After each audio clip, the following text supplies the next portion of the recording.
Hey, want to hear the most annoying sound in the world?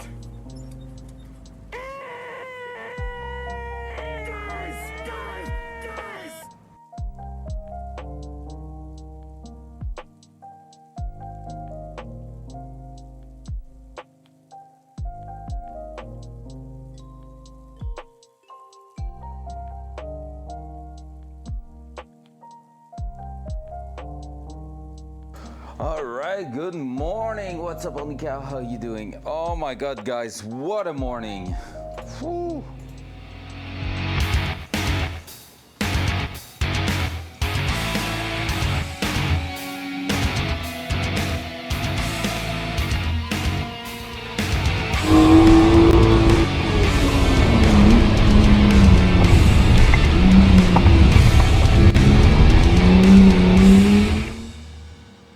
Yo, welcome in. How you doing, everyone? Hope you're doing amazing.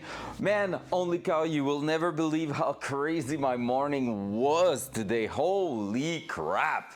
So I started by waking up and taking a little coffee, went for a little raid on Tarkov, nothing too crazy so far. And then everything started. Everything started going downhill. So basically, I sold the drive-by cable throttle body from the Datsun. So I packaged it, prepared everything, and like heads out of my house to basically go to ship it.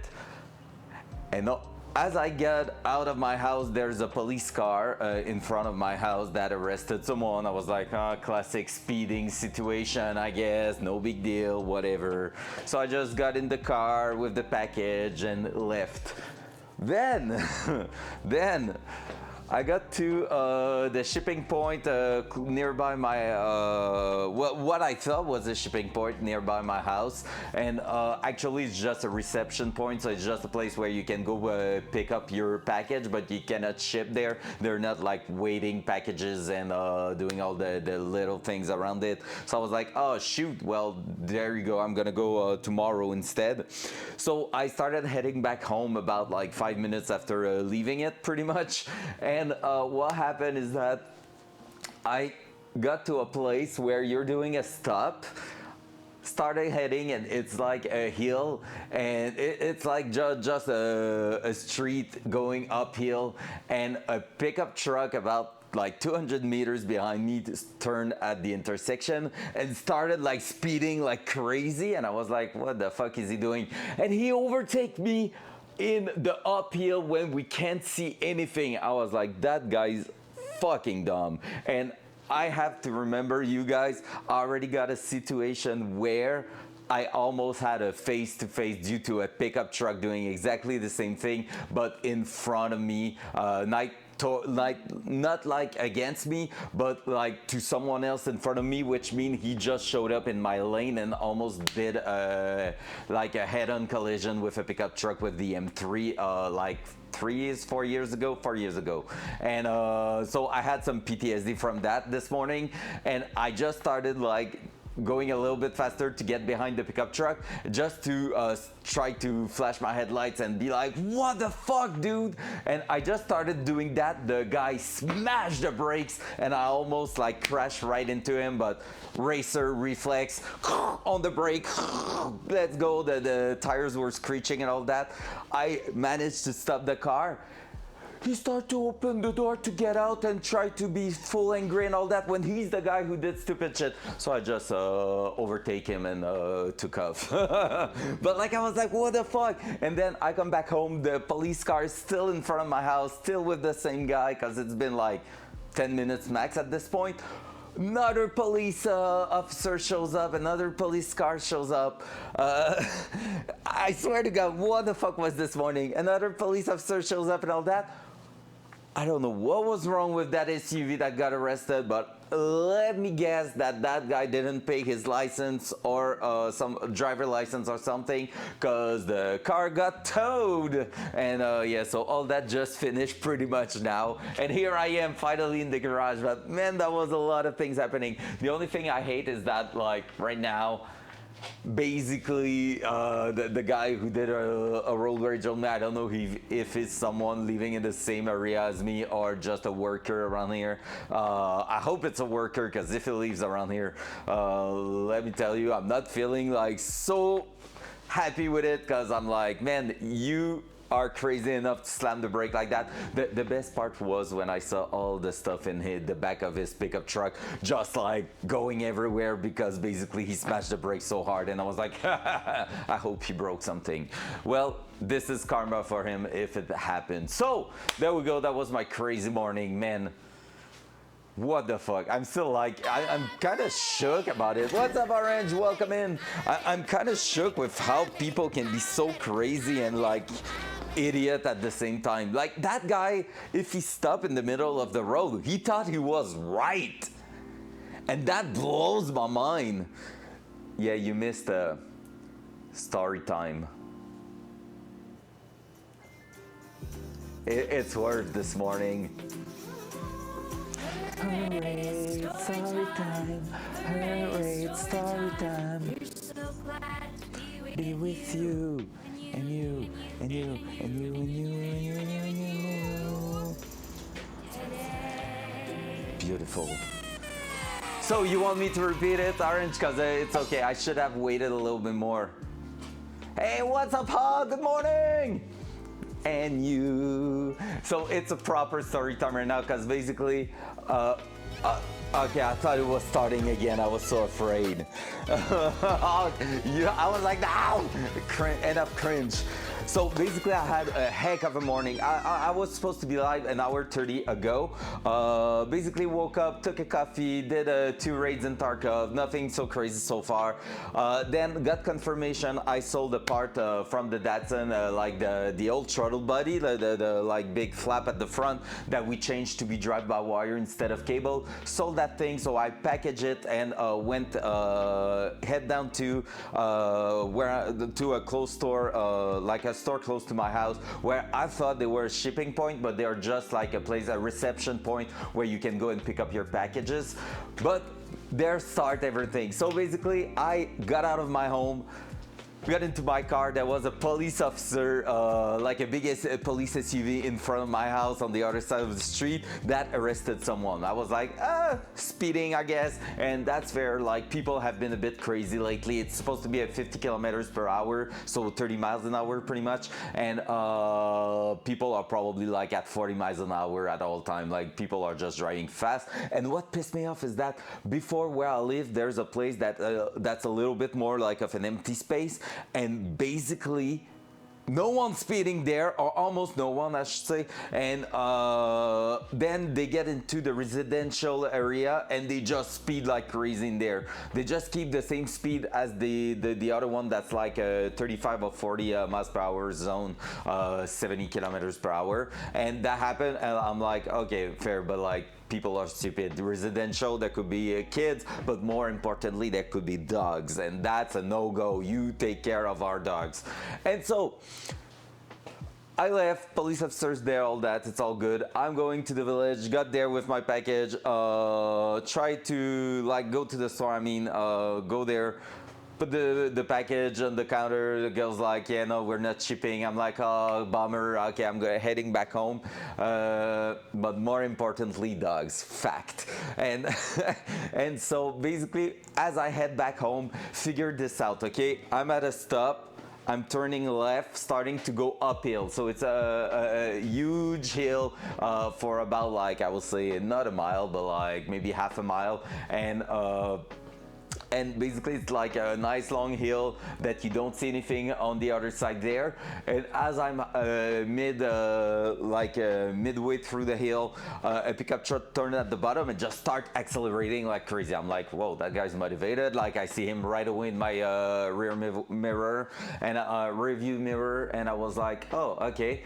and then that idiot start overtaking me as we don't see anything on the other side of the hill. I'm like, what the actual fuck? And like I was saying, like 4 years ago, I had a moment where I almost had like a face-to-face crash with a pickup truck doing the exact same thing, but that time I was like the guy coming in front. Like he started overtaking someone and just showed up in my way at the top of a hill while I was starting to go up and he was starting to go down exactly on the same street. So I was kind of pissed, like just got some PTSD right there, and I was kind of pissed. So basically I just started, like I downshifted, started accelerating to go behind him. I was planning on flashing my headlights, but I just started doing a what the fuck dude, like you know that hand sign that means you're a fucking idiot, and that was my idea at first. I did that, and the guy just slammed the brakes to a point where I almost crashed into him. I had to brake really intense, but I was already prepared for that just because he was looking like the kind of idiot that will do it. So I was already prepared. I just jump on the brake, the tires screech and all that. I just like stop perfectly in time.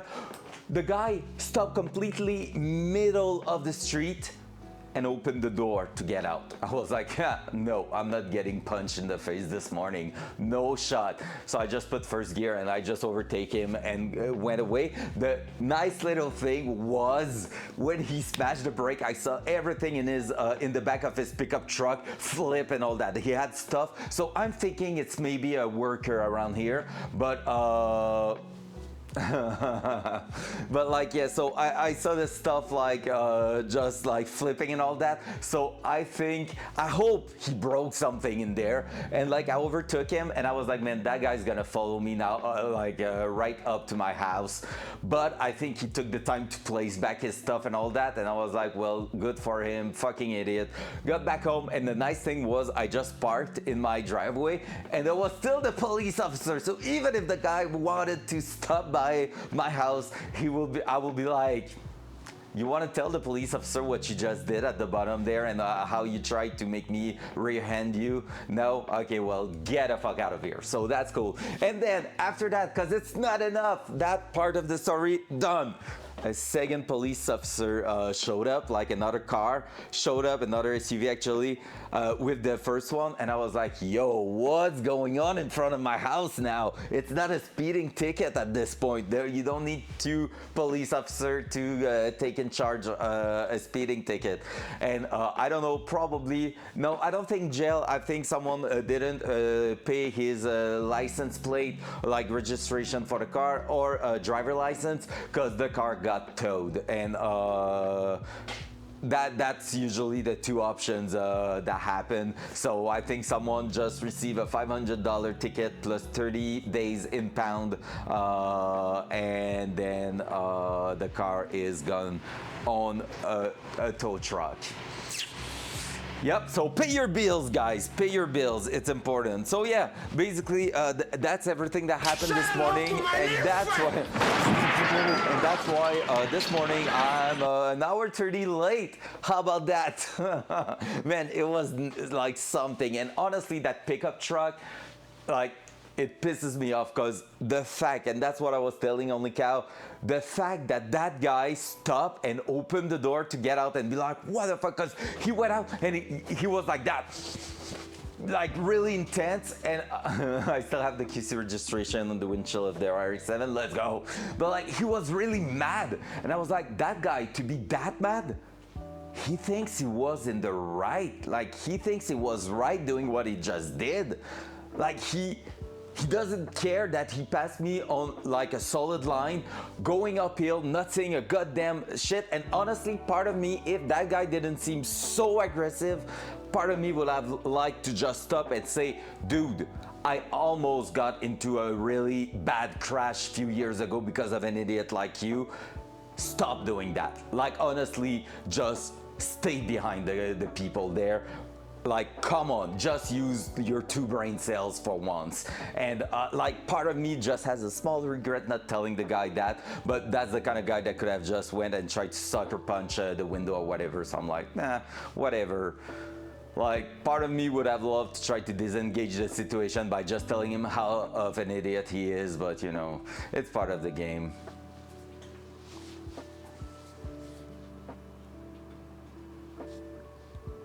Oh, let's go. That's beautiful. That's actually beautiful. Yeah, part of me also thought, not gonna lie, part of me also thought, because I know where there's a construction site just above, and it was looking like the type of pickup that will be from a guy in the construction.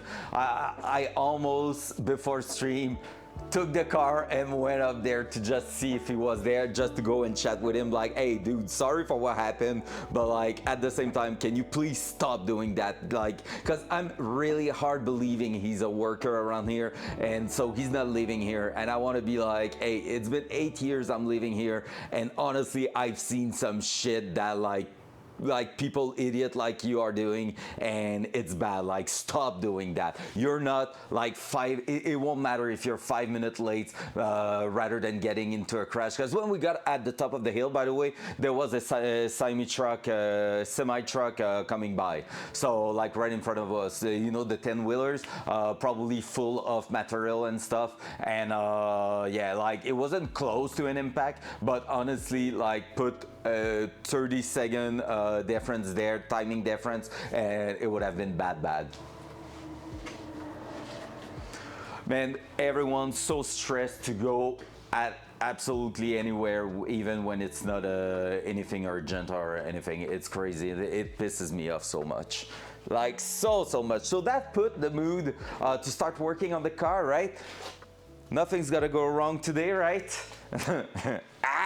We're gonna go and start working on the car where we left yesterday, which means inside the car, in the interior. We have a bunch of things to do. What I want to make sure before closing the dash today, it's to go on, take a look at the heater car and blower, make sure they work. If that works, we're gonna also test the wipers. We need also to glue one of the wiper arm, because the spline are stripped, so we're just gonna use an epoxy glue, and believe me, it's gonna stay there forever. So no, we were gonna remove that part at the top here. Anyway, that's part of the frame in itself. So yeah, basically we're gonna go and just glue the arm that's wrong, or maybe throw a little hole on the side and just put a pin in it. I'll see how I'm doing that, because that will be a good idea, so it's removable.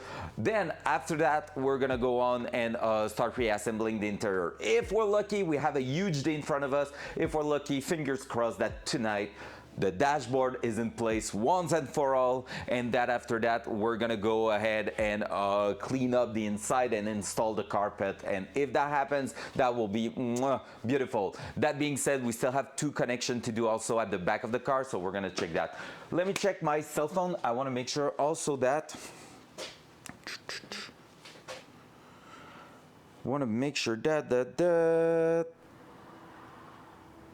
we have nothing else to do under the dash that I'm forgetting about, because we're there. Might as well check for that. Thank you so much, guys, for tuning in. By the way, appreciate it a lot. Oil level, coolant, eventually wipers was in here. We're gonna do that. Reinstall the interior, tune the gauges, done. Hey, we have one thing done. And what else? Am I missing something? Oh, yeah. I know what we're missing. Okay, we're gonna go on and we're gonna be looking at the steering column. Back in the days when I did it, I went like YOLO and just throw that in there. I need to take a look where I put that. I think it's right here. Is it? Yep, it is. So basically, I went YOLO and just throw that in there, but there is one thing I'm not confident about: my steering column shaft, the custom part we did. And it might be a pain in the ass today to remove that, we'll see. But basically, when we did it... And his name is Lumpy! Lumpy's in the place! Let's go, Lumpy! How you doing today, sir? How you doing? How we doing? Are we having fun at work? Or just chilling or something? Oh, yeah! The Datsun's doing great, my man. It's doing freaking great. So, basically, here, we got a universal joint. I just bought a new one, because when we did the one in the steering column, still unemployed, still time for Tart Hub, so that's cool. You're gonna get it, I believe. So it's just because honestly, I knew you were unemployed still because you told me and all that, but I saw you in working and chilling or and lurking or whatever the channel is in your Discord. I saw you in there just before going live, and I was like, oh, he's at work, but he's there to chat. It is 3/4. Yep, it is 3/4. It's about 35 Canadian dollar on Amazon. So there you go. It's really cheap, and it's 3/4. Basically, it is that one. Yeah, 3/4 a universal joint double D thingy here, the adapter, but that we don't care. What I want is actually the joint in the middle. I could have tried to buy just the 3/4, but it seems like it was kind of hard to find, so I bought the entire piece because it was like $25 for the part here, and I think I need one of the sides here also. What I want to do is unpress that, like just release all that and then install it in the car, because when we did ours, we compressed it a tight too much, like a tiny bit too much, which means now there's a little clunk in one specific spot of the steering, which I don't really like, and so we might take a look at that also this morning. But let's start with some little nice thing that won't be too hard to do, but that will be something we could do before closing the dash, because it's just gonna be easier to access and all that. So yeah, let's do it. Let's dive straight into that. Dual side. Mud engine from a boat, nice. Love that. Yeah, let me check if I was right in because I think when I wrote 3/4 U joint, yeah, basically $35, $30, those are the price, and there's nowhere, when you look at it, front cam, there we go. When you look at it, there's nowhere where it's only the joint in itself, you see? It's always like the shaft. So 3/4 U joint and you get all these, so you're gonna be good to go with that. Because I would have loved just the like the cross in the middle, the U joint in itself, but there's no way, it's no way to be found. I wrote to my brother-in-law, who's the police officer, about the road rage I had this morning, and he's like, oh, a classic in my life of a police officer.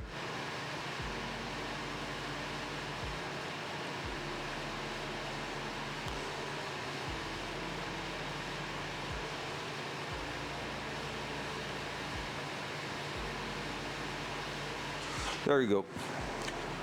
So, like I said, I wanted to go and find the guy and just be like, dude, like, really? No, I haven't seen it. What is it? I've seen that they put the card for a barter with therapist, which is not that bad, but some prices will go up on some items, I guess. And what are the changes? Because honestly, if they added that plus nerfing the loot, it feels like it may not be worth it. But yeah, keep me posted with that. Is there any changes to test drive? I would love it to be, but I don't think they did, right? Dual side. All right, let me also put up the chat on my cell phone, because inside the car it's always useful. Thank you so much again, guys, for tuning in so early. It's fun to go live, have some people showing up right away. It does change the dynamic of the day. There we go.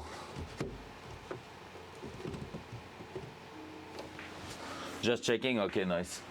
All right, so first of all, what we're gonna do right now, we're gonna take the key barrel and set it in place so that we can actually turn on the heater core and all that, because my plan is to check if that is blowing air through all that dust. So watch out, we're about to get some nasty stuff flying all over the place in the Datsun. I'm telling you that right away.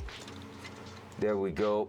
That, and with that being said, if I'm taking the key, going in here, man, I need to find a cluster and check if that could be the thing. I'm pretty sure could be. Whatever.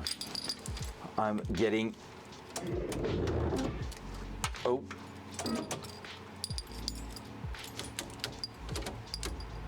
Wait. Did I blow the fuse for those? I hope not. We're just barely got disconnected. Oh my god. Oh no, there we go.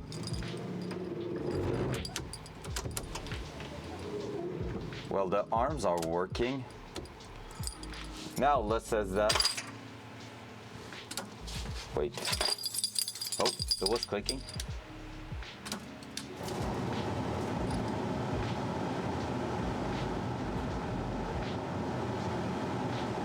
Well, that's working.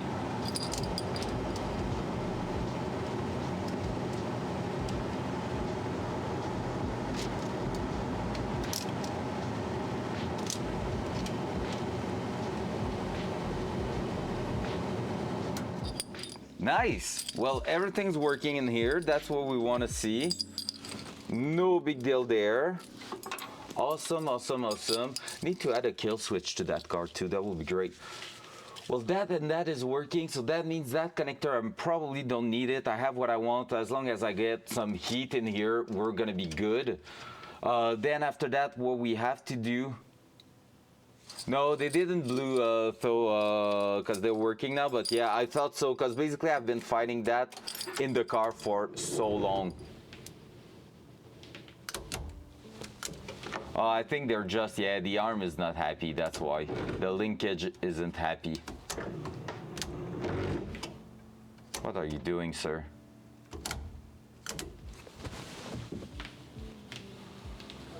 Yeah, that linkage there isn't happy. That's why. So I need to take a look at that linkage and see what's going on with it. We're gonna remove the wiper blade and see what's up with that. So I think that could be one of the first thing. Then right under here, I still need to go to the hardware shop. Tomorrow I'm gonna do that and go grab some tie wrap and all that so we can tidy up the thing here. So that will be cool. Level 2. Oh, lump. Oh, that's nasty. Welcome to Tarkov, bitch. Get good scrubbed. It's kind of lovely. There we go. All the current is removed. So all right, let's take a look at the wiper blade. We're gonna try to just see what's up with the linkage and all that. So let me just do that up. Because yeah, the linkage we have access through here on top. So we're gonna do this the good old way. Let me open up the hood and we're gonna just take a look at it. Make sure everything's working good there. It's not under the hood so that we have access to it, but it's just gonna help us basically with our thing. Never mind, level 1.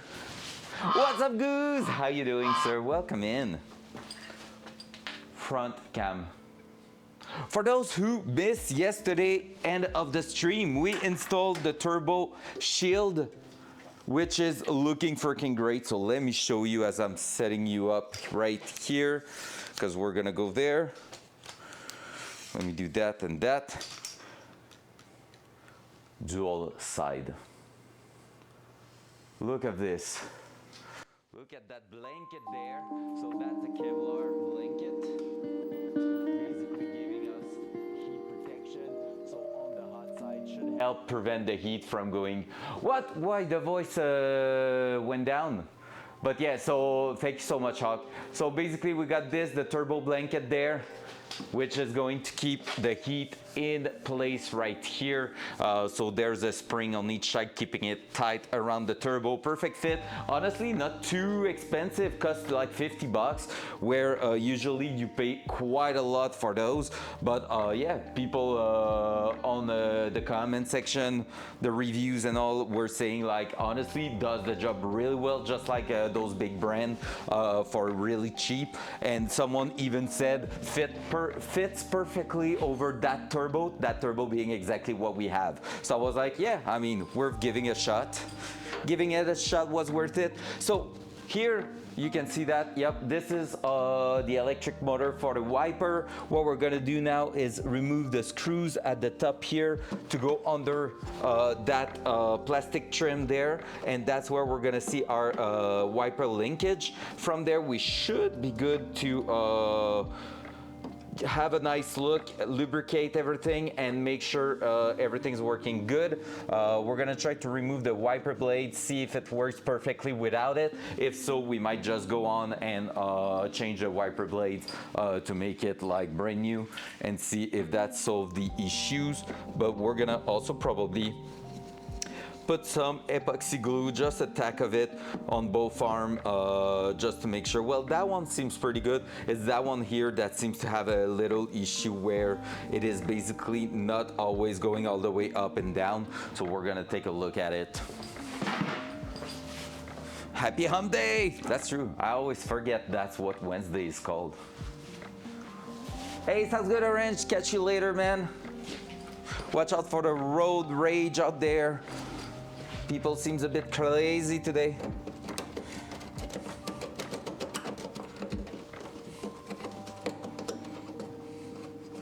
All right. Let's try to remove both of them. Up. Actually, I think I will have to remove all the screws. Yep. I thought it was good that they were released, but they're not.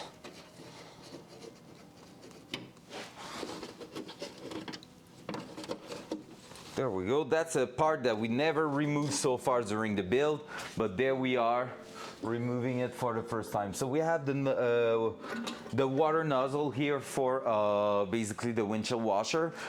We have one that's broken, which is not ideal, of course, but that's gonna be something we're gonna have to take a look at later on. I'm gonna put the screws there so I don't lose them. And so, yeah, basically we have a nozzle here, but that connection on this side here is kind of cooked. So we will need to find a way to make that fit there. Again, I have no clue how to do that. I would love to see if I can do a bronze, if I can do a little bronze welds or welding or soldering or something like that. But like, honestly, it's hard to tell type of thing. So here, basically, you shouldn't be able to move the arm like that, really. I see that this here, the mechanism, is kind of working good. So all the linkage and all that, what we're gonna do is actually remove the caps on top here and here. Release the arm and test it again. Oi. Up, up. That seems to be 10 or 13. 13 for sure, 13 or 12 maybe. Seems a little bit small for a 13, but let's test it. Because I have 13 right here. Yeah, more 12. The guy has some measuring tape in his eyes, I think. Because I can figure that out easily. Yep, there we go. Where's the ratchet now? We need our tools. Well, we can use that. Hup, hup. How's everyone day going today? Hope it's going great. Hope you're having some fun.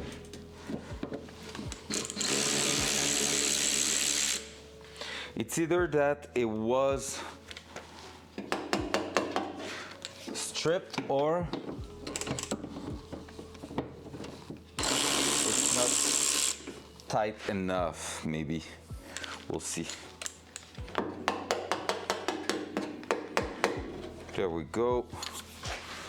Let's take a look. So to remove a wiper blade, usually what you do is you go and you do up and down, up and down, up and down on the edge of the arm. And at some point it should pop out. There we go. So that's how you usually do it. Oh yeah, that one is totally stripped. Oi, don't go with my mic, please. Oh, I will need to cover the positive side on that side here of the alternator. Could be a nice little thing to do. There we go, second one here. That one's a little better, but not really. Nah, it's kind of bad. It's kind of real bad. All right, let me check that. So now what we're gonna take a look at. Honestly, wipers should be pretty good so far. It shouldn't be too much. Oh, I don't want to jinx it. Never mind. I won't say anything. So what we're gonna be looking for right now is that this here and that over there spin on themselves really well, like super freely. And if it is the case, that should mean that we have actually a really good linkage and all that. What we're gonna do also just before that is lubricating with a bit of lithium grease all the pivot in there, because that's always a nice little touch to have. Just that, because like those blades are basically never getting treated properly. So just like that, that should help getting us a nice little lubrication. Okay, bye. There we go. That. So now, if I'm putting back the key to the on position, we should be getting nice little wipers. What's cool is that I can really see them easily here. So we should be able to do that.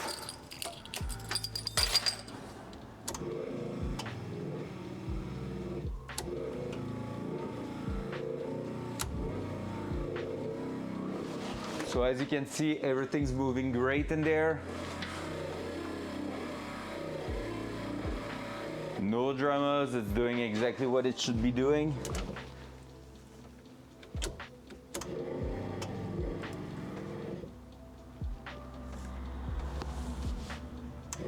I want to see if the intermittent are working.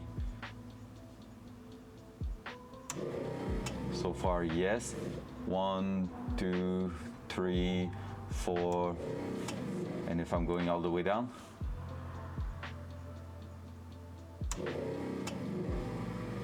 One, 2, 3, 4.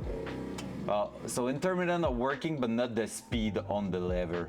Interesting. All right, well, at least everything's working there. So it will be really a matter of cleaning up the top and just putting a bit of glue on top there. Perfect. Let's do that, because that's gonna dry the entire day and we're gonna be good to call it there. It's really that the top is just stripped. So we're just gonna apply a tiny layer of glue on the top here and here and push back the arm in place, which should be pretty much the way to do it. And then after that, we're gonna have to check if we have what it takes to change the blade eventually. I may have to order some special wipers for it. Oh, those are just pin on the side like that. Ah, interesting. Okay, yeah, I think we can buy pretty much anything and it will work. It's just a different type of mechanism there. And now I need to make sure I haven't screwed up the order there, because I think I did. Did I? No, that's this good pattern there, I think. Nope, that's not. So see, that one's going on passenger side. That one here is gonna go there. Yep, that makes more sense. So we're gonna do all that. Make sure we're good and putting that back in. Let me grab some brake cleaner, because we're gonna make sure there's no grease or dust or whatever on top. Gonna make a little epoxy cleanup, and then we should be pretty much up there. With the grease we just sprayed and all that, we should be pretty good. All right, today I want to feel like it's gonna be a great day. We're gonna get shit tons of things done. The last few days was to be expected, though. Of course, we're getting in the little things that are taking forever to get done properly. Like, it's really, really tedious small tasks that we need to do, and it's really not easy to get them all done and make sure that everything works great, you know.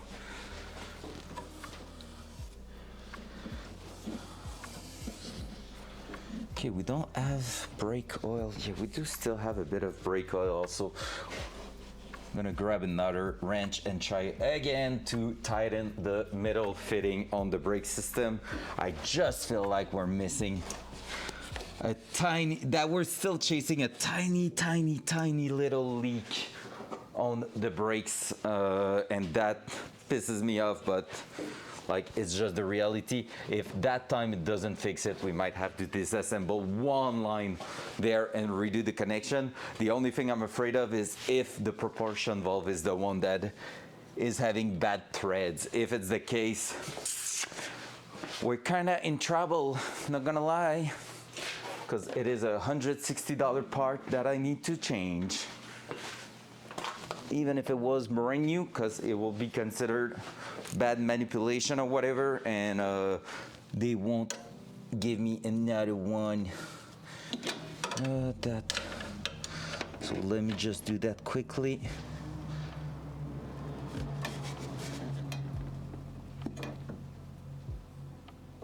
There we go.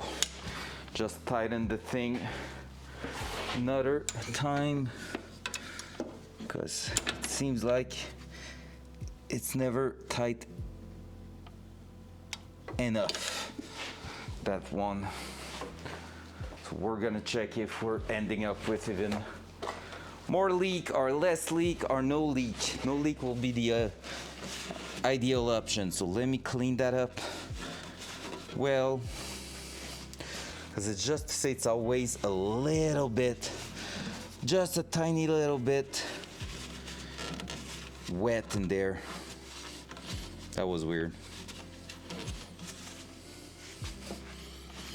I will follow Hawk's advice, and I think I will stop speaking words, just colors.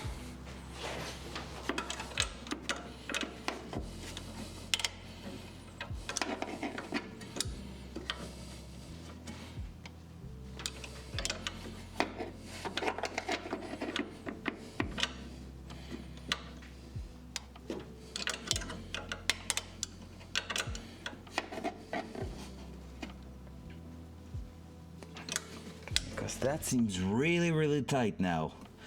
If that's still leaking, I have no explanation for it.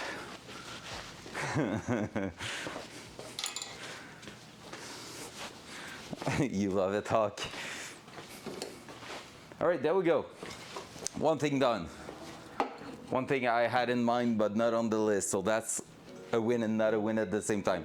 Now let's take a look at what we have in terms of glue.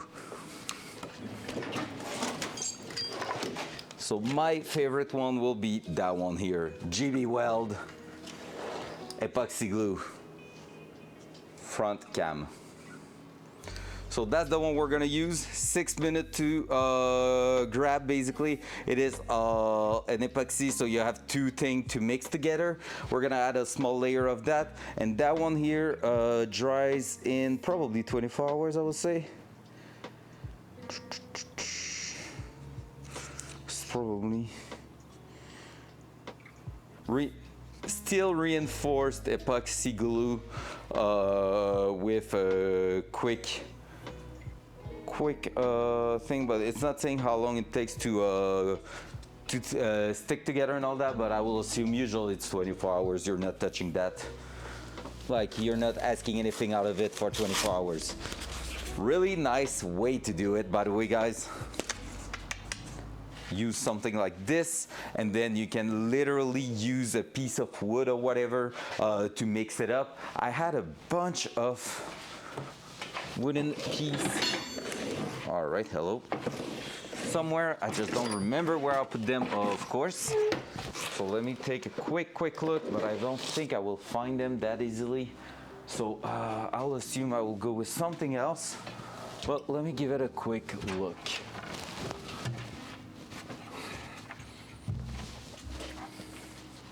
Man, I'm not gonna lie, I'm still thinking about what happened this morning, and I still kind of want to kick someone in the face. But I'm a good guy. I'm not the guy who will kick someone in the face. Or at least I will take a kick first. I will take a shot first, and then once he opens up, maybe then after I will have some fun.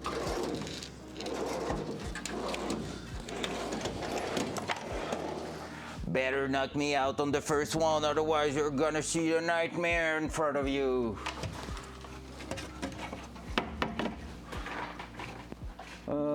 No, I can't find my wooden piece anywhere. So what we're gonna do is the old strategy of more cardboard.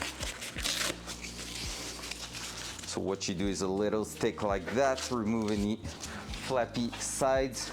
And what I'm gonna do with that is just go ahead and mix it with this and apply it with this, so we won't put any on our hand because it's really not good for the skin. So what you need to do when doing that, guys, always make sure that the two sides are never touching. If you have one little drop going in the other side, it will take time, but like in a matter of days, everything's gonna get solidified. So you need to really take care when doing that type of shit. And that might have been the case because I feel like it's tight now. Oh, we're good. We just got unlucky. There we go. Now let's do that. One side was starting to solidify a little bit, but maybe just drying because it's been a long time. And make sure that when you push back the cap, you're putting the right side in the right place. There we go, like this. From there, it's only a matter, and I have way too much right now, but it's only a matter of mixing that like this until you get a uniform color. So just like that. And the chemicals are gonna get released, and like this you're gonna get a really nice finish. It's already smelling quite strong, and that's gonna also like go into heat and stuff, like a lot of things happening in there. So what I'm gonna do is just do that and basically put some on the appropriate part of the thing and push down the wiper blade on, so that should stick them for good in there. Dual side. So not the craziest way to do it, but I don't want to be replacing a full linkage, so that's still going to be probably the most profitable way to do it. The way we won't have to worry too much about it. So just a small layer everywhere on the side, same on the other one.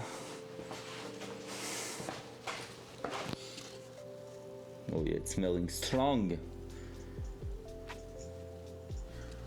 Small layer so that it crush in place. And try not to drop any on your paint because that won't be easy to remove. There we go. So everywhere where usually it has some teeth and bites in place, now it's gonna go in there gently. So we on the right side here, that feels like the good thing. Let me double check, I'm not sure anymore.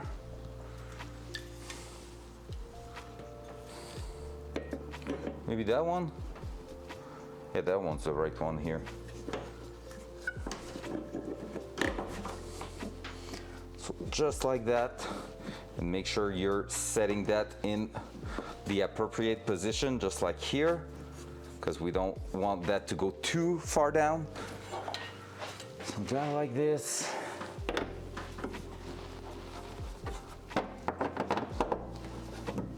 Down like that. Yep, that's the right one. Just like that.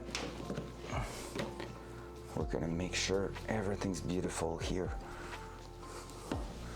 Here. Time to put back the nut on. We're gonna tighten that.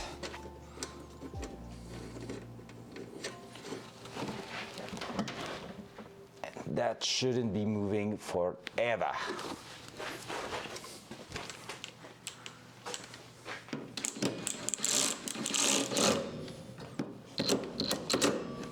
There we go.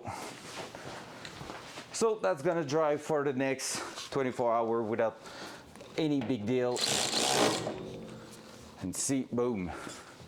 Just like that, it's back in place. Wipers are looking good like this, not being in the way or anything, and so they're gonna do their job perfectly. We're just gonna need to change them because they are very, very old. My English is bad. So yeah, so they are very old. We're gonna be switching them to something a bit better for sure. What I also love to do on my cars is always to do a treatment on the windshield where basically it gets hydrophobic, which means the water is gonna try to avoid the surface. So you have a bunch of ways to do that. I have one called, what is it called already? I have it right there. I'm usually doing that on the Rain X1. It's not an hashtag ad, of course, but yeah, so that one here, that product, you just put that on the towel, wipe your windshield with that, and it gets really, it gives you a really nice finish in terms of water being repulsed, like how would I say that? Applies water beading technology to dramatically enhance visibility, and that's just a straight fact. I'm always doing that on the BMW before a race when it's supposed to rain, because usually, to give you an idea, it just makes it so even with like light rain where you will be using your wipers, you can actually drive and not use them because the water is just going away from the windshield really fast, and that's really something amazing. Cool, let me check one thing because I just realized we could enjoy one more protection thingy in one more place, but I need to take a look if I have it. If I don't, we won't be able to enjoy it. I don't think I have those, but just in case, let me check. Let me double check. Because I saw the alternator one, the alternators still have an exposed bolt at the back, and that's straight to the battery, so even now it has power in it. So I would love to maybe make sure that this is not an exposed thing, but I'm not sure that I have anything for it at the minute. Yeah, no, so we're gonna wait for that, but it will be cool to buy some protection for it, so that we're just sure that if we drop a tool or something, it won't ground on it and do some sparks, because sparks are not cool. I can feel the heat. I had just a tiny bit of the glue on my hand, and I can feel the heat already, so yeah, it's gonna be quick. Cool. Well, there we go. So wipers, we can check that off the list. And the cell phone is in the car. And then what we're gonna take a look at, we might be not too bad. We're gonna see.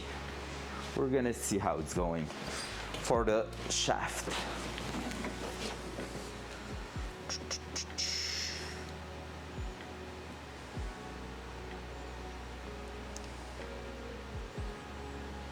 Gonna check that later.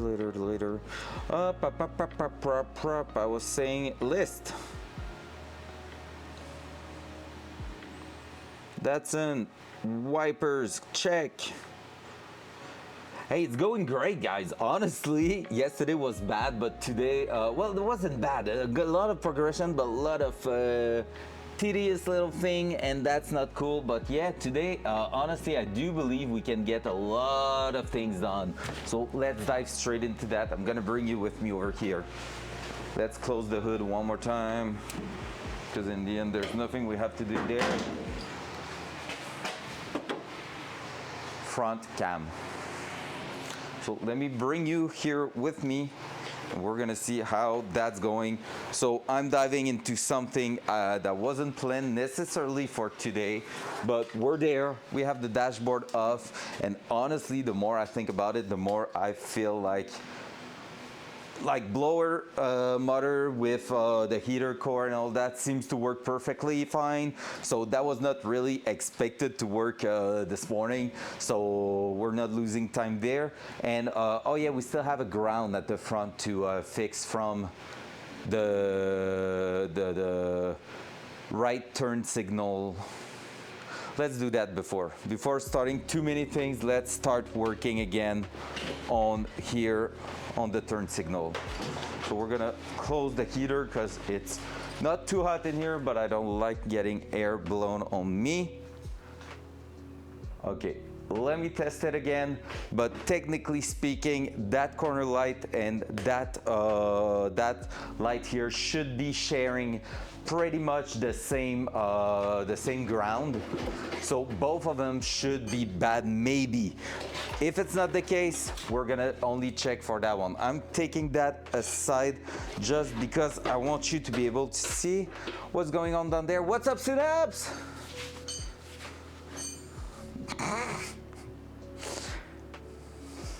You heard it here first. How you doing, Snaps? Good morning, sir. So let's take a look. I don't like some things being blown. Some other things, though.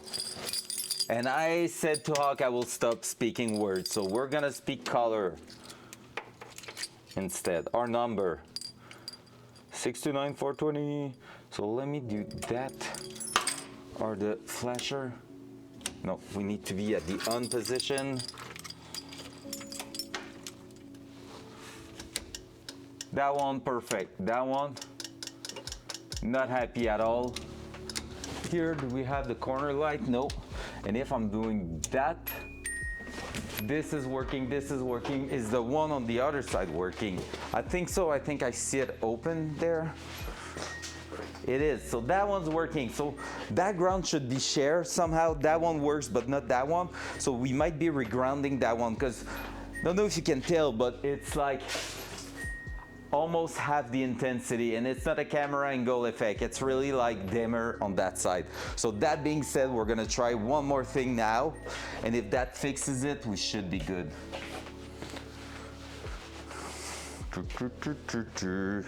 Let's bring up the car. So let's close the door. Oh, I won't be able to close the door because of the dashboard. Well, we won't bring up the car. Let's open up this or bring that here. What I'm gonna do is try to bypass the ground, and if that works, we're gonna be doing that. 49 Prestige name, Smelia, Tiki, took my arm but not quite fast enough to beat the DRGO. Where was it? Where was it? We need details. Where did the crime happen? Welcome everybody joining, by the way. Oh, D2, oh, you nasty OG rat. People still taking D2? That's kind of weird. That's kind of weird. Dual side. Dual side.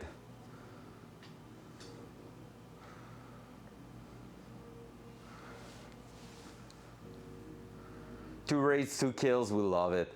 So where we're gonna go, guys, it's right in there. I'm gonna unplug a connector there and try to bypass the ground actually from there. But yeah, I'm saying I'm gonna disconnect, but if I want to test it properly, wait a second. I might not be able to hear, but I have visible wire right there and I see the ground. I will be able to make a quick bypass just to check. If that works, we're gonna repin that somewhere else, which is gonna be okay. It's gonna be okay. So let me bring a wire with me. We have plenty here, but I think I also have one in there that I can use for that. So our plan is just to create a bypass of the ground so we can test if this is working. So we don't care the color of it, we just need enough length for it to work great. So that's what I'm gonna use here. Nice thick red wire. Just disconnect both sides. Make sure I can connect one in the side of the light connector there where the bulb is going. That's a yes. And if I can bring that to a decent ground, which should be doable somewhere around here, like a bolt like that. If I could just clamp that right there, that will be perfect. Otherwise, oh, I know where. That's still on bare metal. What's up, Turtle? How you doing, sir? I thought about doing the at all indie in the Discord, which should bring some people through here today. Appreciate it so much. Because, yeah, I can't rely on my butt anymore. All right, let's try it. We're gonna get a ground right in here.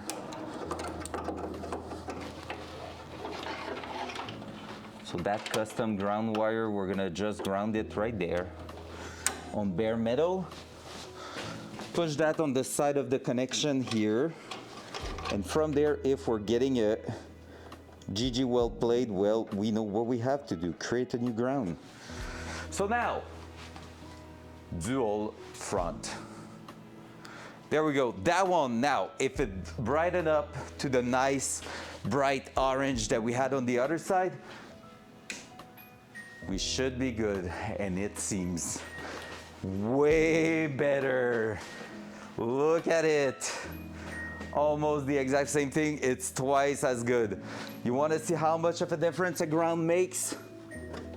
No ground. Ground. No ground. Ground.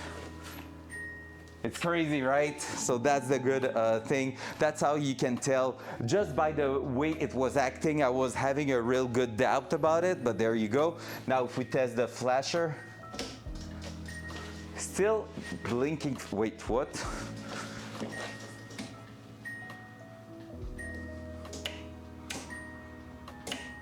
Okay, there. Still going fast. So maybe, interesting. The ground for that here isn't working great at all.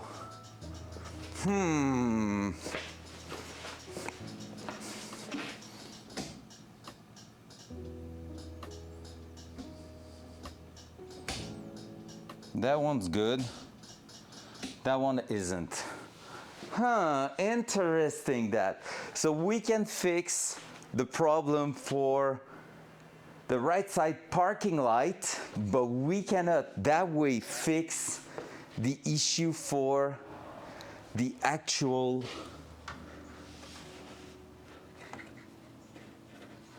for everything. Okay, that's getting interesting. That's getting interesting. What could cause the left side to work, but the right side to not work? I will go, I would say I will go with maybe orange suggestion, saying that the bulb might have something, and we're gonna try to check that right now. So basically I'm gonna remove the cover, and we're gonna try to check if the bulb is a two-stage bulb and if it has an issue. If so, maybe it's grounding itself on the other element or something, bringing a bit of incandescence but not making everything just as good as it should be. So let me try to figure that out. Now it's supposed to be only 2 screws at the front. However, somehow it seems to be a little bit harder to remove it, to remove the cover at least. BI6 AAL asked me, what would cause the left side to work, but the right side not to?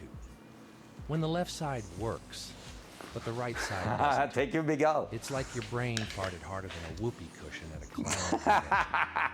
It could be an electrical gremlin. Both elements are still in there, but it is indeed a dual stage. Dashboard, or maybe the fuse has decided to take a nap.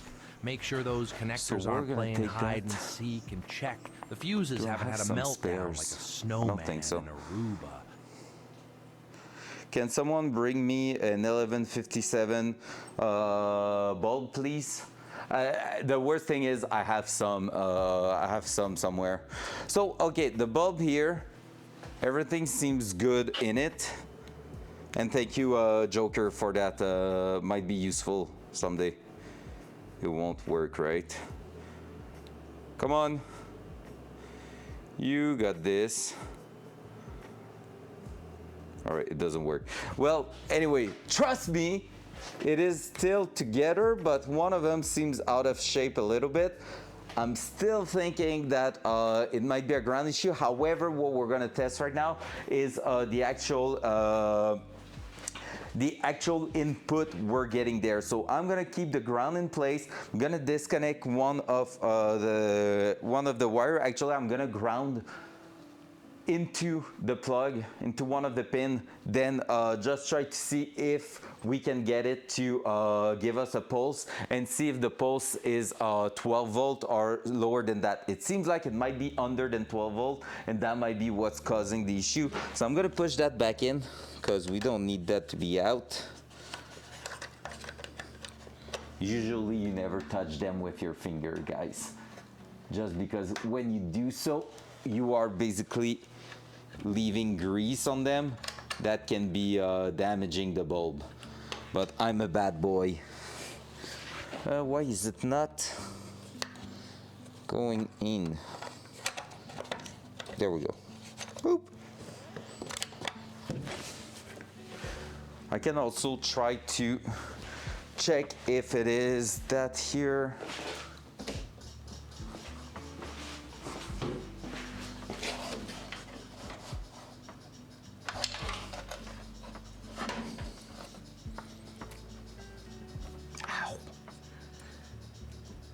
Got some copper wire in the finger.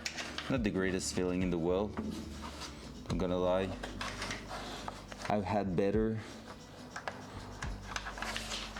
Oi! So yeah, it is a weird one, acting weird right now. But still, let's try to. Okay, that one's not acting good.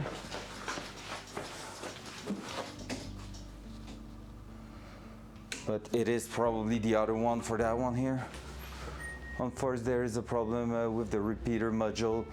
It comes on and stays on.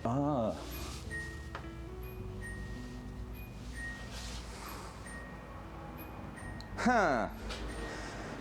All right. We have something here. You know what we have? That here. Okay, let's go compare. Whoops, I don't want that. So that here, we're gonna open that cover. It lights up the same element as that here. No way this is the What's shrimp. up, Grabby? Wow, it is. Bad connection in our connector, maybe? I don't think so, because we had the exact same issues yesterday. But what we're gonna do now is open up that side here. How you doing, Grabby? Living your best life still? Hope so, man. Because we are too. We are solving problems this morning again. Because we are in that painful week where everything seems to be a problem, and we just need to figure out why. So let's go compare the bulb on this side.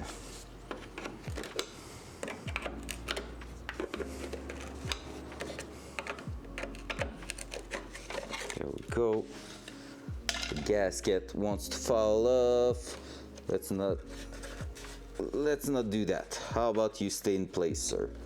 Please. I said please. Now you must obey. Come on. Bitch. All right, let's compare to that side now. The element seems different right now, but we're gonna check. Well, nerding out on this. I'm nerding out indeed this morning. Up. So we're gonna check if that here gives us the same result, which means if I'm doing that, hey, it's not the left side element right now. And if I'm doing that,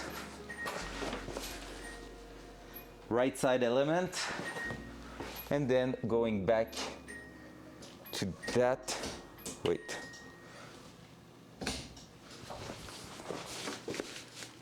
Left side. So, bad connection it is on the other side. We have a bad wiring happening, so let's figure out what's up with it. From there, we have our reference here, we're gonna check to do the same exact thing on this side here, where we should be able to get, first of all, a better ground. But again, I will say that right now, since it is okay, it's not the ground the issue, because since it is okay by just turning on the the parking was still dim. So we need to take a look at that.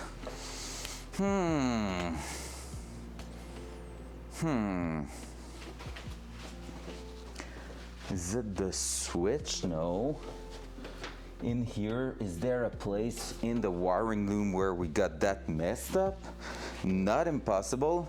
I know our relay for it is right here, but that we haven't touched it. So what I need to do is probably to release one of the connector here, make sure that we're getting just like that. And what I'm gonna do at this point is ground one side and well, actually use my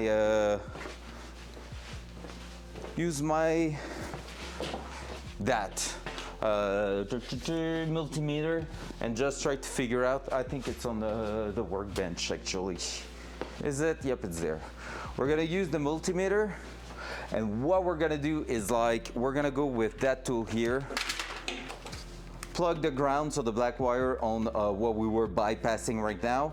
Then we're gonna test to see the different scenario we get here. We should have one wire giving us a solid 12 volt on parking light, the other one giving us nothing, and then one wire also getting a pulse through it when we are attacking with the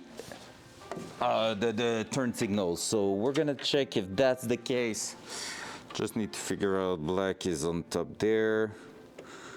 So here we go. Oh, and the pins are not big enough for me to put that through, of course. So what I'm gonna have to do is to go like that. That's the moment you will like to be two in here. Creamy donut sounds weird a little bit. Just saying. So rear is actually flashing right now. Now let me try to get that in there and get a signal.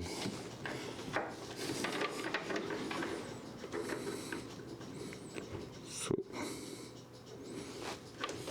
also will be cool to do that.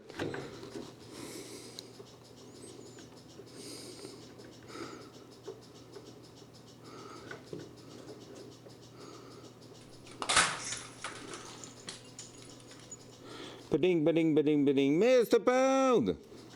How we doing today, sir? That and now that.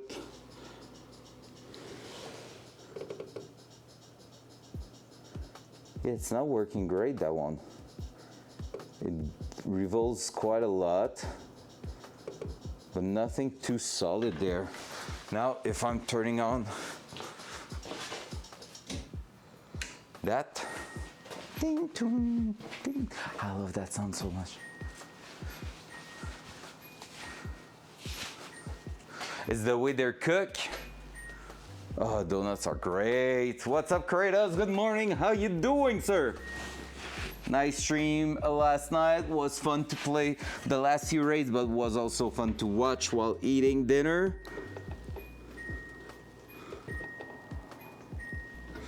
Tell me they changed. Tell me test drive has been fixed. Please give me some good news today. Have you looked at the update at all? Nothing in here, and now that one here.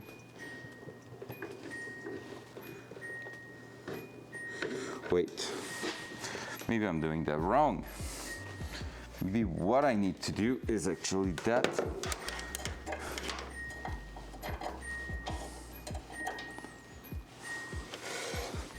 That and just go like this then. Stack ground was maybe 10 volt. All right, I had a background, so I didn't get a proper lecture there.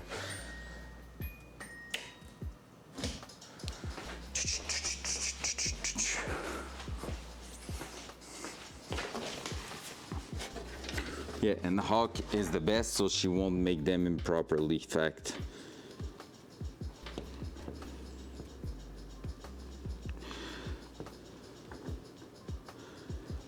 How come you do? So green is the blinker, which makes sense. I see it flashing, and the red should be parking light, which also makes sense.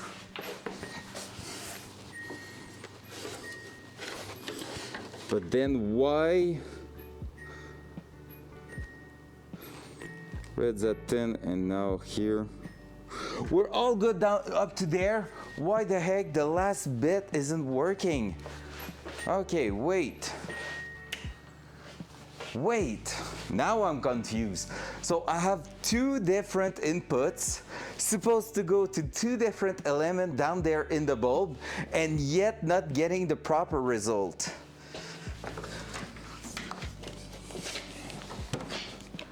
So right now you're telling me that here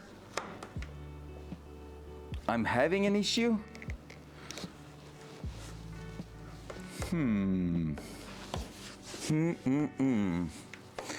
So if I was about to ground that pin there, I would love to have a 12-volt tester right now. Gut tier, fresh bread, fact. I mean, we got Hawk done with her thing, so W stream for sure. So, okay, is there a way I can test? Wait a second, guy. I'm really thinking it right now, but basically, if I was to go there, dual side. So in here, if I was to take that, do the continuity test, okay, like that. You get it? It bips if there's continuity. And from there, but I can't access it properly. That's the thing. Is there a way?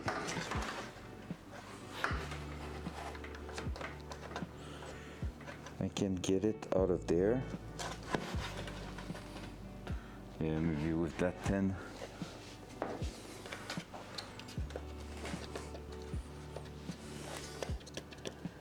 Okay, I guess I will need to go on and grab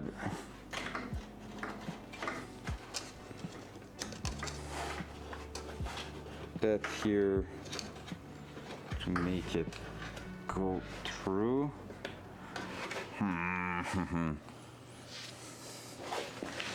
Oh, let's remove the bulb one more time.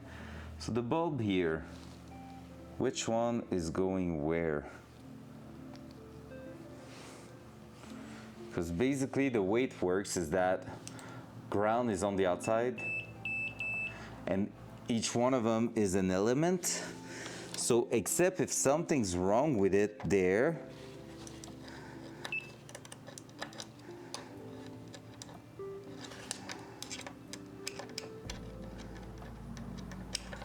so far the housing seems good.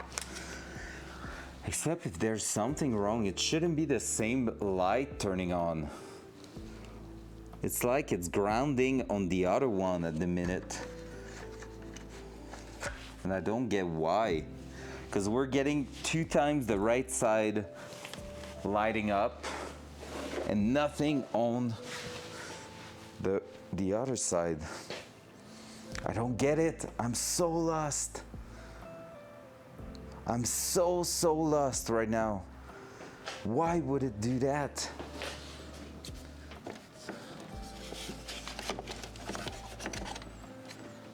Why?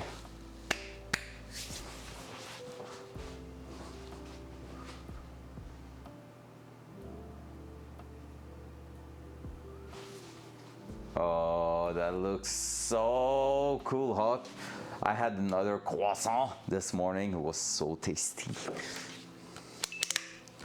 And a chocolatine, which I don't know what it is, chocolate bread or whatever you call it in English.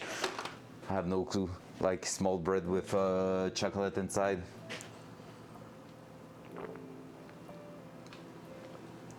Pain au chocolat, yep.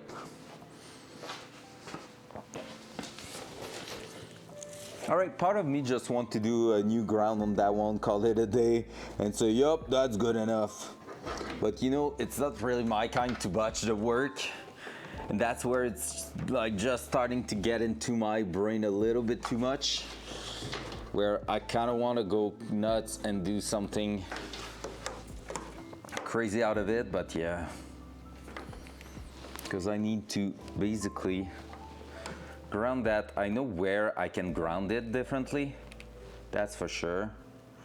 Let me do that at least so we get a solid parking light, but I don't know for the flasher what we can do for it. Du pain au chocolat.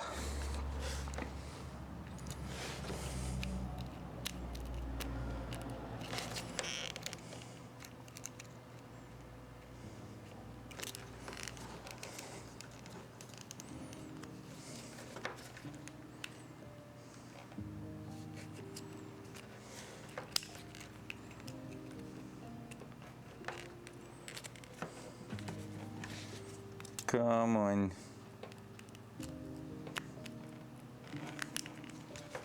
There we go. Let's give it another try, because something just happened there. Another wire actually disconnected when I didn't ask for that to happen. So is it maybe that the bad connection? Well, actually, wait. We're still gonna go with the ground, just because we can.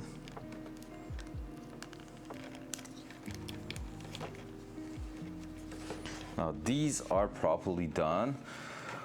What we're gonna do is try to go up with that, ground it for now with our red wire here that we have, just so we can tell if it is the good way to do it or not. And we're gonna give it another go. So let's connect it again. Up, up. There we go.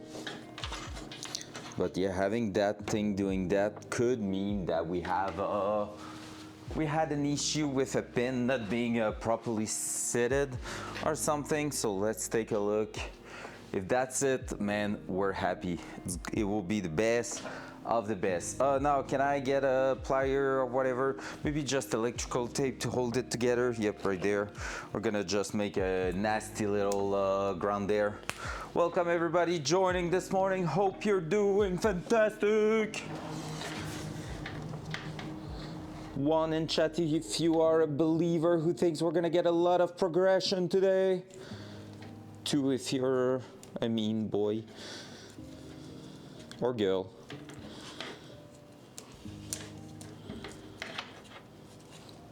Thinking that we're gonna get nothing accomplished today. There we go. And there we go. Up. So we're making one of the nastiest ground possible. Just getting that to hold together. Oh, big old, but I'm here, boy. There you go. That's a hug. And I love the fact you triggered this Sag. I love it. I love it. All right, time to take a look at this. Really not working. But that one's working great. So where's that one? Left side. Where's that one? Right side. Okay, they are split. Wait, what? I don't understand shit right now. Now, let me check something. I'm gonna go nasty on one little thing here that I know could be the culprit. I know what is the module for those things. We're gonna find them, we're gonna smash them.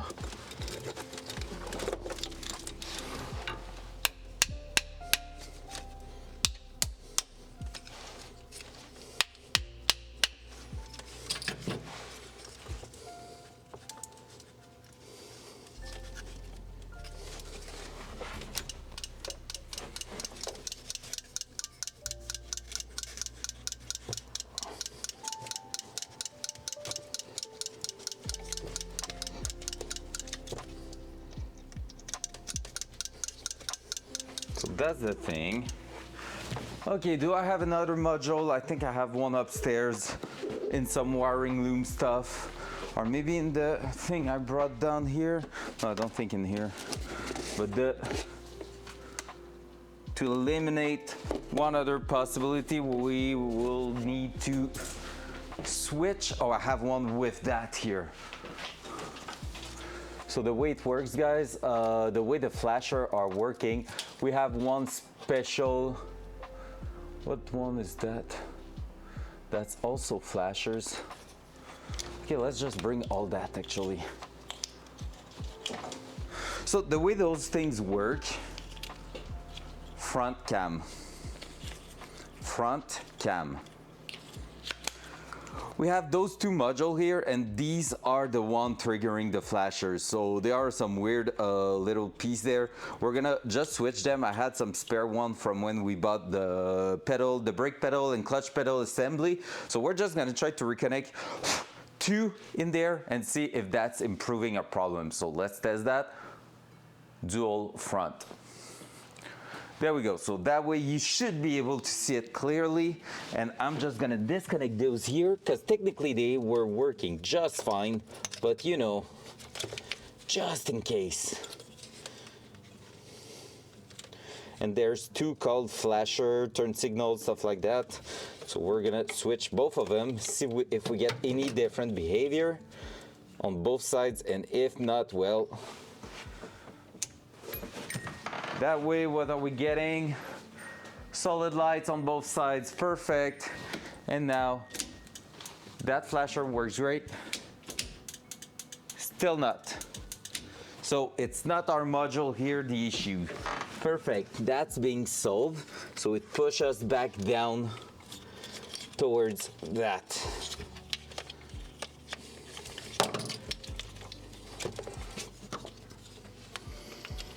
That here, that they're, oi, doing some shite.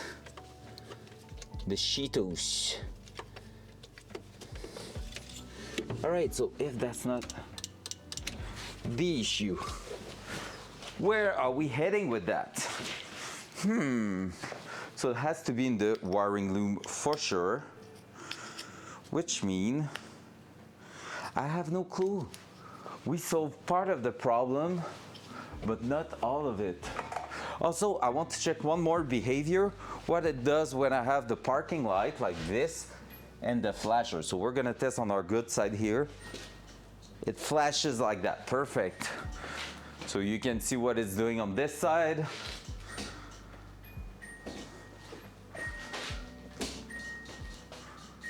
And it's blinking fast on the other side. Now, what could happen is that it has to do with the rear, but I can tell you that the rear was also blinking.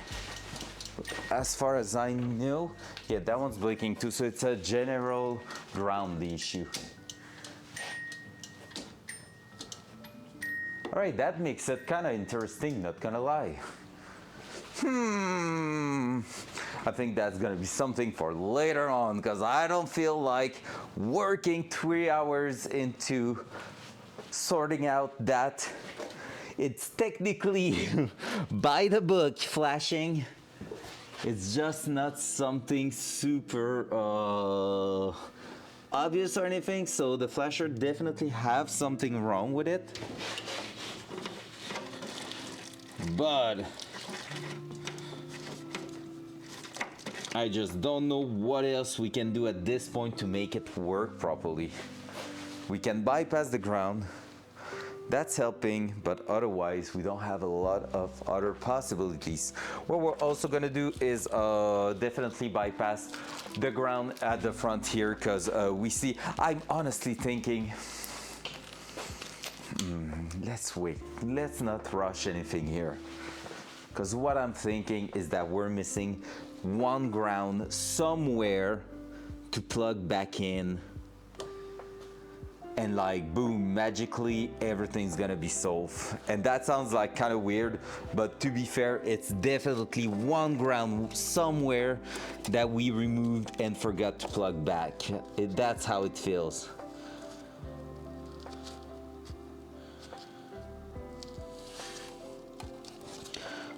Alternator, connector to gauge that we don't need anymore. Let me check the wires I have left down here, see if there's any ground left in there.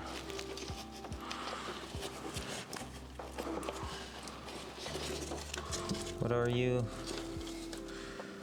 Flashlight. That might become useful eventually, but not now for sure.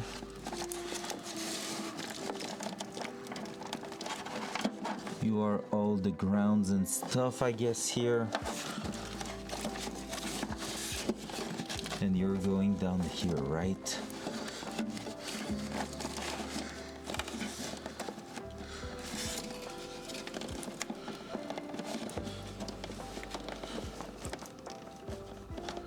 Okay, if I'm doing that, I have one ground up there that I can check with.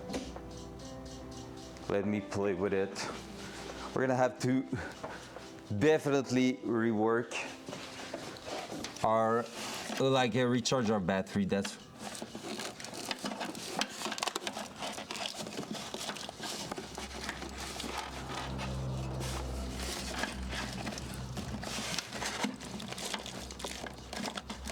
just trying to figure out if we have any wires left in here that could be the culprit.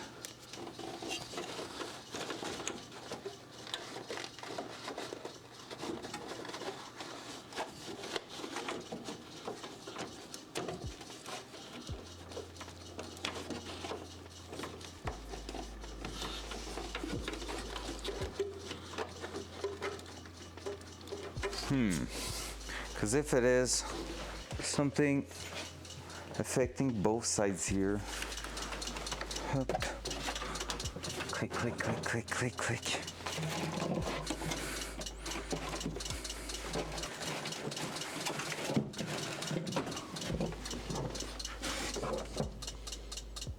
Nope. I have no clue.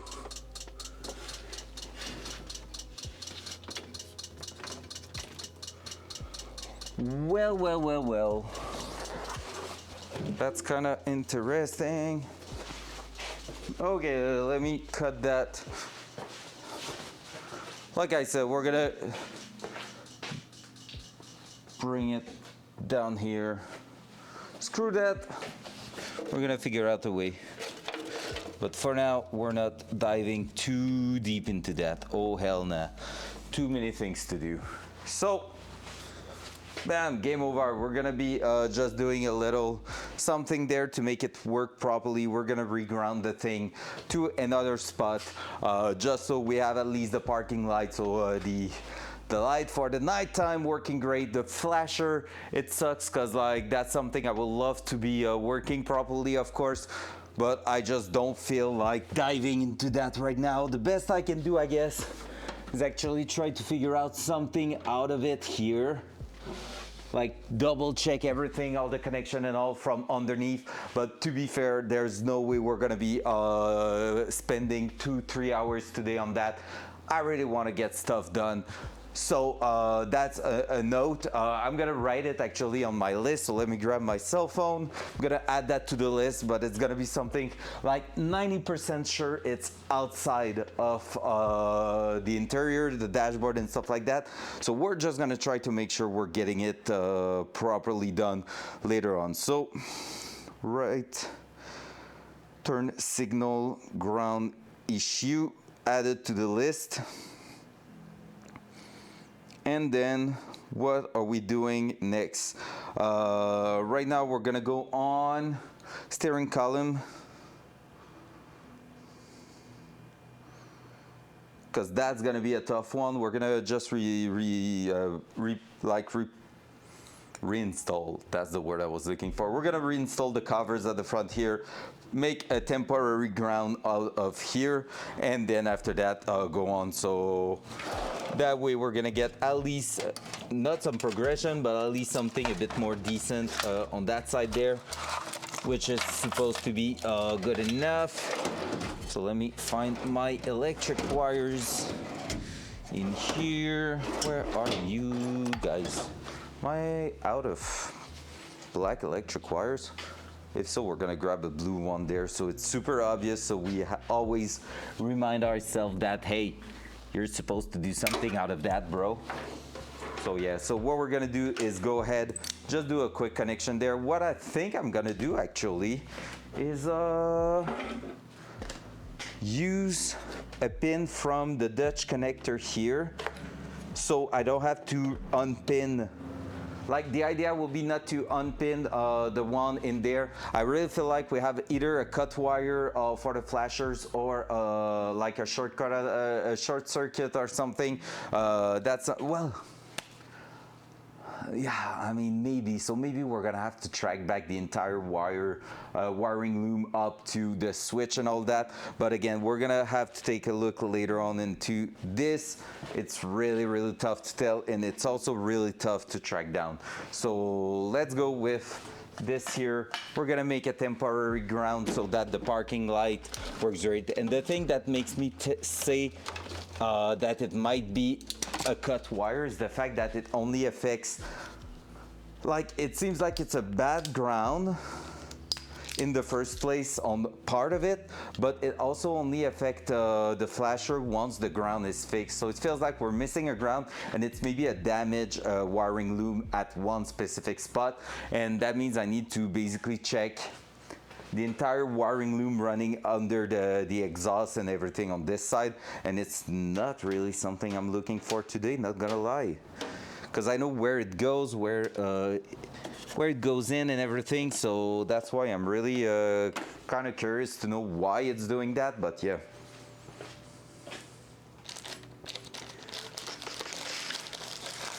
so there it was, a male pin, I think. So I'm gonna put let me untape that just to make sure. Up, up, up.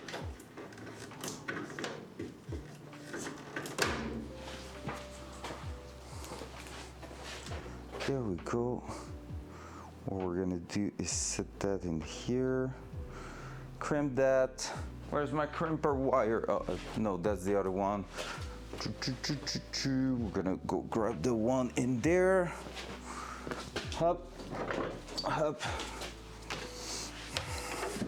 Cause yeah, officially I should receive, by the way guys, the seed this weekend. They arrived in Montreal, so they should be on their way for our place over the weekend, and then after that, that means we should be good to install that next week. So I really want the interior to be done ASAP.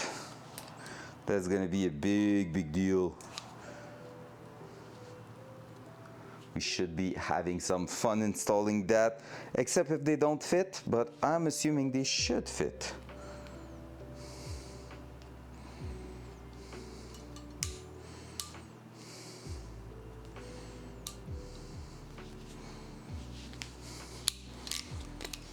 There we go, nice crimp there, lovely. That being said, we're gonna prepare the other side here. We're gonna grab something to hold it as a ground in a nice spot that we're gonna find, maybe exactly where we had it. I need to go back in the car, grab part, another kit over here. Hopla. I'm gonna use a nice little ground there. That's gonna go. I'm undecided for now. I'm gonna check. Oh yeah, I think I know where I'm gonna use that actually. Hey, let's go. So we're gonna put quite a thick one just to make sure we are all Gucci. So from there,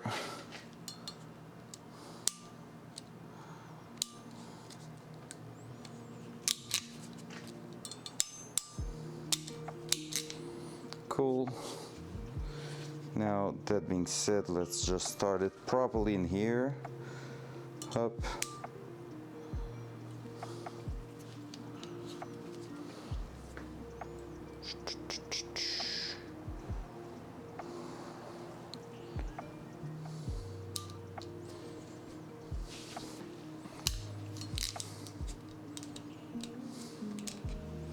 There we go. So nice little crimp there. Look at it, boom, looking beautiful. So from there, let's get into installing that. Somewhere it's gonna be neat and we should be good. I think actually I'm gonna be able to do that. And the only thing that sucks is that it's really at the bottom and I cannot raise the car at the minute just because the dashboard is out of place in the car. That's whack.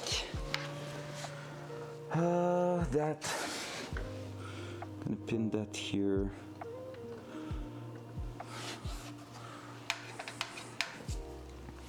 Actually, I might be installing also, just to protect it, a shrink tube on top, so we will just have to put a knife through. Magnus, welcome in! Hey, that's crazy, right? A lot of progression last week and this week, honestly.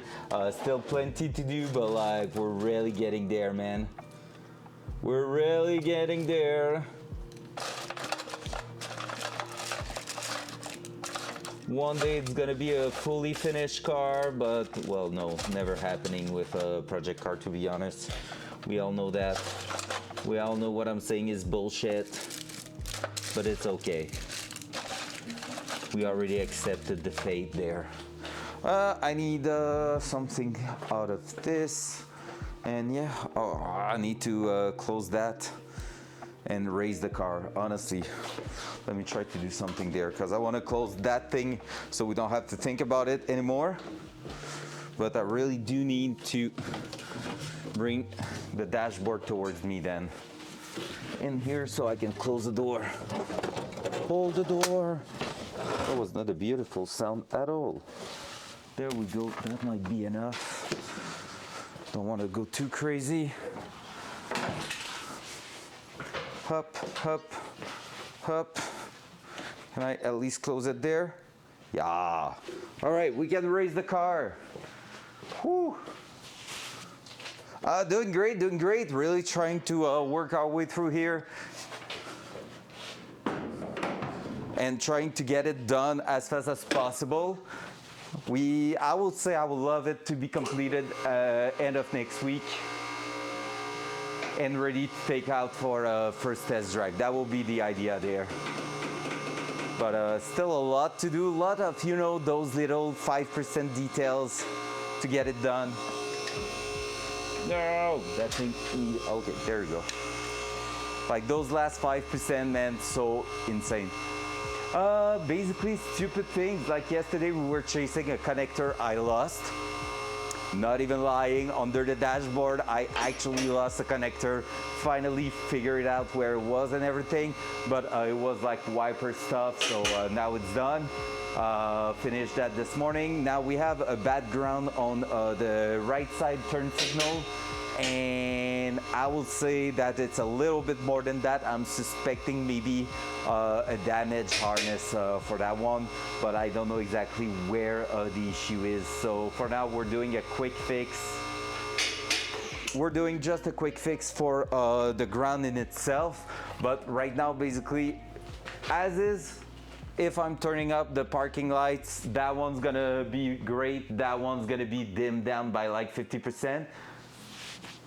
No, like engine and everything was doing great and all that. It's really the small details here and there that I'm trying to close before like putting everything back together.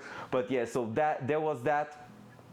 Now, if I'm regrounding the connector properly, like to a new ground, which we're about to do, parking lights are running great, but the flasher is still like, I still get a nice 5 to 12 volt pulse for the flasher in itself, but somehow, I don't know how to explain it, but like somehow it acts like a bad ground. Even if I'm putting a new ground, acts like a bad ground, going really fast on and off instead of a nice steady rhythm like the other side there.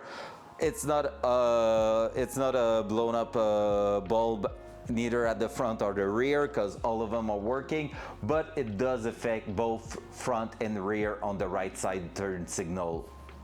I don't know why. I tried a new relay for those right now, didn't work. So, you know, it's a bunch of like small shenanigans like that we're just trying to figure out, and it just, not that it makes no sense, it's just a little bit weird. It's acting just a tiny bit weird.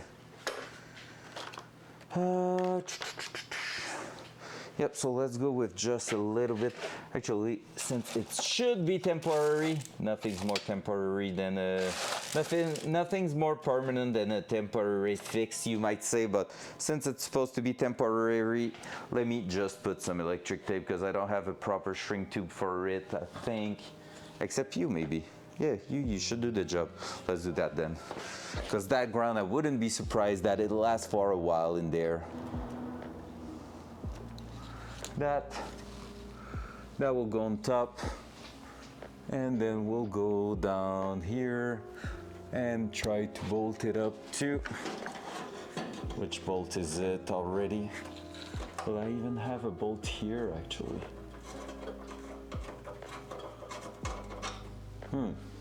Let me clean a surface there. We're gonna be able to send it in a weird but yet working spot. So that's gonna go there. We're gonna go like that. Maybe I should have weight, because I could really reduce it by quite a lot. I could reduce the length of it by quite a lot. Maybe I prefer to go underneath. Yeah, I think we're gonna retrim that, because right now it makes no sense to leave that big of a wire in there. I thought we were going to use something a little bit further down. Oop, there we go. Fisco, welcome in. How you doing, sir? It's probably a resistance issue. Have you insured the hood? No, the rear is bad. So yeah, it's both front and rear. So that's why, but resistance could make sense, but I'm not sure I get it how. Because basically I have left side, everything's good. Oh, I need to look. No, I haven't checked for the rear wiring at all. Like what I say is that both bulbs are like just brightening up a little bit at the rear and at the front. That's what I notice. We're gonna go with that one instead. That, let me redo a crimp here.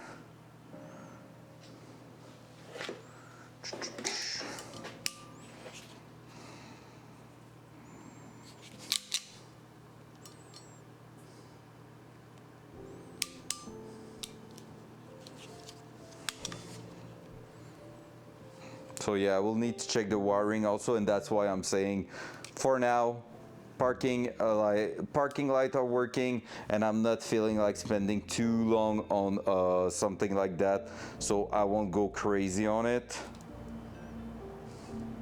But I do understand that it could be that, and yeah, it does make sense. There we go. We have a ground there. We're gonna clean that down here to put that in bare metal. We're gonna have just that like little tiny thing that will be our connection. We're gonna use that here to get a nice little because I want to say it, that a nice little connection with that here, the shrink tube to protect it, and we should be good with that. Now I'm just looking for my belt sander that was around there. I knew I saw it. So I'm just gonna bring that bare metal to get a really nice ground on there. But yeah, so it will make sense. Left front bumper wire.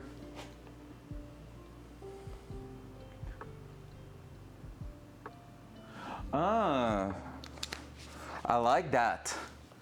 I don't have, wait, so you mean like I could use wire just to temporarily plug them together? Basically, that's what you mean? because like I obviously don't have enough long enough to bring that wiring loom to that side there.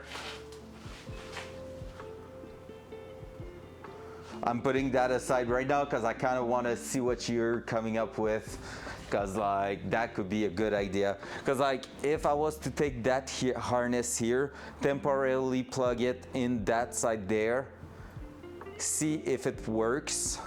Like if that one's reacting the same way being plugged in there, that would mean, but it won't solve the rear, and it should work technically speaking.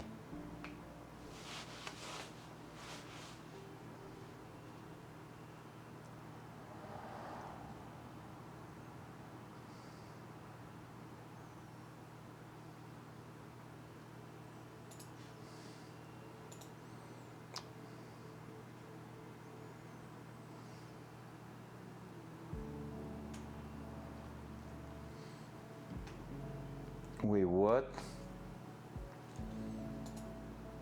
If it's a connected circuit, then fixing the one issue will fix both. Oh, you mean like if I was to fix that side here by doing left turns, like the left turn signal, if that fixes that light, after that it should fix the rear light too? Because that one's not connected in there anymore? Is that what I should understand from it? I'm really not sure I'm following there, and that's maybe more, okay, yeah. So, and if it's not, maybe that means it's at the rear, the issue, and then I could do the same at the rear, see if it fixes that. Actually, right now, will that mean I can test here with just unplugging the rear, see if it changes the behavior? And unplugging that here like I done right now, I can go check right now if it fixes the rear also, just so we see if the resistance is switching spot. Because my worst fear is if this is like a short circuit somewhere in the loom, even though I like actually set everything up, it's still flashing quickly. At the rear, the light is dim and flashing quickly, but if I'm using, that one's good.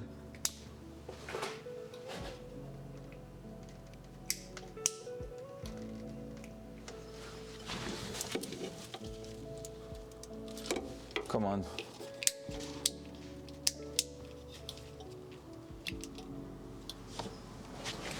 And that one here. So on that one, on the four, like the emergency flashers, it's good.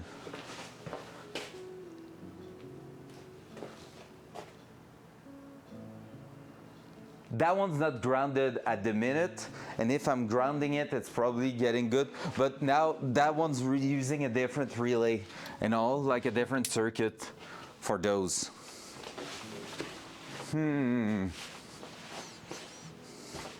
If I'm unplugging here just to see the behavior, because I love where you're heading with that idea there, Fisco, so let me try it. Up. I need to replace that there to make sure it's waterproof. Now, if I'm putting right side, flashing fast, but my light is now bright at the back. So it's the front causing a problem.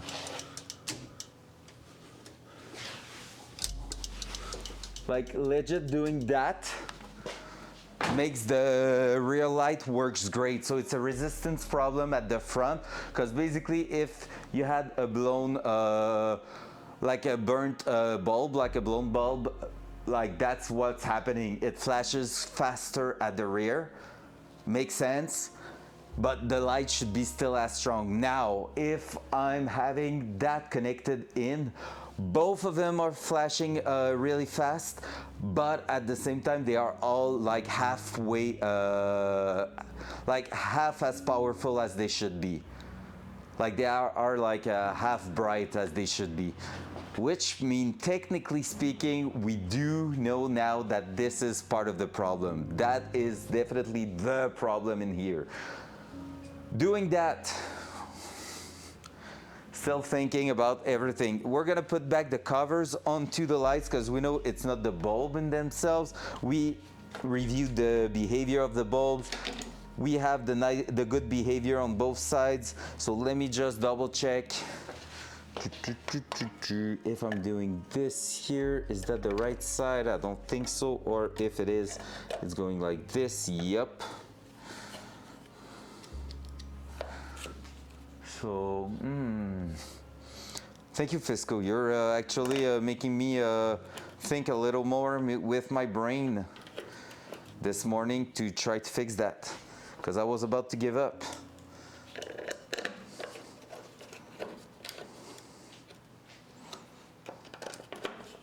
Not gonna lie, I was about to give up on that. Let's do the other side too. We also have a little problem with this, so we're gonna try to fix that. Up. Making sure it's sealed.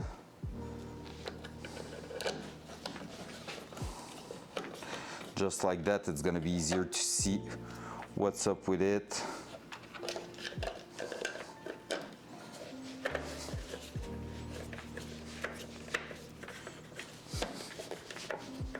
All right, that's not the right screwdriver for it. Let me grab something more decent.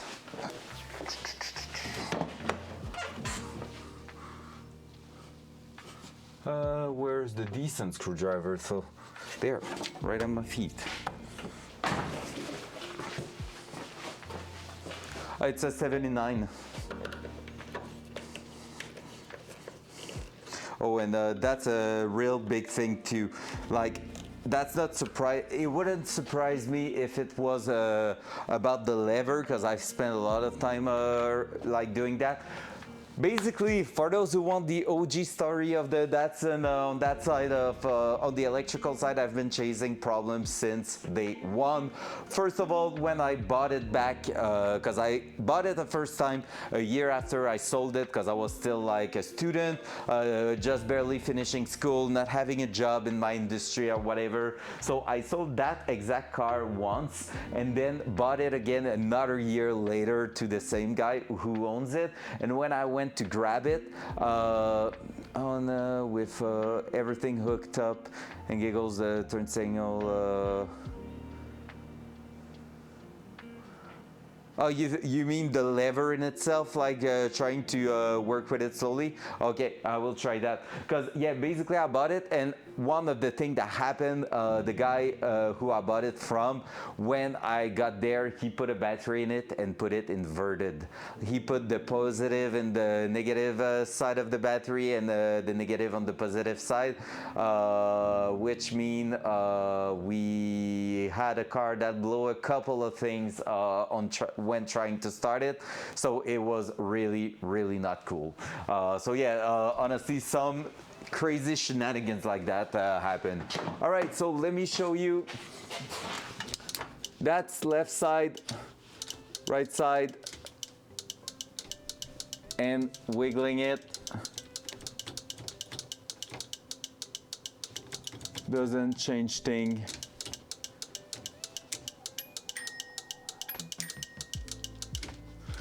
So I was trying.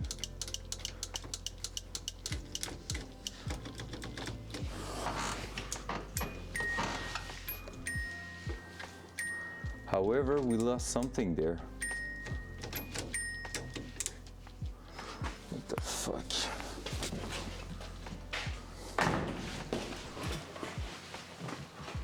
What's up, Anarchy? Good day. Apparently, more than half of the front bushing should be replaced now. Doesn't help my spherical bushing dilemma. Just do it, man. Are your anxiety fair?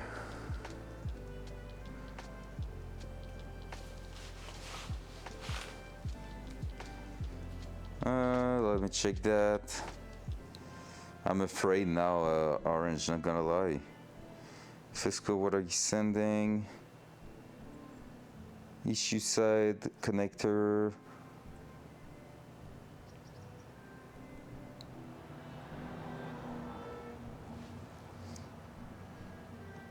Yeah, I get it. How is the turn signal indicator built? My turbine has contact. Huh.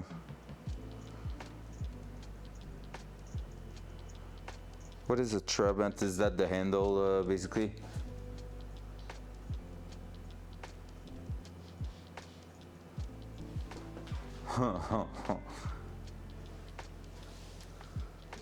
Oh no, anarchy. It did work before, so that's why. That's new. That's a new problem I didn't know about. But like everything was good, and like I'm saying, the current getting down there is good, and that's why I'm kind of thinking it's kind of weird. Now the only thing I have to check, just give me 1 second. I want to check what Orange told me to go look for.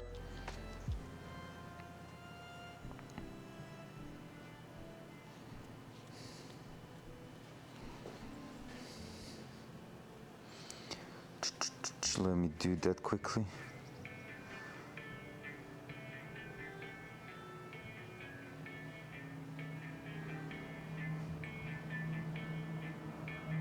I love it. Oh my god, I love it. I love it, Orange. It's excellent. All right, so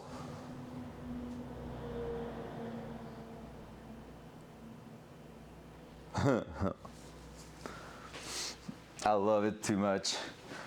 So here, if I'm doing that, let me reconnect. Okay, I'm gonna finish grounding that part again, just to see the improvement there. Because basically right now you're gonna see if I'm turning on the evening lights, that one's going hard, that one's doing nothing because it's disconnected. And if I'm reconnecting it, see, it's like really not bright at all. So you see the difference there. It's not as bright, and at least I can see it really well on my side. And now, if I'm doing that, I don't understand. We have issues, guys. Maybe I will have to put the battery on charge there. But yeah, so now that being said, let me try a ground again, just to see what's going on with that.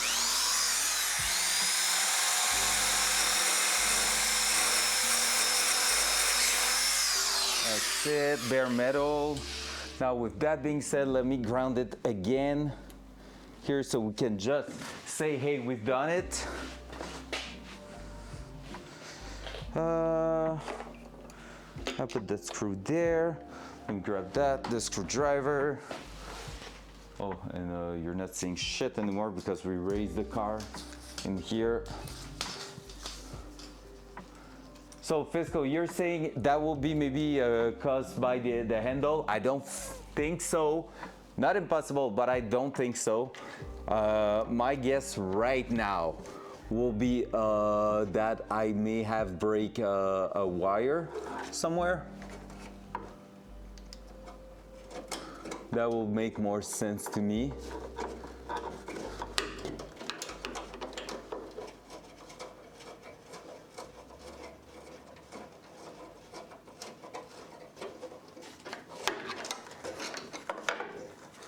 I'll need a small screwdriver. There we go. Now, if I'm doing that, okay, just to give you an idea to see it really well, I'm gonna disconnect the ground.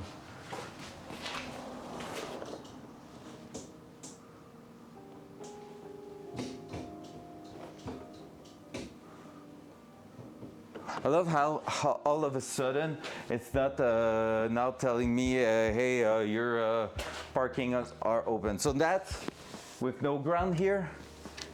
And when I'm grounding, have you seen that? That's adding a ground. So that's quite intense. Oh, it feels like that one is not as intense. Wait, is it changing? No, it's not. So now that with a good ground, it's doing way better. If I close it,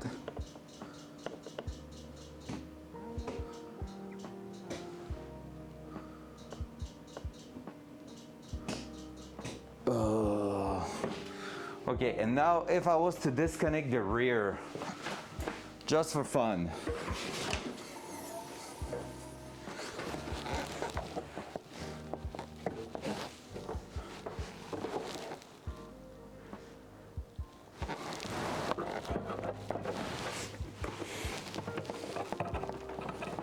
just for fun, in case that this is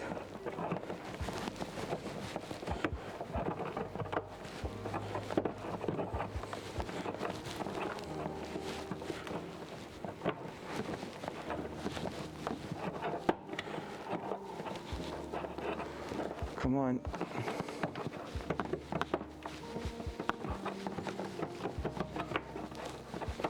Why are you not getting out?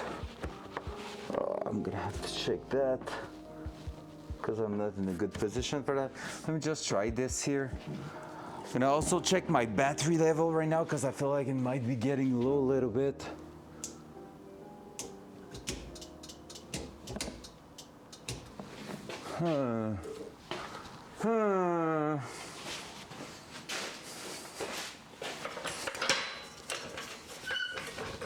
Let me make myself a step with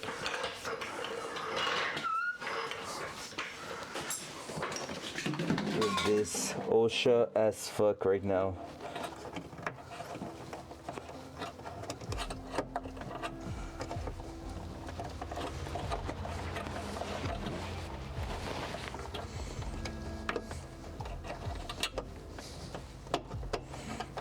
Because we're not missing any ground at the back here, that's for sure. Well, at least as long as I'm concerned. How the fuck am I supposed to unlock normally?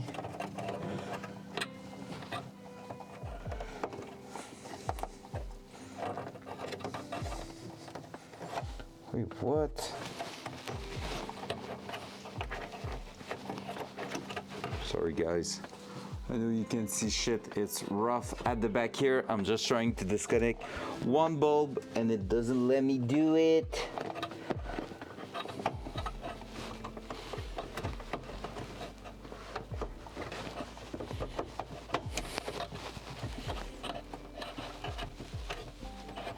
Come on.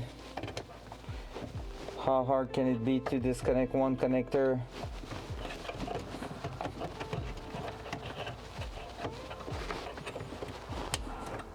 Can it be that hard? Seems like a yes.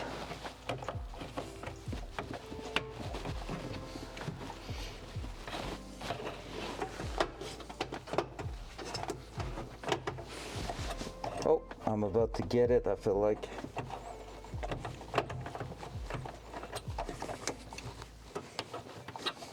Or not. Man, what the heck? It's technically unlocked and it doesn't want to come out.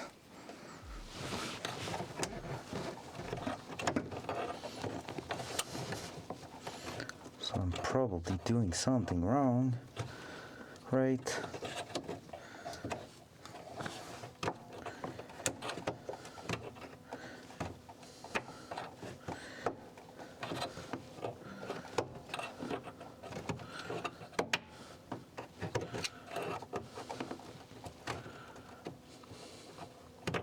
Come on. Not having fun now.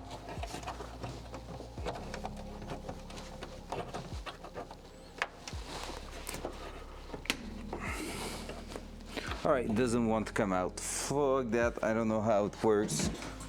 But I felt like it was probably the way I would have to tell if something's good or not.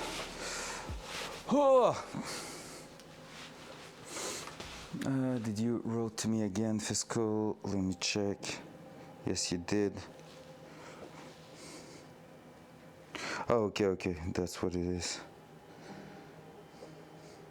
Okay, yeah, and now what we're getting into is that the 240Z didn't have the same type of connection exactly. It looks similar, but no. See, that's a 4-pin in that side. Mine is a 3-pin, and basically,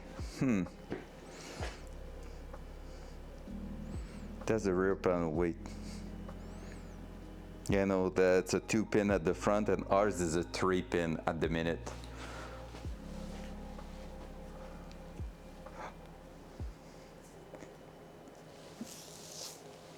I'm gonna be live for a while still. Like, what time is it? It's 1:32. I'm live for at least the next 4 hours, I will say. So yeah, you're all good. Anyway, we might dive into something else, but I'm almost sure it's a wiring issue right at the front here. Something may have happened or some crazy stuff. I don't know, but yeah, I think we're gonna have to take a look at that eventually, but I have no clue exactly what is going on. I love the idea of testing the resistance at the front and the rear, but yeah.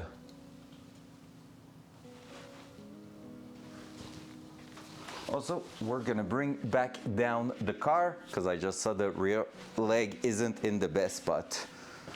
So we're gonna fix that. Rear leg of the hoist got moved yesterday probably and is really not holding in a spot I wanted to hold on. Well, yes, but like no at the same time. It's too much of a close call. We don't want to flip the car. I just noticed it was like springing a little bit more than usual. And I was like,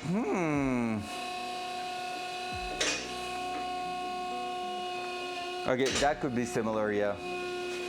I have all the wiring diagram in the book here too, if needed.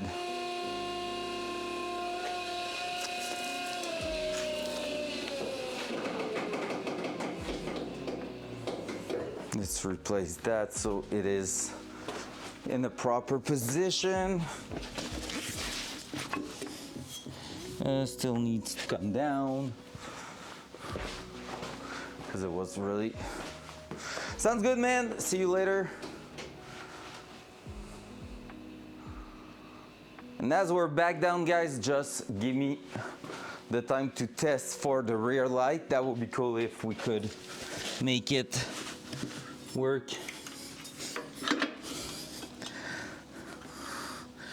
There we go, up. Now that's way better. That's gonna make more sense. Just give it a few degrees of rotation. Let me check that light one more time, just to see if now that it is like this, I can give it a little go.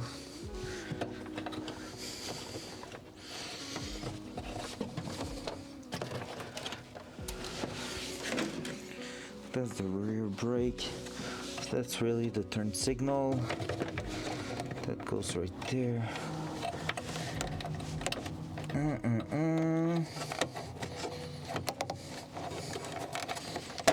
There we go. Just got it. It was a bit rusty in there. Oh, wait, that could be. Could it be? Let's just disconnect the bulb and see what's happening now. Let's just see what's happening now.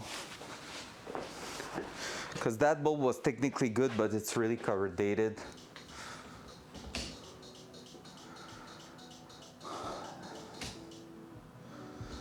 Do you see what I see? That flasher is way stronger now. And look, oh, did I break? Yeah, I break the cam. Look how this is looking. It's really looking nasty. Let me go grab something to... I'm gonna go check if I can change the bulb in itself, but maybe it got too corrodated in there and was creating a resistance. So that will be going right in line with what Fisco was saying. So let me try that actually. I'm gonna go upstairs.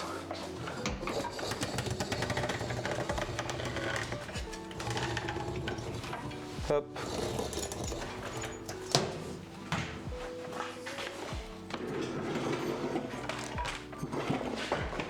There we go. Up. Don't look too much on my rear. So did I sold those rear lights? I don't remember if that was what it was, what I sold or not. I have some here with no bulb in, so there's no bulb. No.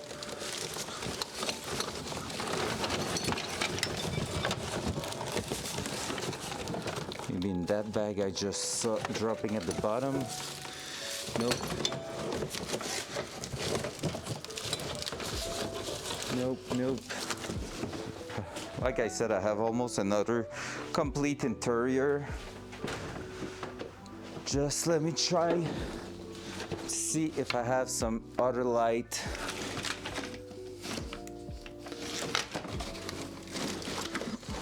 That has bulbs in them. That will be so awesome. But I don't think I do, sadly.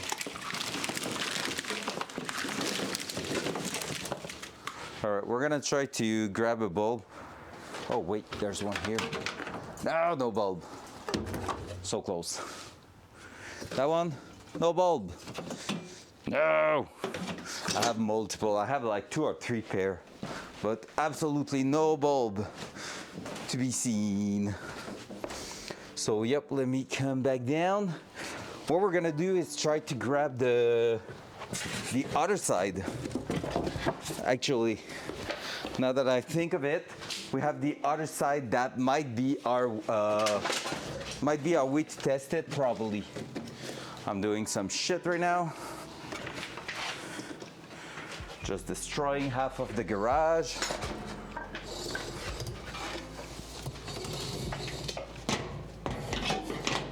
Boom. We're good there. We're good there. All right, let me try that. We're gonna switch the current to the other side.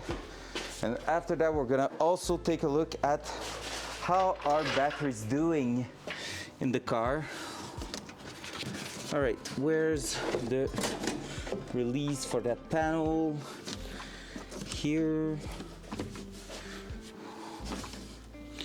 Oh, it will be that. No.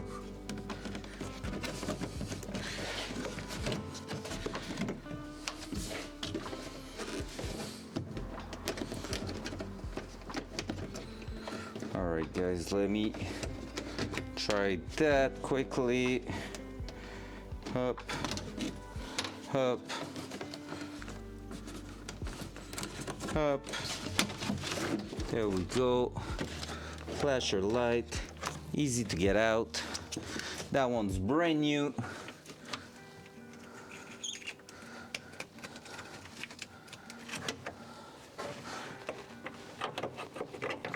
Just gonna do that. So I switched the bulb. Now let's see if left side's gonna do. So we're really full troubleshooting right now. Let me also fix the cam. But we are fully in troubleshooting land at the minute, which means we're just like doing trial and error and trying to figure out what's gonna work and what won't work. Let me just do that. Oh, I think it's totally disconnected right now. Oh yeah. Whoopsie. My USB, if it does thing. Now let's do that. Boom, we have a camera again, but we don't need it for now. So, what I'm expecting, left side's gonna flash really fast now. There we go. But putting a bulb back,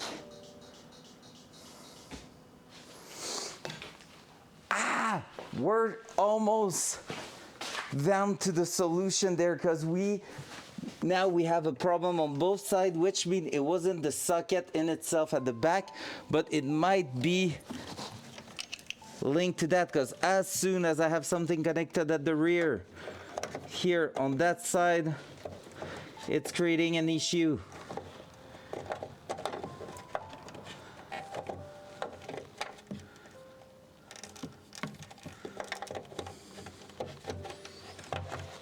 Let me just replug that up.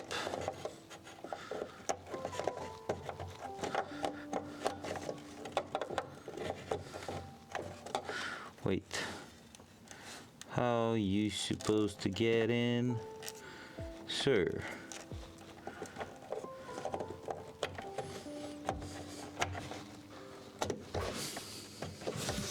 Wait, what? I'm confused.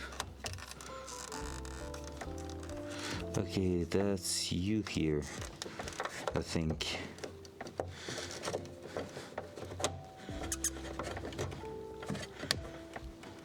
There we go. Boom, nailed it. So that being said, as long as I don't have a flasher on that side, when I'm doing this, we get proper things there. We might have crushed a wire going to the rear then. We're gonna have to take a look at this. Well, not now. Let's leave it for another time. We're done with that. I'm gonna check the battery current there, see how it's going, and from there we're gonna move on to something else. I just wanna check because I feel like it's getting low. 11.67, tiny bit low. We were at 12 bang on yesterday. So we're gonna make sure we're still good. Funny enough, 120 is probably Fahrenheit for water temp actually. It looks a bit low, so yep, we're gonna have to check. So yeah, let me cut the power. We're gonna leave the ground the way we installed it right now. Just as a matter of testing and all. There we go. T-barrel off. Whew! I mean, we got some sort of progression. Not exactly what we want. We're still chasing a problem. Now, I'm really thinking it might be due to the rear, or at least if it's at the front, it's really something to do with the wiring, I think. So we're gonna figure that out later on. So right now I'm gonna raise the car. We're gonna make sure everything's secured at the front. Then we're gonna go for the steering column U-joint replacement, because that's also a big thing that will ask us to go under the dash. So might as well do it while the dash not in there. And then after that, we're gonna go on and reinstall the dash, and should be pretty much there. We're gonna do the light switch connection before, and yeah, we should be getting something interesting out of it. Because I want to bring the light switch, like the light signal to the actual gauges, like I said, to dim them down and all that. Do exactly what the flasher is doing, being 50% of brightness. And honestly, like, it's driving me a bit crazy what we're doing right now. It's really rough mentally. Dual side. So in here, because yeah, chasing a problem is really not that cool. So in here, what we're gonna do now, we're gonna redisconnect that, make sure we have our waterproof connection, like the waterproof rubber in there.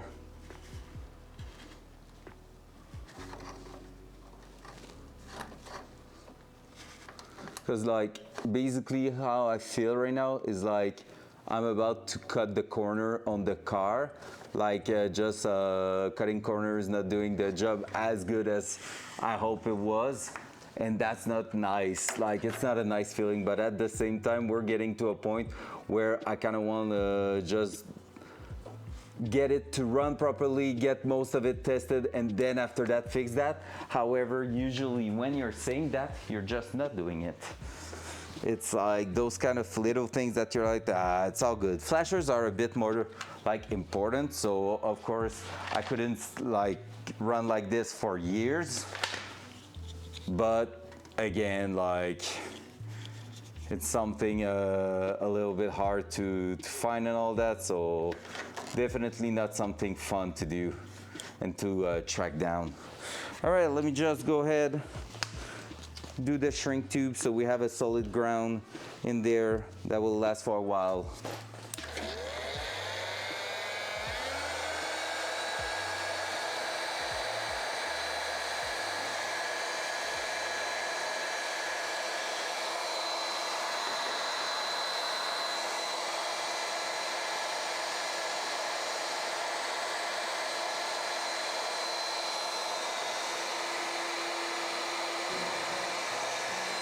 There we go, beautiful.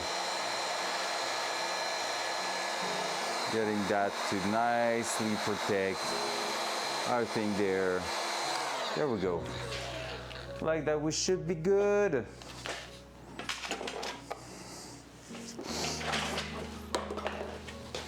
Almost made a huge mess. Whew. All right, just like that, we have something at least decent to stay in there and hold.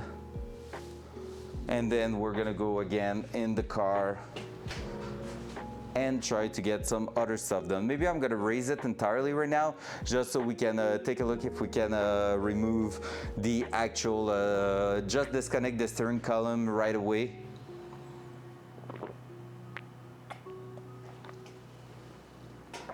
And work from the inside.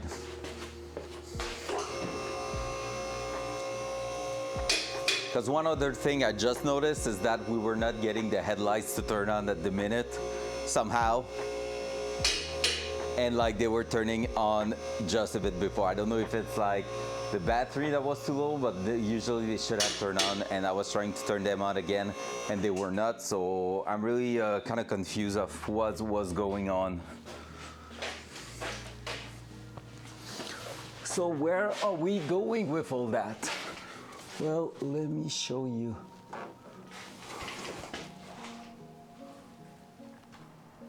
Oh man, what a mess, the cable in here. There we go.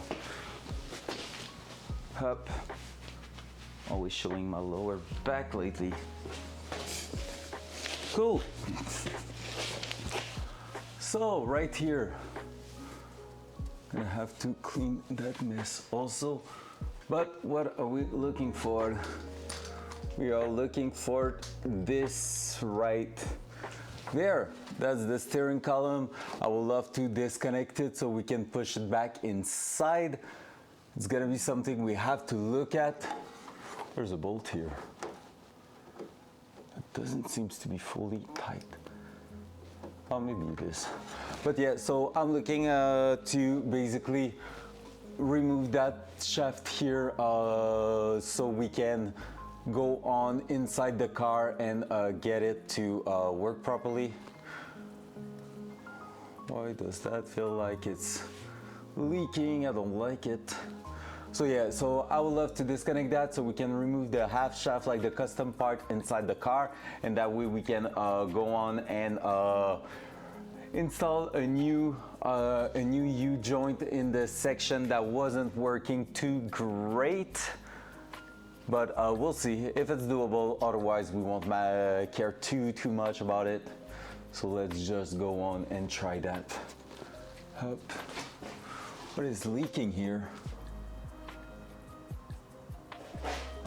It's when we had a mess there. Let me clean up a little bit more under the car, because when we did the oil pump at the front, seems like we did a little mess.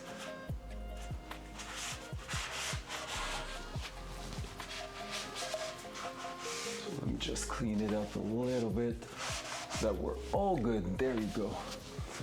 Up, up. All right. Yep, let's go with that. Let's go with that and this, and we should be good. I'm not sure how I want to remove it though, so let me check that. Maybe I'm gonna just throw the steering wheel in the spot, or we can just go and do this. That way, technically speaking, we just flip the bolt to be right here, which is good. So with that bolt there, we could disconnect that, push it up, get access to the other one on top here. That's really, really tight with what's inside.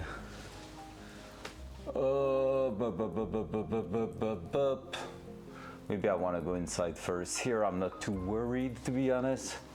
I'm more worried about what's up inside. All right, let's do that first. Let's go inside. Let's take a look how it looks, if we can access to anything. If we can, good. If we cannot, we'll see. That's the one of the part that I don't think maintenance is the easiest. Front cam.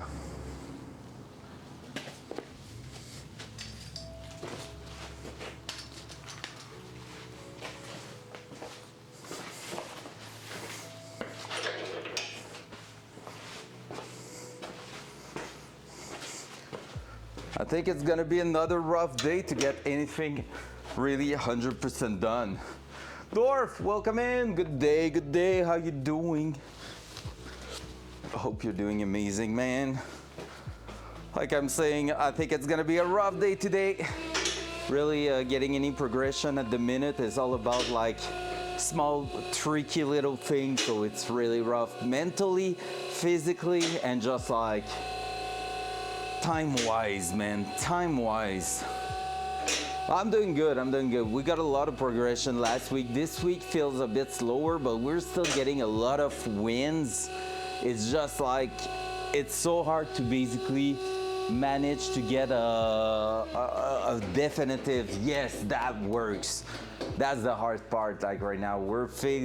We're just trying to figure out a bunch of small things there about like electrical stuff, and it's really, really not easy. It's really giving me a hard time. And I knew that was coming, but still it's a bit harder than I expected because we did a lot of work on the electrical side of the car and it went pretty straightforward back then. So that's why I'm kind of surprised of how difficult it is at the minute. I'm gonna have to release it completely.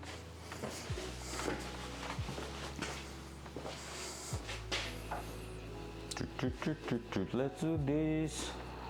So yeah, it's only that, but like we're that close to say, hey, let's go. We put the entire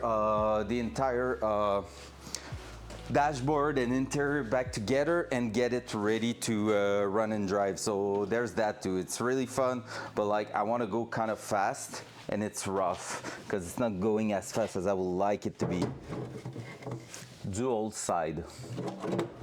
There we go. So we're gonna go there. We're going inside here basically. So right in there, just behind, we're gonna disconnect something. I just want to test again if we're getting actual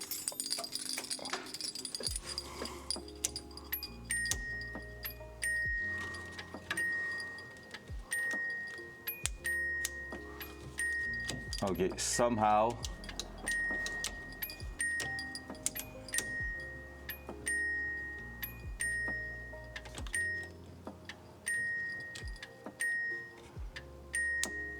the headlights are not turning on anymore.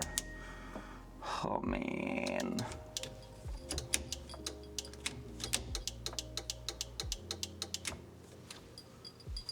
That we don't have anything there.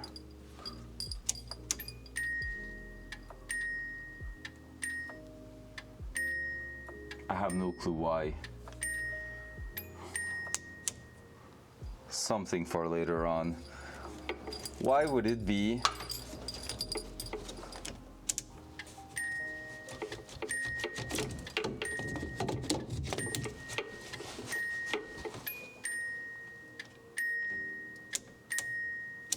Parking light, no problem now, but somehow our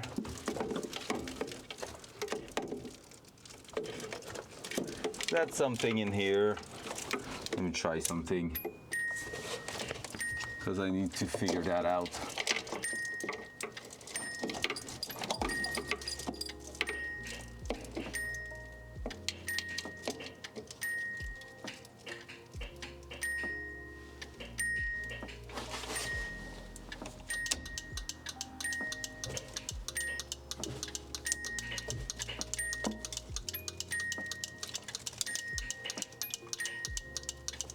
We have a bad connection somewhere.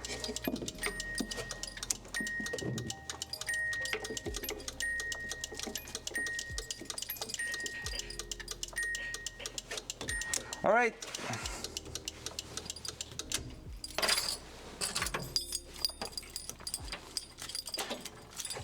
Kill that. Push that there. Okay, bye. Huh. Let me do that. Do this. Let me take out the chat from my pocket. And we're going to dive into that here because we definitely have something going wrong in there. So I was basically touching there and it was doing on and off. For those from TFG community, with his car, he basically had the exact same issue and he was talking about it this morning where he basically at some point just like grab the wires, play with the connectors and all that, and the car seems to be running fine. So he dived, he just tried to run with the car and whoop, magically everything was good. So he ordered some new connector and all that, but yeah, he was having issues with them. And I think right now we are getting the same type of issues at the minute, which sucks. Let me do one more try of one thing. I want to test left side here.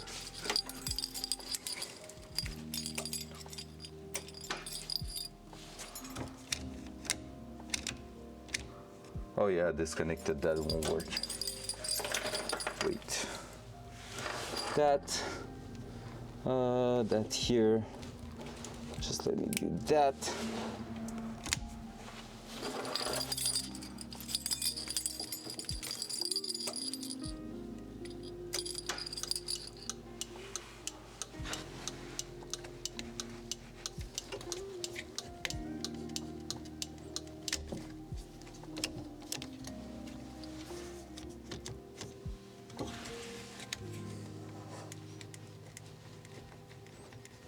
Just want to check one thing.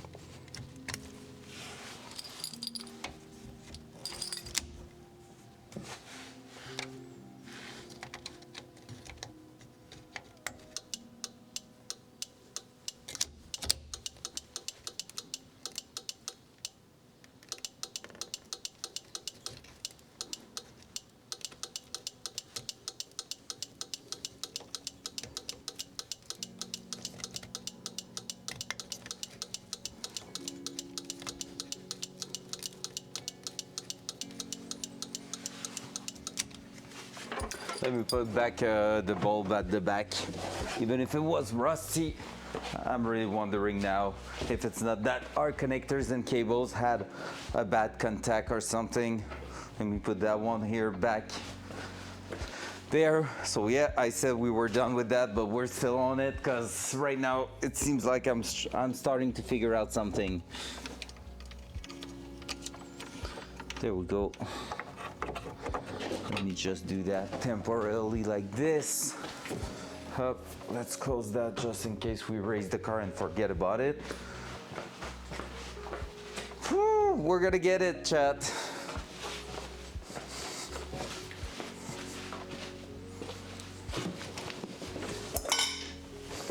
At some point, we're gonna make it work.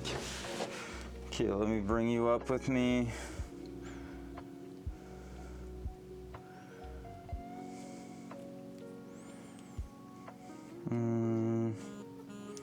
Where's Twitch there?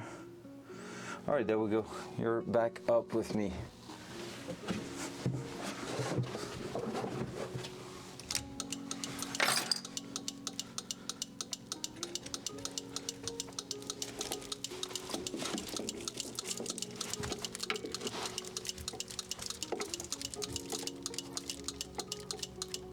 So we're not getting any difference playing with the loom.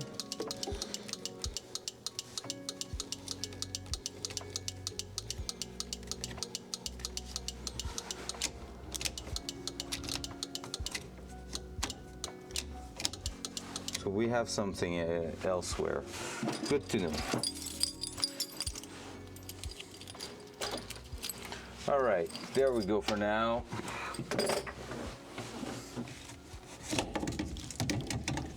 So here we're gonna do that instead of disconnecting there.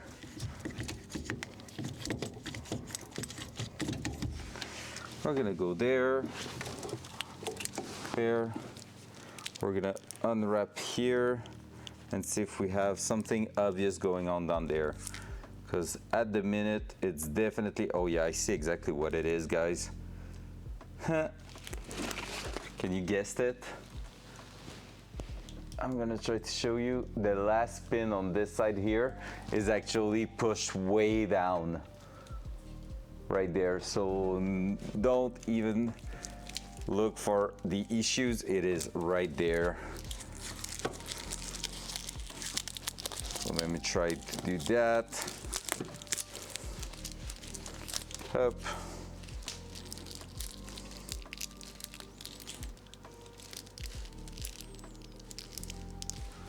What I'm gonna do is this, try to remove that layer of tape also.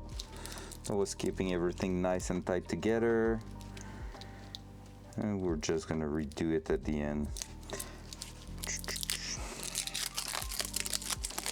So I am the one who's at fault here because I'm the one that did that plug there. I extended all the wires and all that.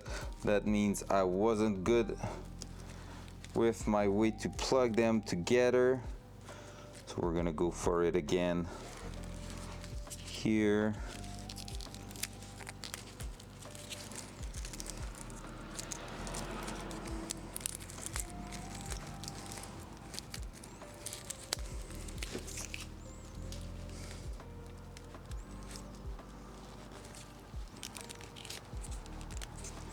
There we go. Let's try it. If I'm plugging that all together now.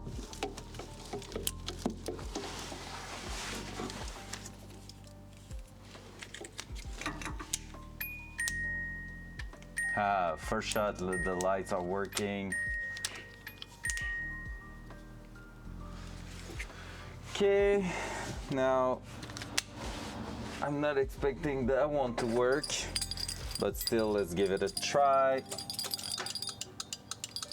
It is not, but that one's still going to work.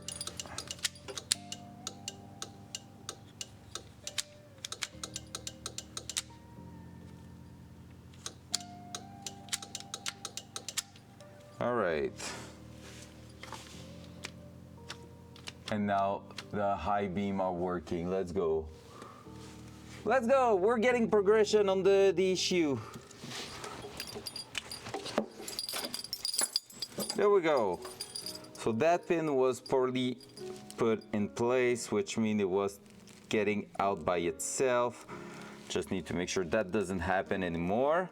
But from there, we should be good to just put back some tape on top here and getting seated in place. Do I still have tape around here, or did I leave it somewhere else? I think I brought it. I bring it with me somewhere. I need to go grab some tape. Let me check. Held it. Oi, that's the keys. There, let me go grab some. And a coffee sip at the same time, because we deserve it now. Now it's something well deserved. Whew. Electrical shenanigan might be one of the things I'm doing off stream at some point. Never worked off stream on that car, but that there might be the moment I start. Like just basically working off stream, getting that done, explaining it later on will feel way better than losing 3 hours on that. I'm saying I had it with me, but honestly I can't find it, so I don't know where I got the tape.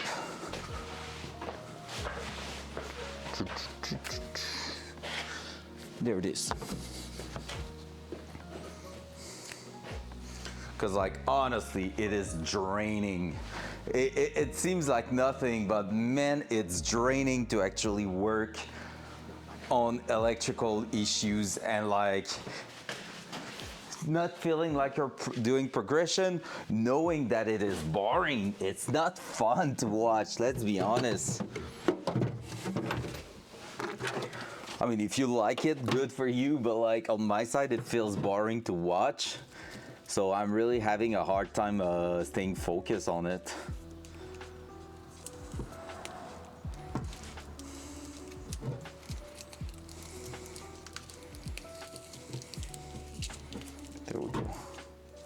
No, it did the same thing right there. Let me do that. I just got it off its position again. Why is it doing so? Do I have something in the spot, or is it something in there not doing its thing?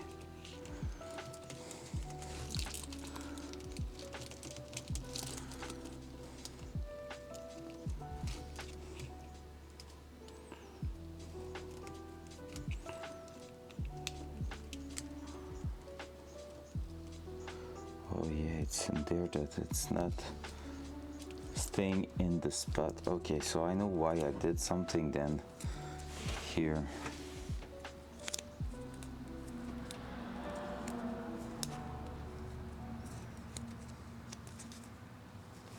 I know why now.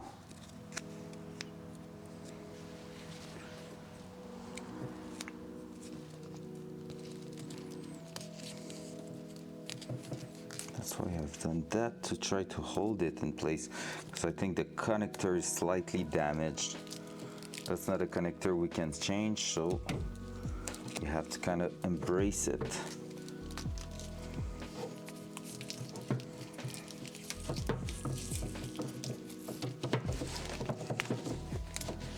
Just like that, and now all the pins are in place. Beautiful. And now if I'm doing that,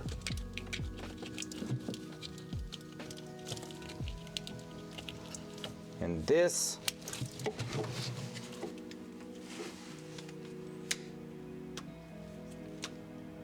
there we go, GG.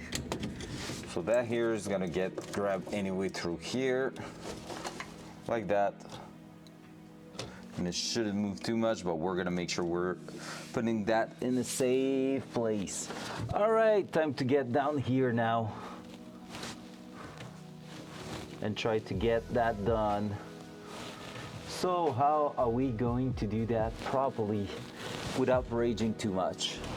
That's gonna be the next question. So we have a plate that we can remove to release the entire shaft in itself. So what I'm planning to do at the minute is maybe to try to grab it, push the shaft through. So we will need to disconnect it from underneath, but I would like to start it here. Make sure that we get everything out if possible. So I will go grab the steering wheel, turn the wheel to one side. But again, let me test it. Is it worth? I have a spare one, but is it worth the pain? I mean, we're there. We're in a moment where we can get it done, but I don't want to burn myself doing all that thing.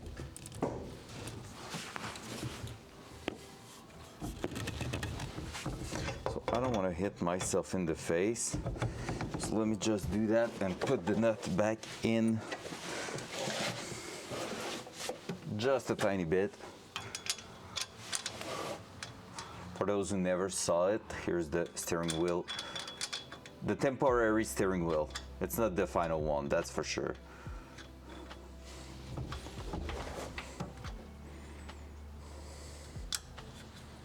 Because it's not a high quality enough for me to trust it.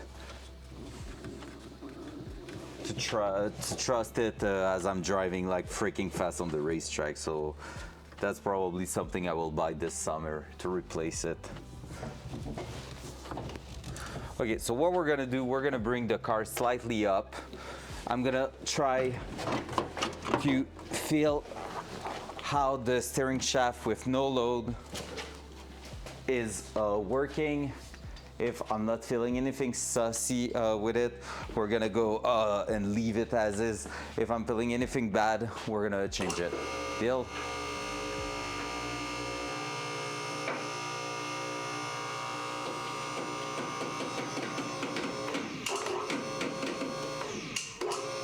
So just enough so it's not touching the ground anymore. I might even just slightly touching the ground. We removed most of the weight, so we're gonna feel a bit of resistance without being too intense. So now I should be able to And that's what I want to feel. It's if I'm getting at any point a clunk.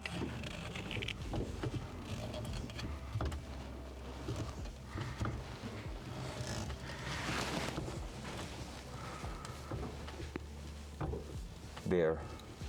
But that could be steering rack. There.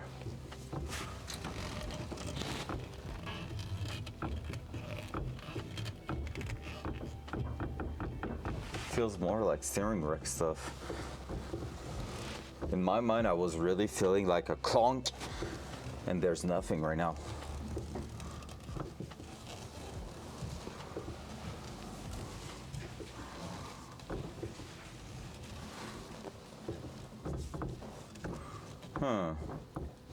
Well, I think that in this case, we might stay like this.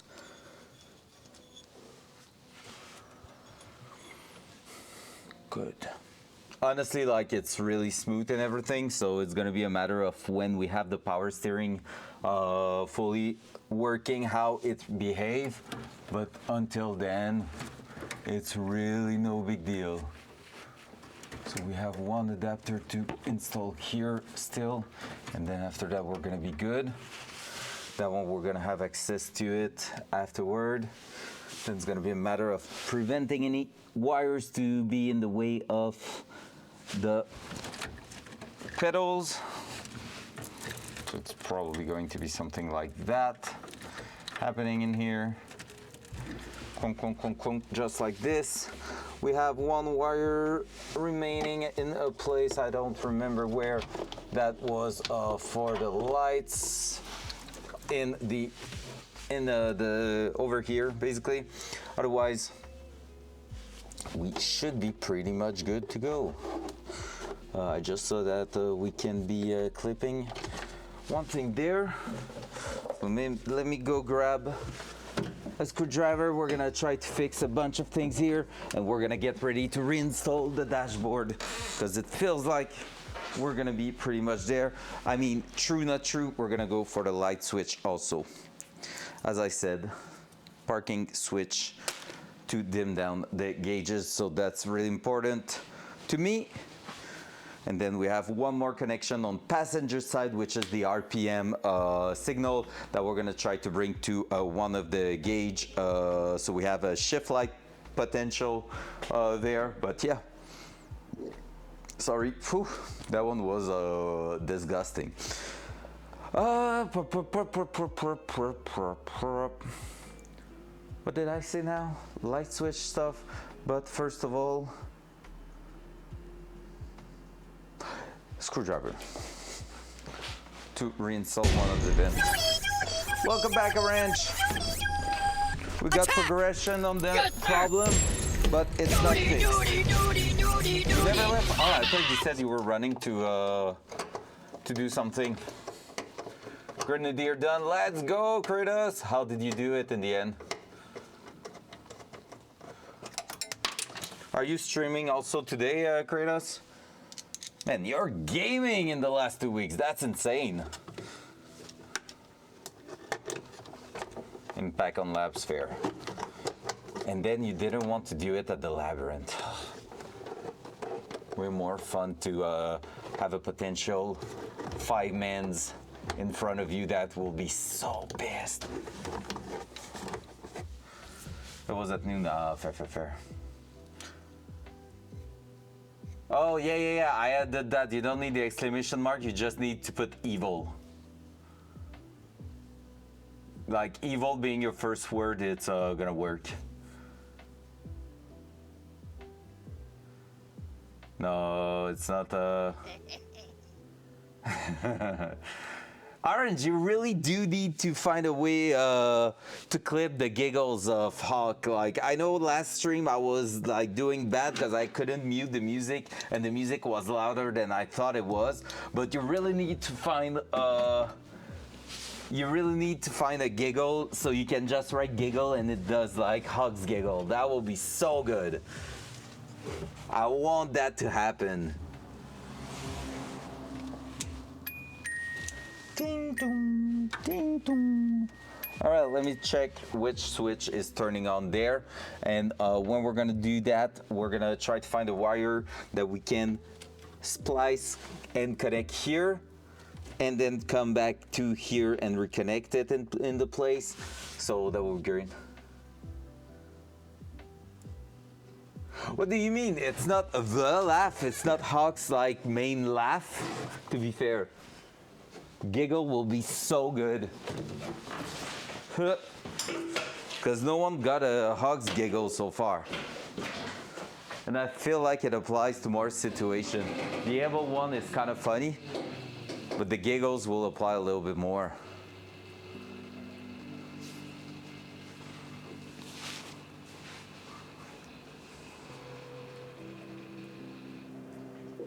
There we go, let me grab the tester. I brought it at I think I bring it with me at the back of the car.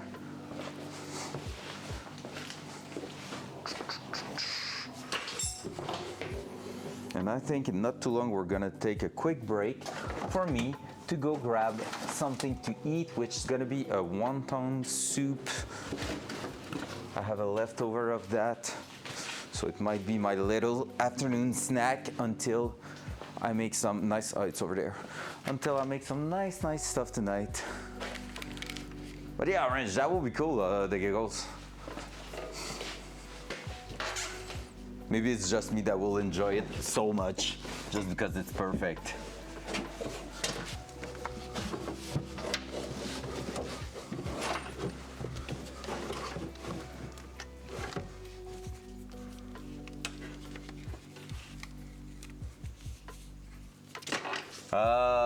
Fair. Oh yeah, because Hawk gifted a sound to Kratos because it was his first sound. That's fair. I get it. A laugh of some sort. I love it.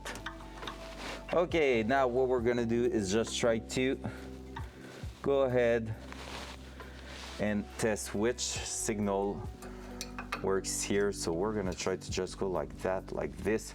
That should ground good enough. Okay, we cannot have really that.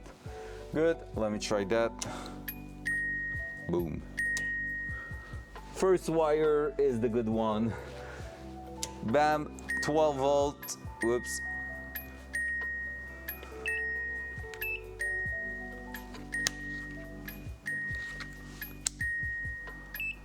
Just let me, 12 volt, none. 12 volt. First wire at the bottom here is our bingo wire.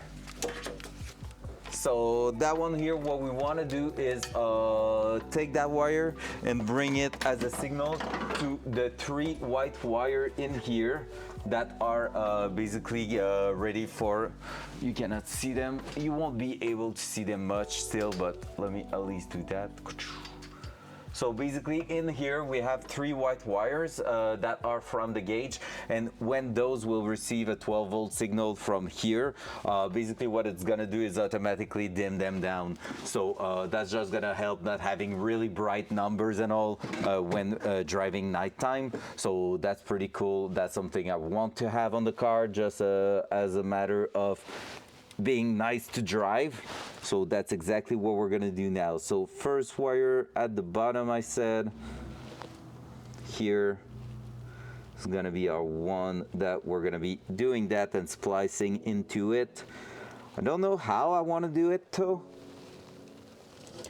What I'm thinking of right now is maybe removing the pin, bringing the wire up here, and then doing just a little extension so it goes from my board right here to that. What do we reckon there? I think that could be a good idea actually. So I'm gonna be unpinning that here.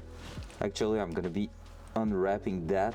I have another tape somewhere that I haven't found, but we're gonna need it because man, I'm removing everything I've done like a year or more ago. That was like a year and a half almost.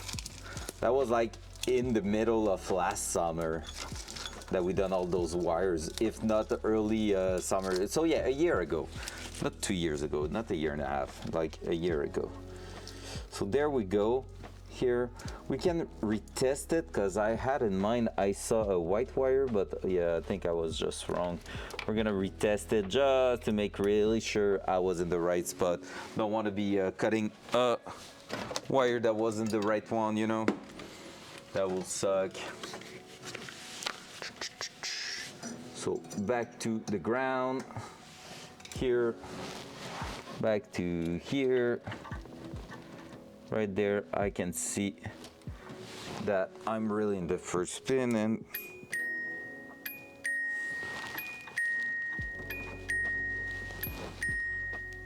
$11 volt, perfect. And I'm really in the first one, perfect. So yeah, it's really that one there. Up. One of the most wonderful tools to track down stuff.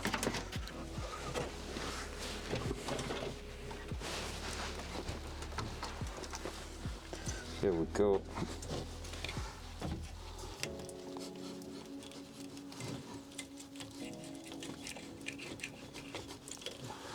So we have eliminated our switch here to be the shoes for the flasher, by the way. So that's also a nice little thing done. Okay, that one's going there, so it's red and green here, that's our thing. So yeah, we have eliminated that, so that means now we're looking forward to maybe having a checkup of the wires everywhere in the car, like from here to the front to figure out the issue. But yeah, we're gonna see that later on. Okay, I need something to go in there and release it. I don't have any tools for that. I'm gonna need to go grab one. Then what we're gonna do is maybe open that up, bring that wire out somewhere like here. So that way, when it's gonna be here, tag down, we're gonna have that connected right there, and then get our wire out of there, 2 wires out. So basically, I'm using a little board on the side here to just go ahead and split some wires and have a nice connection, not having to tap into wires all the time. So we're just trying to make that look neat. And so far, it's really not going too bad on that side. We're getting a nice result. So let me grab my tools here to release that pin. We're gonna try to fish out that wire and then get it to a nice little position to make that work. There we go, there we go. That pin should be perfect. And after that, yeah, we're gonna take a look right away. Do I have stuff in here for it? Or will I need to go grab something else? So that might be useful. That is not what I was looking for. That is not what I was looking for. That here is not what I was looking for.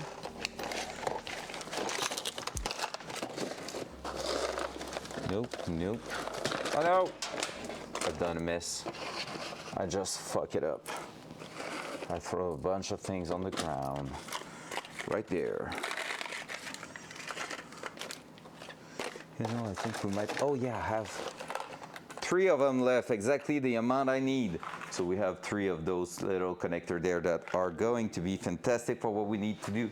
So let's bring that, and let's bring this. We might be able to go quite far with all that. Ow. Oh, I'm being scared of you, sir. Up. Oh. Just black. What color was the carpet? Yeah, just black. Just a black carpet. I have also another like layer of carpet that is saying Nismo, which is the racing division, well, the sport division of Nissan. But I'm not sure if I'm gonna use it because we burnt the passenger one when we had that little incident last year. So I'm not sure yet if I'm gonna be using it or not. There we go, as easy as that. So basically what I want to do now is isolate that one here in a really specific way. Okay, yeah, that thing isn't actually, so I'm gonna have to remove it from there. Oh man, that's my wire extension there. So isolate it from there, then have to figure out up to where it goes, and from there I know what I'm gonna try to do. I'll try to go around here through the tie wrap. That will be ideal. I think we're having a success there. From that tie wrap here,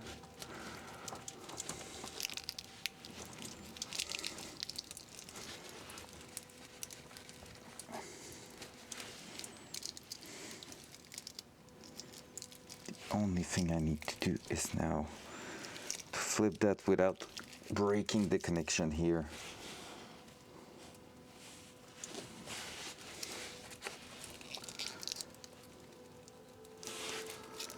So that way I can push that through. Should be good to go. Oh man, I went on the other side. Shit.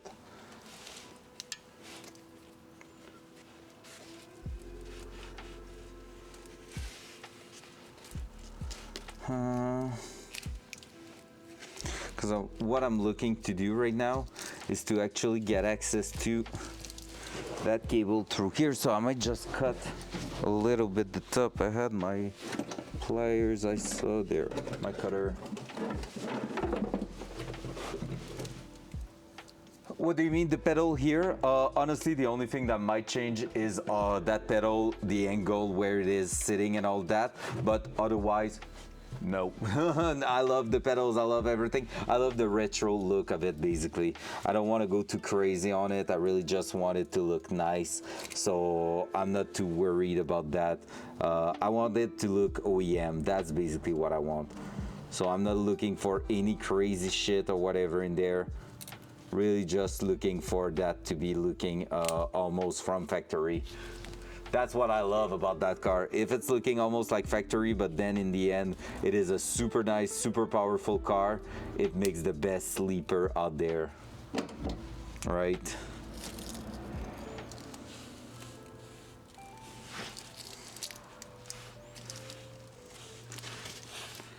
From there, if I was able to do that and actually grab the appropriate wire, which could be a thing, through here. Not that one.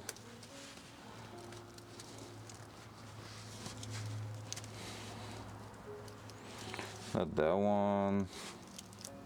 Not that one. So it should be the last one because there's 4 green. Oh, there's more than 4. Well, I knew it. It's funny because a lot of people lately has been asking for stuff about the look of the car, and it makes me smile because like it's been a lot of people actually asking me for paint stuff and all that, like more than I can count, I think, in the last few weeks.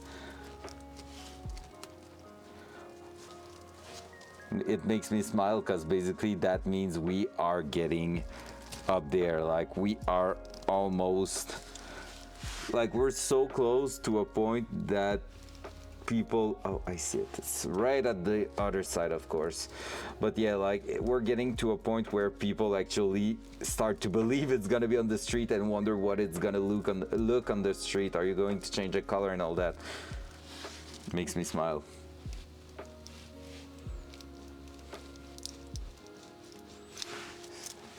Oh man, it's rough. Come on.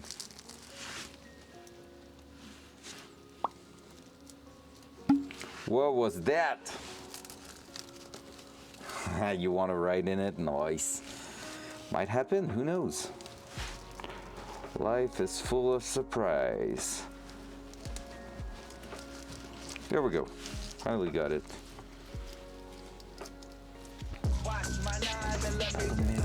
Bang, bang, bang. Watch my 9mm go bang.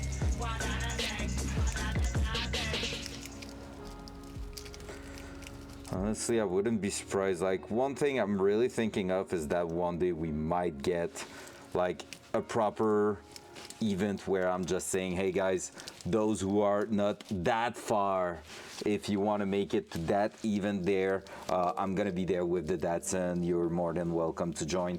Like, that's something I can see myself doing eventually, and I will love it.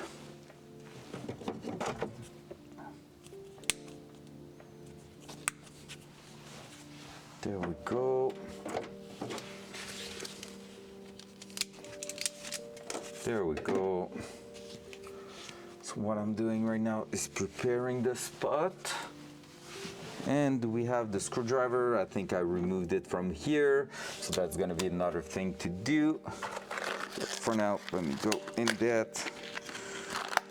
Grab this, grab that. Push that through here. And crush it.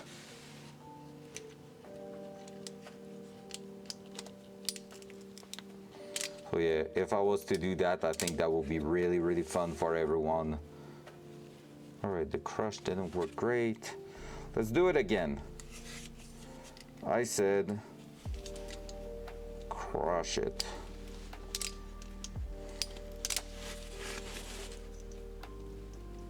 Nope, that didn't work well. Well, what are we doing now? Well,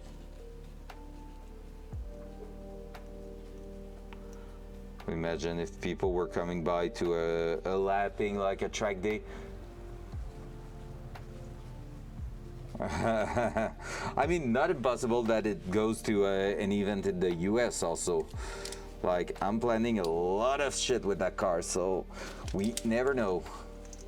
No, okay, that's not working. We're gonna grab a proper, decent kit to do that, because right now I don't want to be fighting that for a long, long time. So this, that, we need to make sure we don't lose that other side here. That's gonna go back inside that.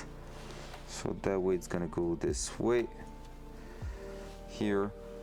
And I think I'm gonna extend it right away with another wire down there. What are you, sir?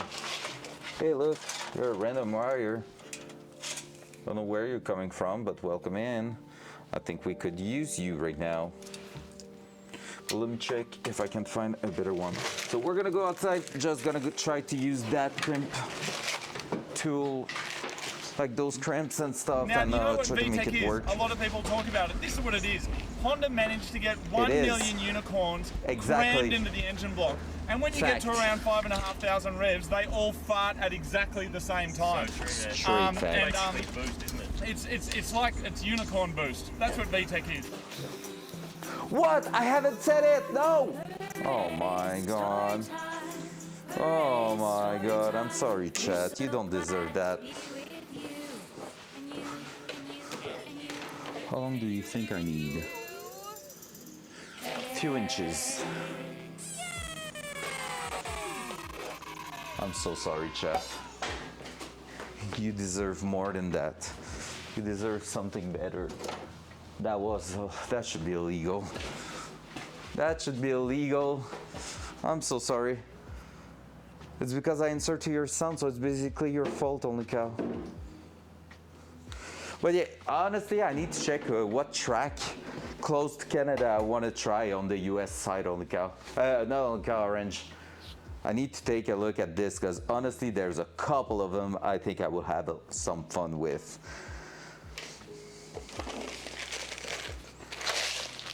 Like, there's a couple of them I have in mind that I would love to see where they are at. But yeah. It's also a matter of expenses, to be honest. Because when you think of it, bringing a car to race it in the US is quite expensive in gas, in a lot of resources and all that. Food, place to stay, all that. But that's still something I would love to do. If I can afford it, man, count me in.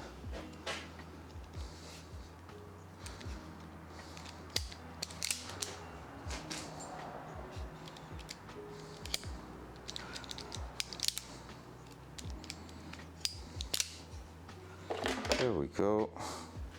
So now what we're gonna do, we're gonna twist those. We're gonna twist them together. And we're gonna use a nice crimp to plug onto them.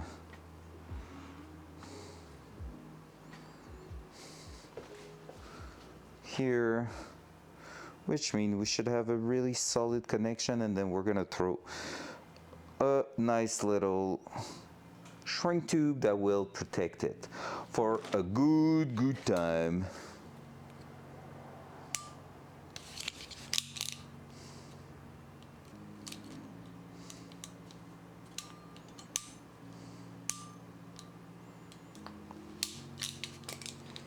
There we go, one side done. And now let's finish the other side. I'm gonna show you guys what I just did so that you have a nice idea of how to do that type of things.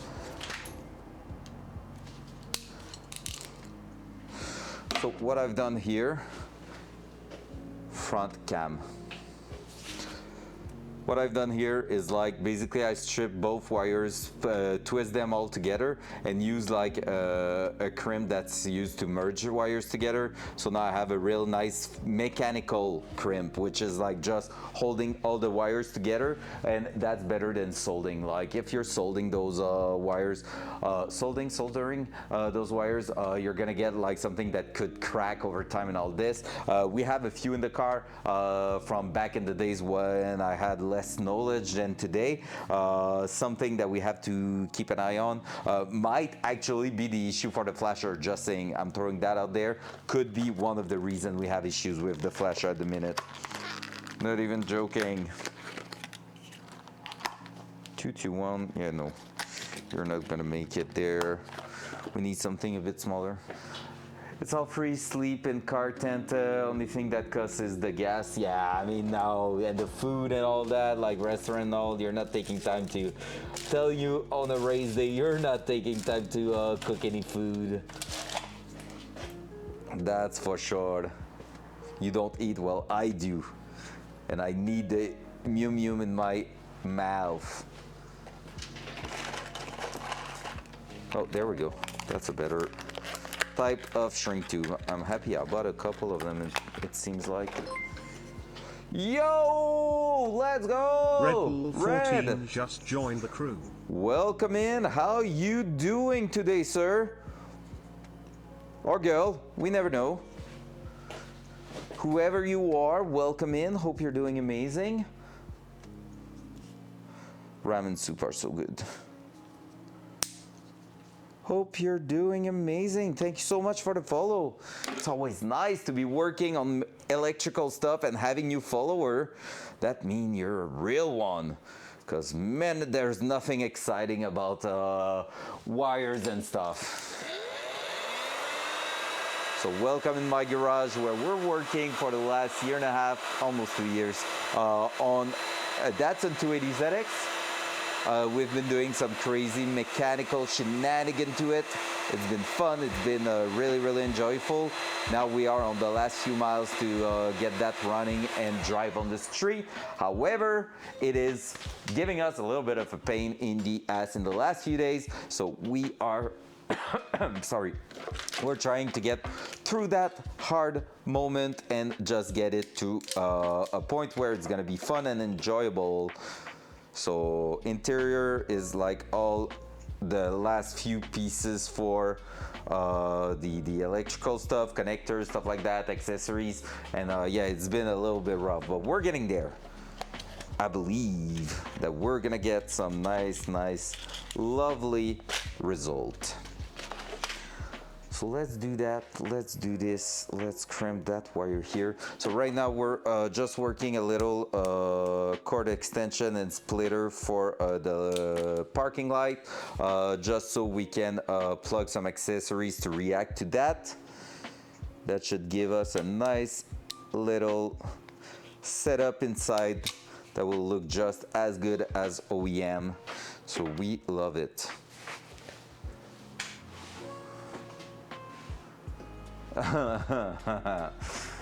Yeah, I was too lazy to trigger it actually. And I forgot to put a shrink tube on and that one won't happen. So when you forget your shrink tube, you're a little bit doomed. Maybe we're gonna go with a 4-to-1 shrink tube, we'll see. But for now, we can go back in the car with that one here. And yeah, try to get it done. I was thinking of it, maybe if I was to do that. Wait, maybe I will just cut it there. Do another crimp, because I think I might be able to merge 2 wires into 1 crimp there.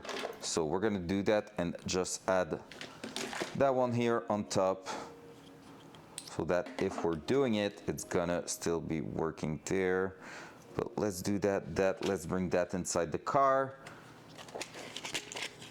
Because here, if I was to do 2-in-1, that will be fantastic.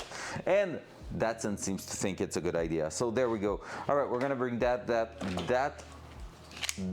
here, we're gonna come back to grab it if needed. Dual side. Again, thank you so much, Red, for the follow. Let me know if you have any question. We are really open to talk about anything in here, pretty much. Ow. Anything car related is more than welcome. We're some Tarkov enjoyer too, so you can always ask questions if you're also a gamer.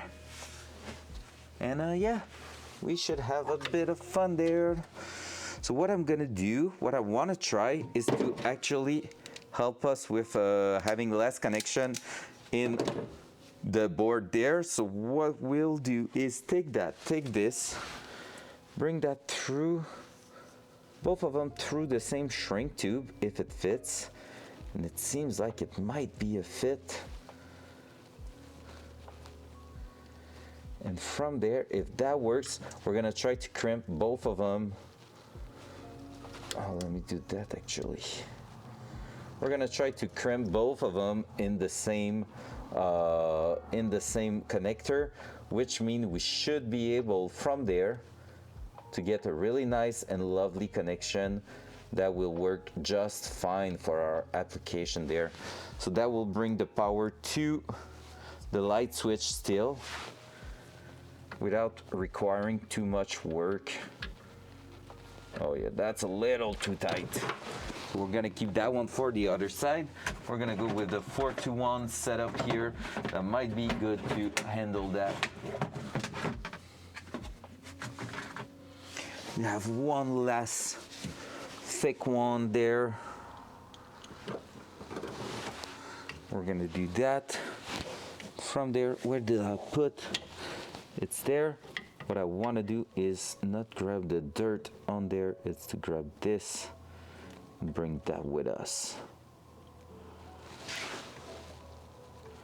If I can crimp that right here, we will be Gucci. So let's try it. That. Wait. No! Trying to get it to stay in the air so that it's easier for me to hold it there, but it's not an easy task to get done. Let's do this.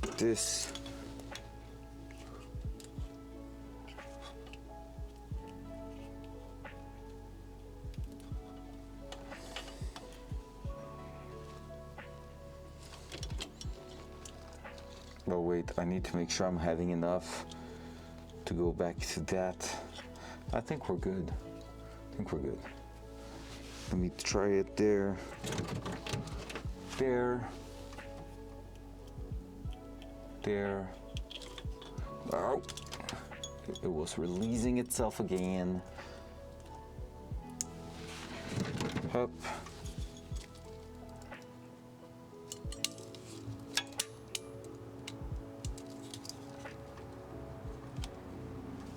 There. And now, just like that. There we go, boom. 2-in-1, we're gonna heat that up right there. And what does that mean? It means that I can go like this, and if I can repin that right there, it should be the case. Click. We're gonna be able to do that. So that one here, that one here. Boom, boom. Both sides done, and all I need to do now is to bring that up here, clock in there, call it a day. So we're gonna go grab the heater, the heat gun, and try to do it properly. And then after that, it's all about bringing one wire from here to the other side there, so we are ready to connect it to the gauges as a signal trigger, and it should help. It should make it work perfectly. So there we go. That I don't know how I'm gonna connect it yet. I have an idea, but I'm not sure just yet. So we'll see. Screwdriver. I had a nice one earlier. I will grab that one for now, I guess. Other than that, am I missing something? Heat gun. That's what I said.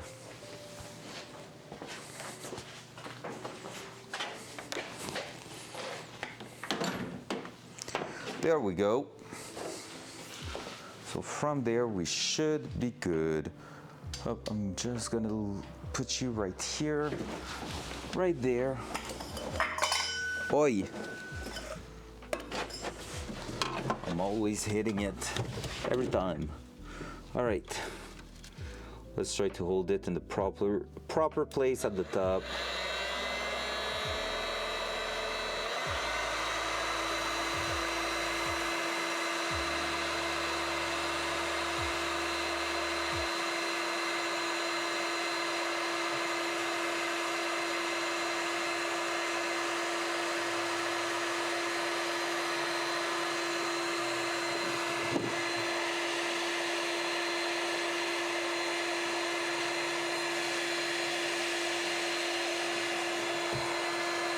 There we go. Making sure those wires will stay together forever. Just like that. And then with the screwdriver we just brought with us, we're gonna release one screw on that merging board. I'm denying you so bad today, Orange, for the loud noise. Sorry, I'm just not giving a shit at the minute and just like doing what I have to do without caring too much.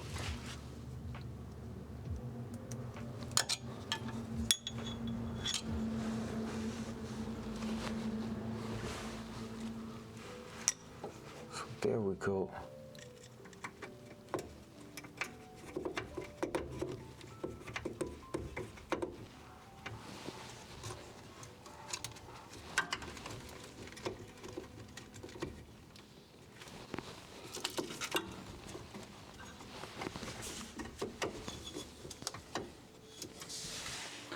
Yeah, that's true. You're the one always asking for the loud noise, actually.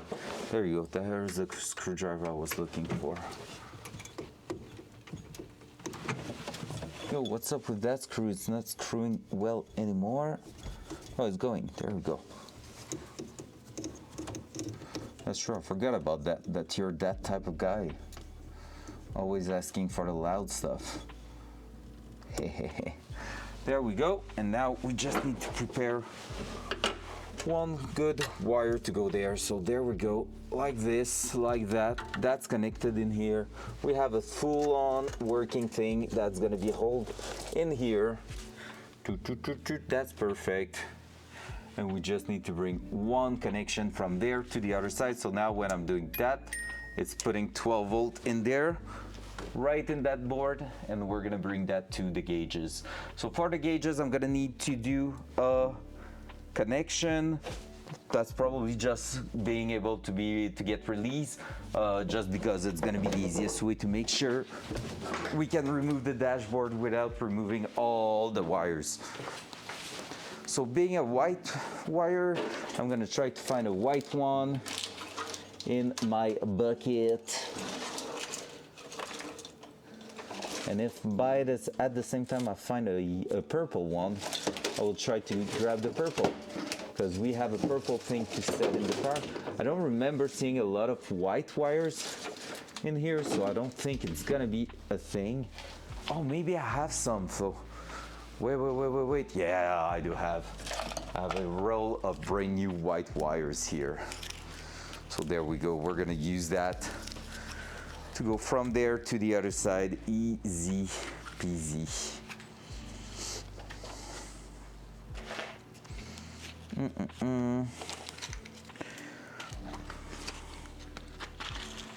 So from that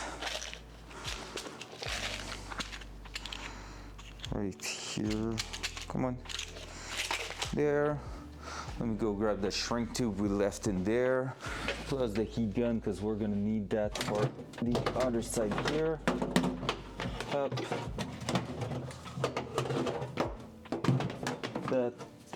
That. Front cam. There we go. So from here, let's just do that for now. What we're gonna do is send that down that roll here. Doesn't need to be a thick wire, it's really just a signal. It's acting as a relay pretty much. So there we go. I needed also the two other pliers that I just put aside low. Up. Then we're gonna check the length and we're gonna do the connection, connect it, check the length, see where it's going, and see how long we need. That.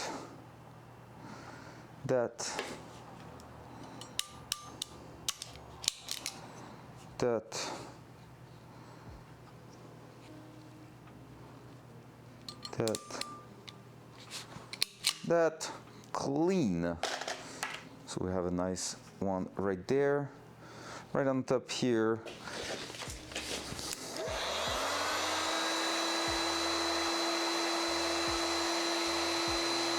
There we go. Easy peasy. Boom. From there we can connect it on the board, and what we're gonna do is just take the roll and see how long we need with it. So let's do that. Dual side. So not being able to go on the passenger seat will bring me a little bit of trouble there. What I can already do, however, is probably to grab a cutter here, that here, that there, and I think the other kit is still in the car, so we might be good with that. Hopla, hopla.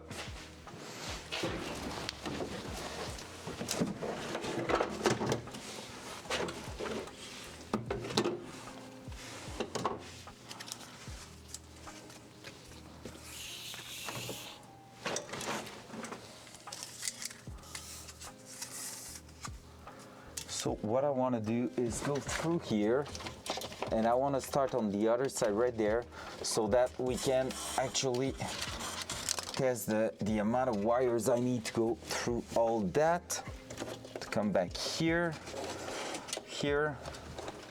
and in here, go from here, grab it there and connect it there. So I'm gonna swing that to the side. We're gonna go, not what I wanted, we're gonna go and connect that here.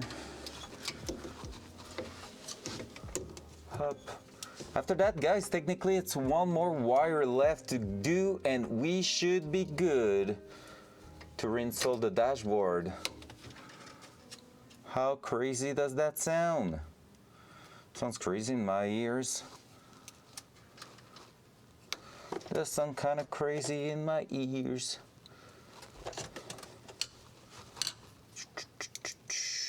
There we go.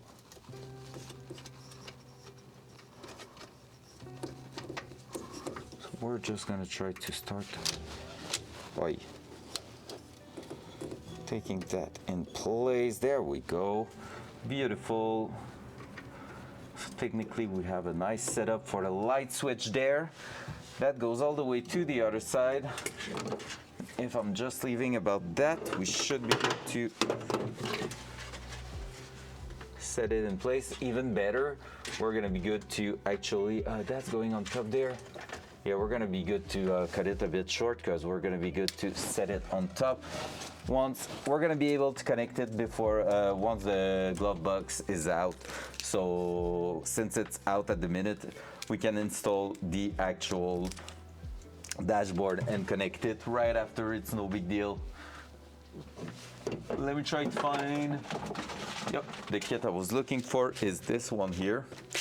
That one will be the male and female connector like this. So we're gonna use the small one in that case, just because we don't need anything too big, too fancy. It's like I said, just a signal. There's not really any chance of melting anything. So there we go. I'm gonna use the small ones. And I'm gonna put the female side on the one we just bring with us there. So can I at least bring it a little bit further back towards me? Yes, I can. Yeah, we have plenty of loose in there.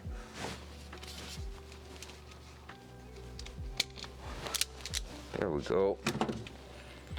From there, let's twist it quickly. Do this, do that. Up, up. Other plier. Before that, let's put the actual protector on top. Always forget to do that before actually stripping the wire.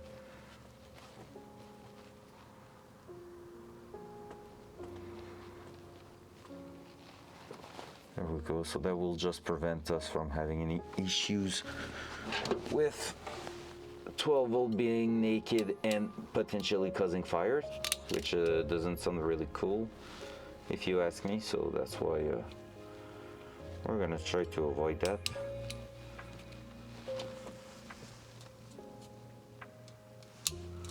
There we go, beautiful crimp. Not my best, but still pretty decent. On top here, up, up. There we go, fully protected, lovely. Now we just have to do the same thing on the other one there, and we should be ready to roll. I may have, okay, it's there. So we have to do that on the dashboard side here. Am I able to do it from here? That would be fantastic. I may be able to do it from here in a not so lovely position.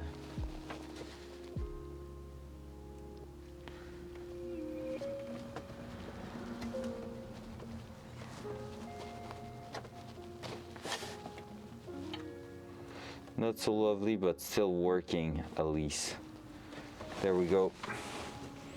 If I can cut a bit of excessive wire there. There we go.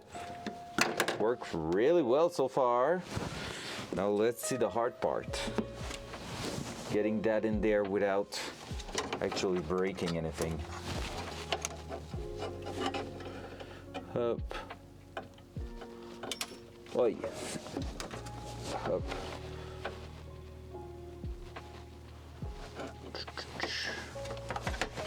I'm gonna go on the other side. It's gonna be just easier for us, for our back. Even though I cannot get inside the car, it should be good. Hey, sounds good, Orange. Have a good one, sir. Catch you later.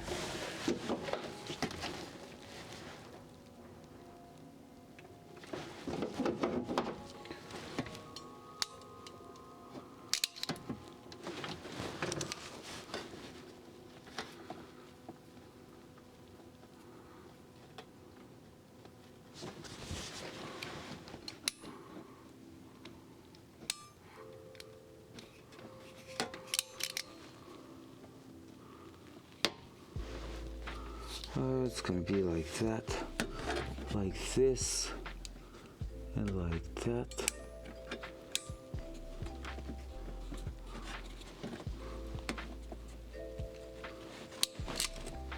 There we go. Whoops, too far. There we go. And just like that, I should be able to. And that one's gonna go actually at the top because it's gonna go behind the glove box, really. So it will be somewhere like more like here. That should go like this, like that, no exposed wire, and a solid connection. Lovely. Kind of solid, not solid enough to my taste. Then there's supposed to be something locking it in place. Well, that's gonna still work pretty well. All right, we should be able to go for now the RPM who's right here. And that one we should be able to just do a little connection on top here. Put some tape in and called it a day. What's that? I'm working on my problem car outside because I don't want to push it in. Oh my God, you're at this point. Oh my God. Hey, on our side it's going pretty well so far. On our side here, except the flasher stuff, it's going pretty good. So I'm not complaining too much today. I'm happy with that. We're gonna figure it out for the flasher stuff eventually, but for now, I'm all good with it. I hope you're gonna find your problem, man. Here, we just got the thing done. Now, what I need to do is check what is that. I think it's supposed to be that one here, the purple one, but I'm gonna check. In the manual, there's supposed to be an RPM signal, like I said, that I will love to plug to the output of the ECU also, which means we will get basically RPM sent to our gauge as a pulse, and from there we could get an actual shift light, which will be freaking amazing. Will be pretty cool. So let me try to find my manual again, because they were in here and I think I may have sent them back over there saying we're good, we're done, which seems to be not actually 100% true. Not the water temp, it's gonna be that one here, I think, PSB1. So our AFR gauge plus, yep, AFR gauge plus map sensor plus potential shifting light. Oh my God. It uses quite a bunch, to be fair, so watch out on it if you don't have a lot. So yeah, basically we have at the bottom, wait, front cam. There we go. At the bottom here, we have a little logo right there. Right here, yeah, that, you see, shift light. So basically there's an orange light right there that just goes beep when it's time to shift. So we're gonna make sure we have that wire just because we can. We're in there right now, we can do that. We have the output also from the actual ECU, so might as well do it.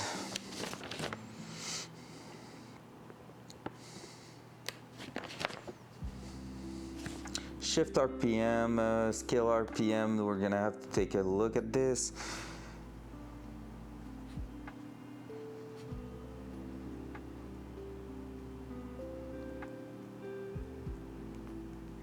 Okay, I just need to figure out red, black, white, yellow, purple. Purple wire can be connected to a tach signal to log engine RPM. Purple, I was right, I had that in mind. Somehow, it was like registered there. Yeah, it's all good, holy cow, have a good one, man. Anyway, I'm gonna go and be right back soon to grab something to snack on live on stream.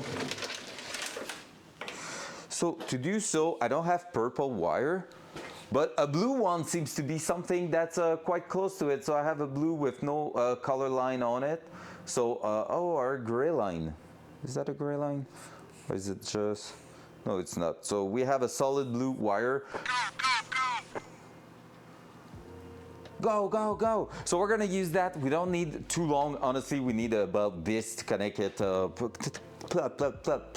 connect it properly. What I'm gonna do is exactly the same setup we just did. Only difference is I'm gonna connect that to the gauge side with a solid crimp. So that one's gonna be an extension from the gauges, well, from the one gauge that has a shift light, and basically go to a connector that's gonna plug in the RPM wire. Whew. That way I just feel like it's gonna be easier. I'm saying that, maybe it's gonna be the other way around, because now that I think of it, that side I still need to put some tape or stuff like that. So yeah, I think we're just gonna tape it down. So we're gonna use again a coupler instead on that side. Yo, Herchu, how you doing, sir? Hope you're doing amazing today, man. Welcome in the We Are Not Done With Electrical Stuff Yet stream. We're having a better day than yesterday, still a rough day. We haven't figured out why that flash, that turn signal is acting weird, but we figured out why the parking light was weird. So now when I'm doing this, I have a solid light on both sides. And buy some more nuggets that are shaped like dinosaurs. Oh, You will yeah. never be too Oh, old for yeah, nuggets Hawk. that are shaped like Thank you for the dinosaurs. biddies. Big, bang of chicken nuggets. Big, chicken nuggets. Big. I'm twerking to my car. Hey, hey. Oops, that was not. And we figured out why the light was not. We're not always turning on. You needed that? Do you need a hug? Also, do you need a hug, Hawk? Do you need it? Panic nugget. There we go. Huge hug. Huge hug to you and all the chat. There we go. Big hug. I really love hugging the monitor. It feels awkward and yet so good at the same time. Because you know you're just making someone happy on the other side of the screen, and I love it.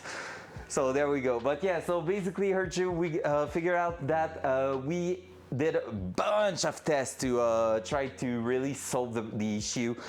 I think there might be a bad wire somewhere in between that flash, that turn signal, and like the inside here, maybe a wire that got damaged or something. Because basically, if I disconnect, like if I have both bulb connected on the right side for turn signal, I have half the intensity in there.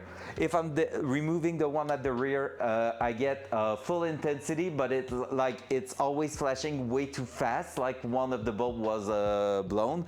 And if I'm removing that bulb, disconnecting that, well, the rear will have full intensity flashing quick too. So it's a question of resistance and something. So something's wrong somewhere, and I don't know what. So yeah, we have that to figure out eventually.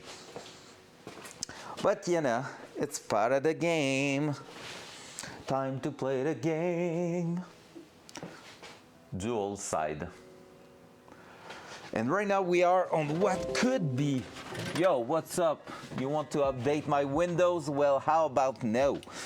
So yeah, what I was about to say is that right now we might be on what could be the last wire before putting it all back together.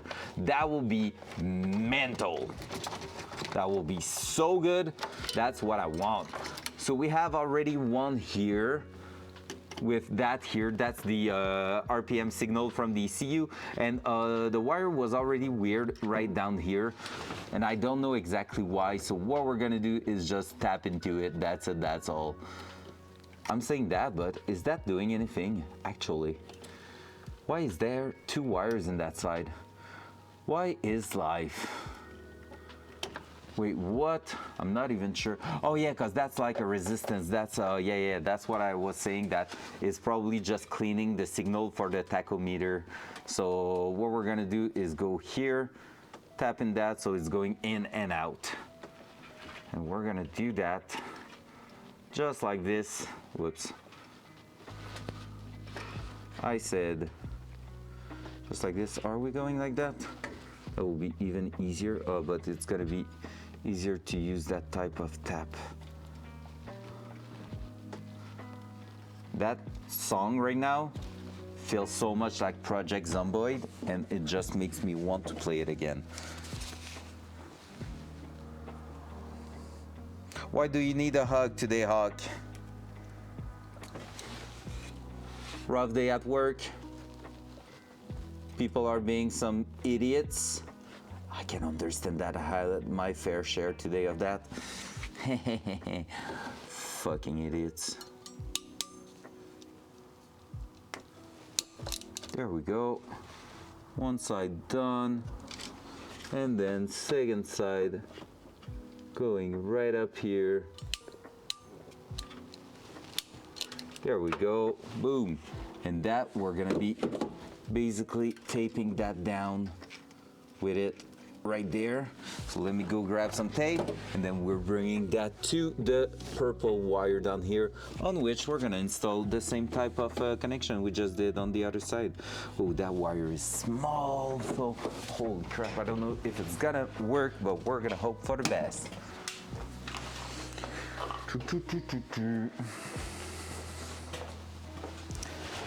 From there, we're gonna need that electric tape here, and then we're gonna go grab pliers on the other side here. That small one we're gonna need.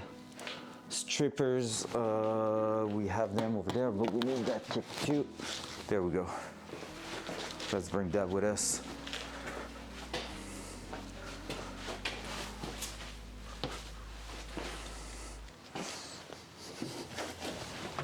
And I just want to be able to say, hey, it's done. We're done with the interior connection and all that. We can start reassembling everything. Will be so good.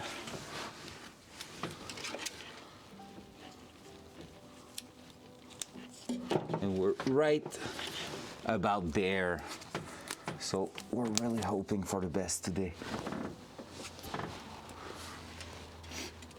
Tonight I have a nice little recipe to do. I don't know which one I'm doing actually. Maybe I'm gonna be doing some katsu curry tonight.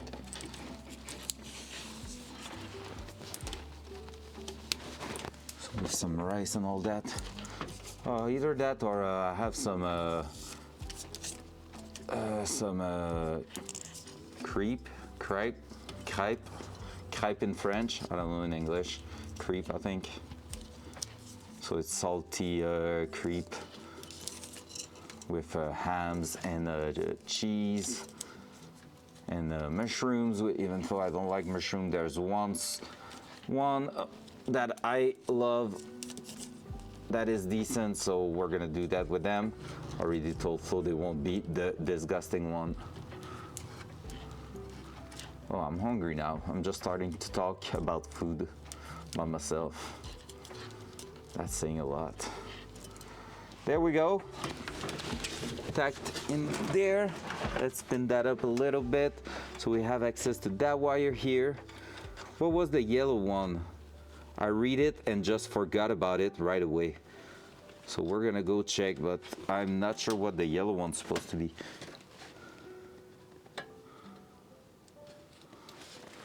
There we go.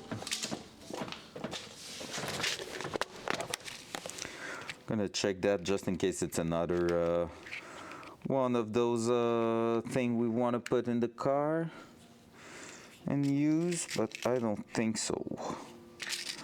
I think it was for something else.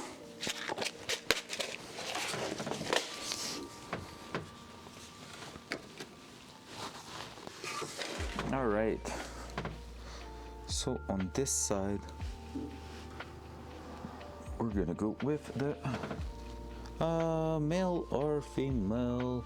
Female. Let's do the same as the other one.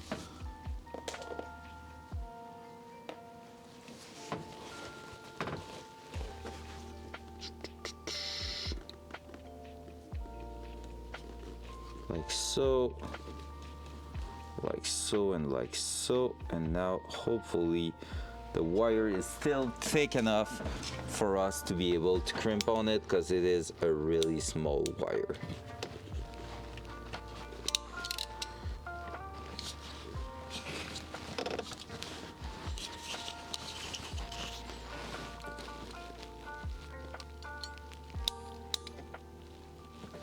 I need to start it properly.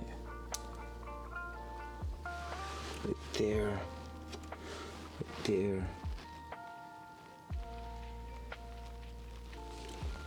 Right there. Hopefully it's good. Yeah, the crimp is good. Nice. We got it. We got it. First shot, baby. One tap. So that here is gonna go back in there. in that small corner right here where it won't bother anyone. And that one here, we're just gonna put enough so when we're here, we are good to plug it. Just like that, click.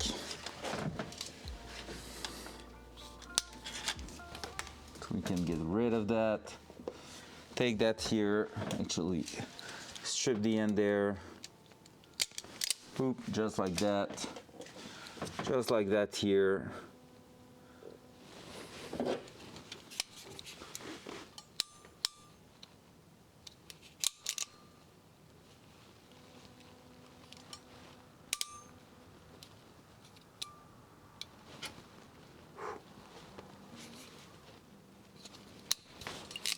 There we go. And I forgot to put the shield on top first, but that one I should be able to put it right after, just like that. No big deal. And now I should be able to connect them.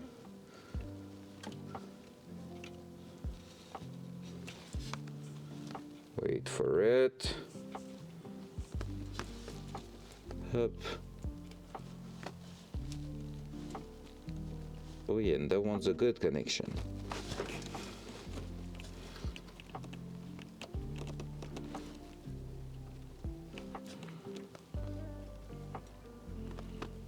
There we go, beautiful.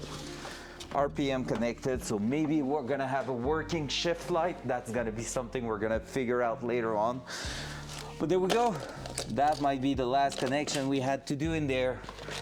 Whew. All right, now I'm really, really hungry. I'm gonna go grab something quickly to have a snack. So like I said, just a little soup.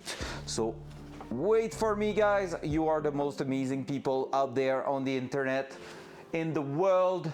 And I do appreciate you a lot for being with me, even when it's not the craziest stream ever. We're not like starting doing burnouts or whatever. We're just like playing with wires for the third day in a row. So it's one of those weeks, but we are making huge progression. Maybe right after the snack, we're gonna be starting to install everything together and put that in place. That will be fantastic. If there's no big issues there, that might be one of the last time we do that and start reassembling the interior, like clean up stuff and all that. That will be amazing. So be right back. I'm gonna go grab a snack.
we're back with food. Front cam. There we go. Give me my food. So what do we have? Just a leftover of some wonton soup. So woo. Let's eat that slowly on the corner here. Let me grab a seat and we're gonna chill. Do that, and then after that, once we have some food in the belly, we're gonna go ahead and work on bringing the interior back together. Clean it up. 2 connections left at the back, one for the secondary fuel pump, one for the actual fuel gauge, even if it's reversed. So there's that, and after that we're pretty much done on the electrical stuff. So we're not too far behind.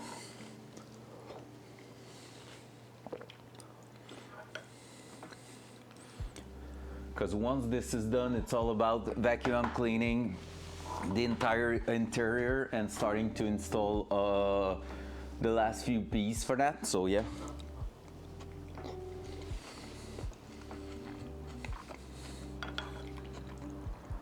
Like sealing the fuel tank connection in the trunk, modifying the foam over there, like that one here, modifying that, just cutting a bunch in there, installing it so that the carpet can go on top. Should be cool.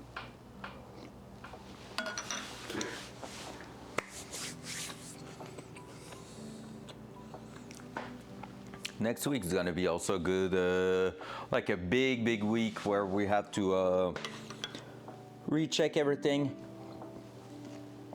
for the suspension setup.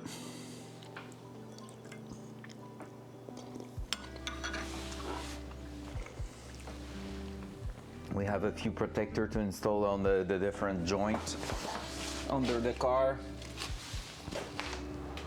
and just like figure out how to properly start the alignment on the car. I have a video to watch about it.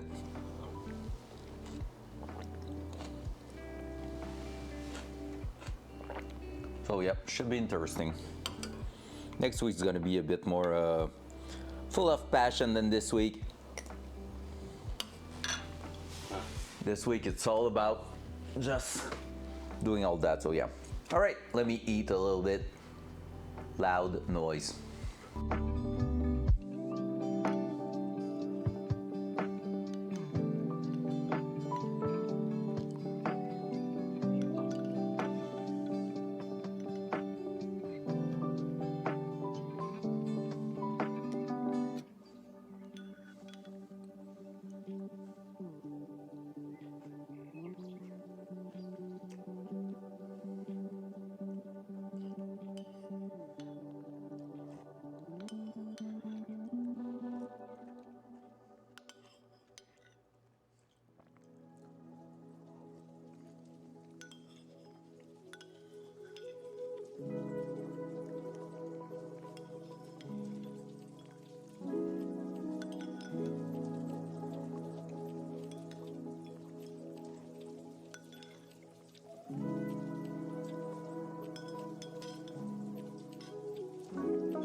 That was hot, but that was good.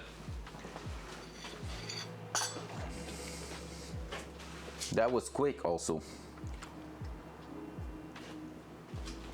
There we go. All right, back in the car. So what else do we have to do? What's up, Bubble? Are you still in Paris or are you back home? How you doing? Welcome in. Been a while you were not there while I was working on that car, right? Bonjour, bonjour. Comment vas-tu? That's the jam right there. Dual side.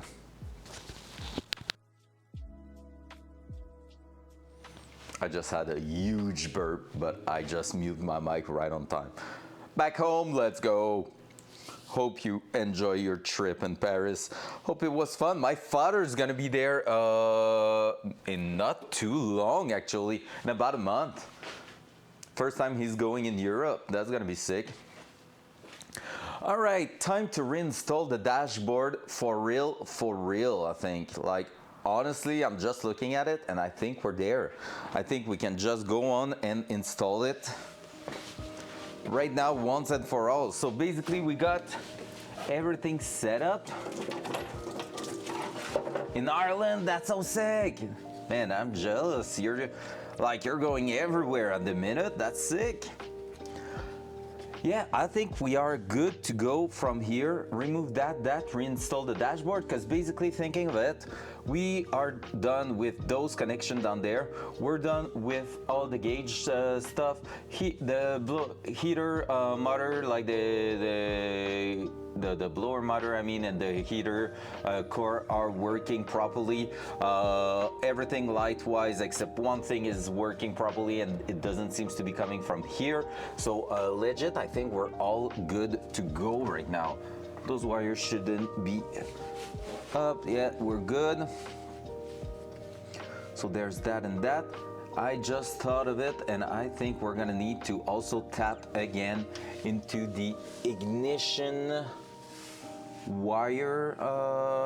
So let me check one thing. We might need something for the power steering. Are we trying to make the power steering work? That could be cool. That could be cool. Let me check it out. We should have something called ignition. We have a ground needed. That's all good. So just as a straight reminder, here what we have is that module here that will be basically our connection to the power steering control module, helping us to turn the wheel. So that should be pretty cool. Which hydraulic fluid? So far, everything is supposed to be done on that side. We're still looking at some potential issues with the one brake line. There's one brake line. I'm unsure if it's sealed or not, if it's just some leftovers. So from last time it was leaking. So I took another look today, just cleaned everything up to make sure that next time I'm looking at it, I can tell for sure if it's okay or not. But yeah, otherwise we should be pretty much up there. All right, 2 connector to plug. And so that here is gonna be our illumination. What was that? Oh yeah. Because we have the illumination switch here for stuff. I don't think I need that to be illuminated though, because it's gonna be stick to the bottom somewhere there. Gotta wait for it, but most likely I'm gonna have it somewhere around here, right close to that handle there, and that's gonna be my power steering adjustment lever. So for now we won't do that, but yeah, I don't think I'm gonna be going with the illumination stuff, even though we just installed that. The wire are short. I don't want to be messing with that. I don't need that to be illuminated in the car. The one I need is those ones. That one here needs to go in the actual module there. So let me connect that. Should be going somewhere like this here. I think, that's gonna be a rough one.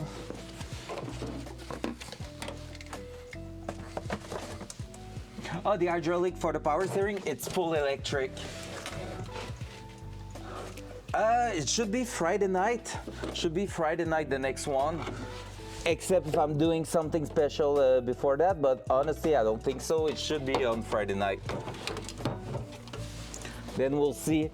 Friday night, we are going to do something a little bit different and special, which is me trying to do the guide in a marathon with Bitbot and on, and also because I want to say it, Bitbot and Tengia on. So that's gonna be probably quite intense. All right, there we go. So we have that. We need a ground that's gonna be right on top here with the same one we did there. Honestly, if I was to restart, I will do it with that too. I will plug it in there, but whatever.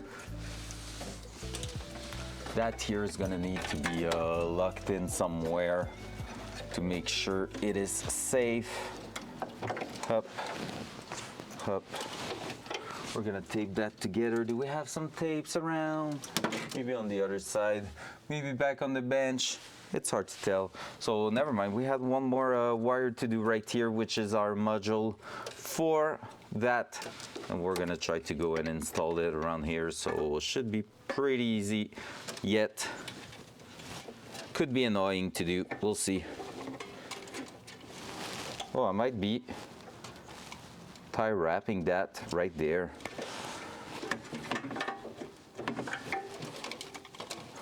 Just so we can easily check it out without worrying too much about it. Boom. Yep. I love that. Love that idea.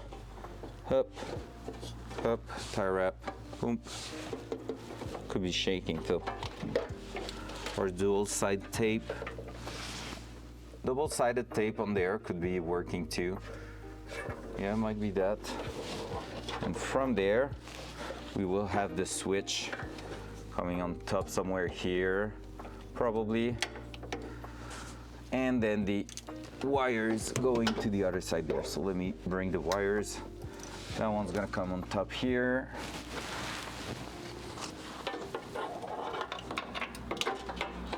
Let's say will be that. Then this going up through here, through there.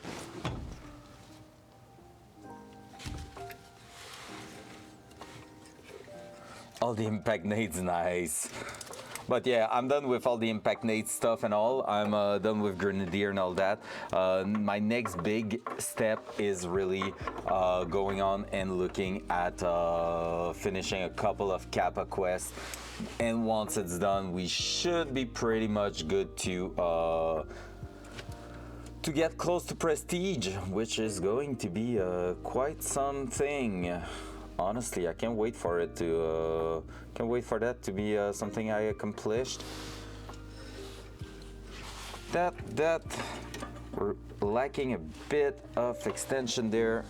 Okay, let me check it out, chat. We're gonna try to avoid that here. Let's bring those two out of there. We don't need the ground to be in there like this, and we don't need the 12 volt to be stuck in there like this. Just need them to be out like that so that we can do whatever we want with them. Then let me grab some tape if I can find some. Ow, that hurt.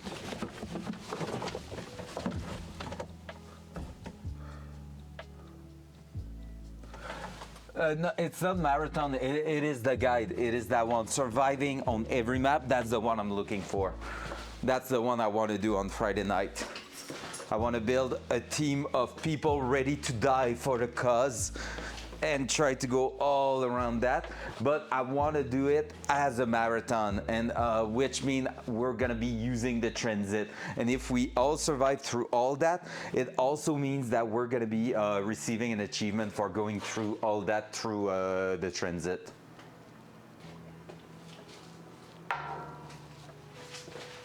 And like, that's what I'm looking for. That's the achievement plus doing the guide will be just kind of fun. Well, fun. Challenging. Let's say that this way. And I'm all up for a nice little challenge, to be honest. So illumination's gonna get tape right here, as we don't need it. Welcome back, Herchu. Or actually, it's me that's more back then anything else. How you doing, sir? Man, I love that sound. It will never be as loud as that again. But damn, it was a beautiful sound. First time hearing the car actually working was something, right? Nice. Love that. Love that. We're doing one of the last connection. We're gonna test the electric power steering in the car, Hurtu. I've done gauge RPM for shift light on one of the gauge, bunch of things like that, and now I'm just trying to get it to work in a place that could be interesting. Have that in a place where I won't kick it, but at the same time will just work fine. Maybe we're gonna put a little temporary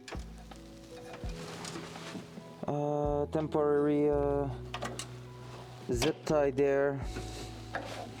And nothing's more permanent than something called temporary.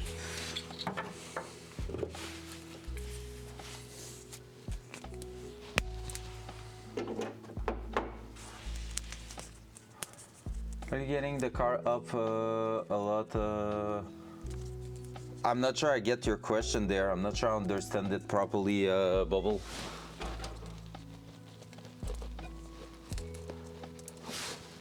What do you mean if I'm getting the car up a lot for cam? Lots of cam, I'm not sure.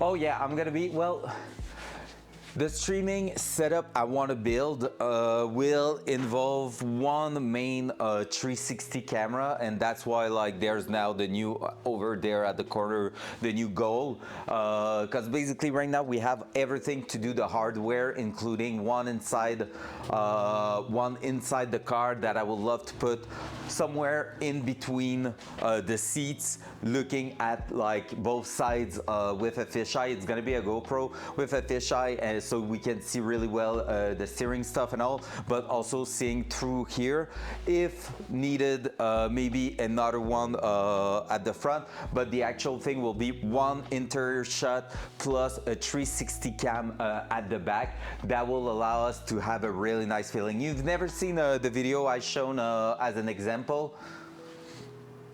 I want to be the first in the world to do something really crazy. Oh man, I'm gonna be... Think of summit racing, it's When you think of summit racing, let me show you the reference that no one ever done on Twitch, but I think I can be the one doing that. Subaru, Ferrari, because it's the one. Because yes, it's a Subaru with a V8 Ferrari engine in it. And what I want to do, it's this right here. That setup there has been done, obviously, as we see that, has been done as a video edited and all that before, after that. So basically it's recorded, then it's bring to a PC to do the editing. What I want to do is handle a 360 video like this one here as a live stream, and look at how cool that thing is. Because that one has a really special mount here that I'm gonna design by myself, like reproduce that allows it to pivot and see the side of the car, like it's really swinging left and right without being too intense and all that. And so when the car is turning, you have really the feeling of being on a Need for Speed type of video game.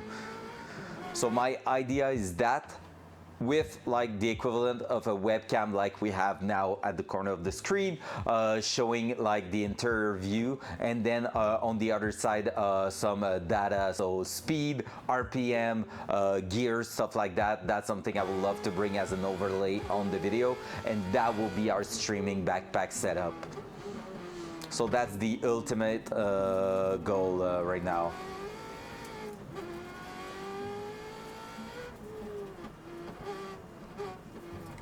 Honestly, I'm watching that and like it's just so cool. Yeah, sounds good. Honestly, might happen. Might happen, yes and no, actually. It will really depend on how I'm able to transfer the video feed. Because basically the camera I want is a very specific one that allows you to use a 360 unwrap. That's how we call it basically in the cinema industry.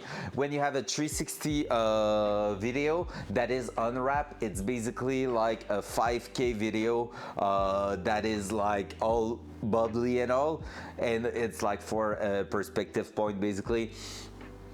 And with that, it is an unwrapped circle, an unwrapped sphere. So I could reapply that and actually modify where we're looking, or maybe through Unreal Engine, I have an idea for that. But otherwise, I could at least use that info, and it's the only camera that actually export that, just like as a webcam input, export the 360 unwrap. I was looking at the Insta360 X3 at first. It was like quite cheap, like $350, something like that. But the one I need is really the Insta360 X4, and the X4 is the only one doing that as far as I know. And from there, once I have my video output from the camera plugged to a transcoder that push the signal all the way up to my computer here, I could be able to handle that as a streaming feed and do something quite interesting with it. So that's pretty much what I have in mind.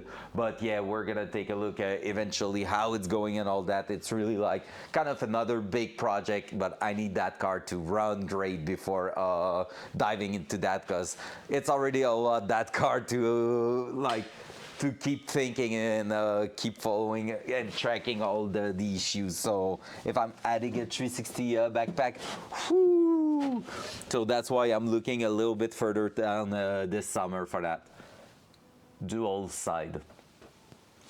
But yep, I think we're gonna get something cool. I was going to look for a double face tape. I don't think I have any left here, but I wanted to maybe make a temporary holding setup there. Let me go grab something out here.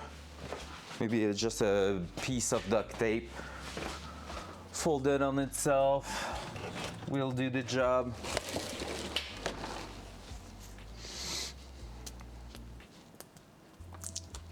Just so I can get it to stick properly there.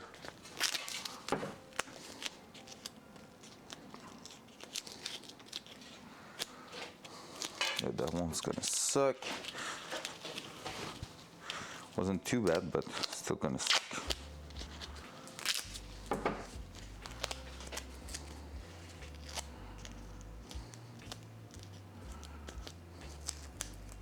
But yeah, definitely if I need help for any programmation and all, I will think about you. I have a couple of friends also doing some, so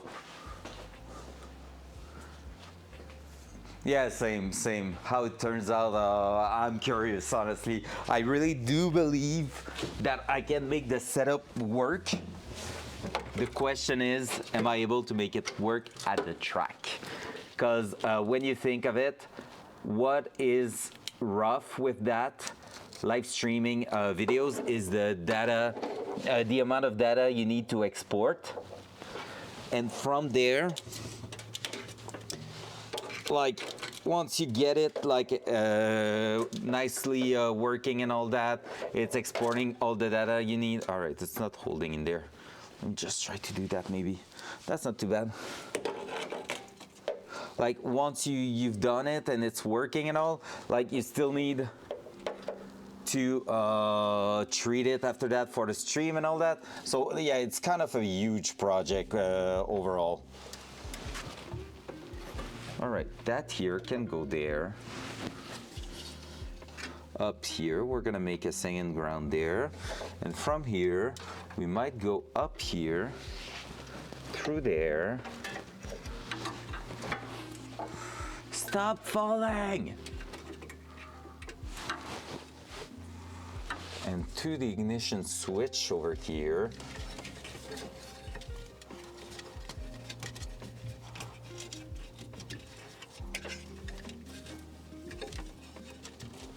But yeah, so my biggest fear with that setup basically is really going to be something about video compression quality and stuff like that. I think that's gonna be what will be a deal breaker at some point. Not 100% sure, but it could be. All right, we're gonna go and grab just something a bit better, even stronger than that, to hold it in place, because there's no way I can work with that dangling around and all. Let me just actually take a piece of that. I had black duct tape that was freaking strong, the Gorilla one, but I don't know where it is now. That sucks, because it would have been a nice one to have, but let me just try to take that, because I really think double-sided tape might be the end result for it, but it's gonna be some 3M stuff that's gonna work way better. But for now, what I would love to do is just to make that hold right there. Can you please, sir, just stay stuck in there? Nice. Perfect. Pretty much perfect. So that here, we're gonna go through here.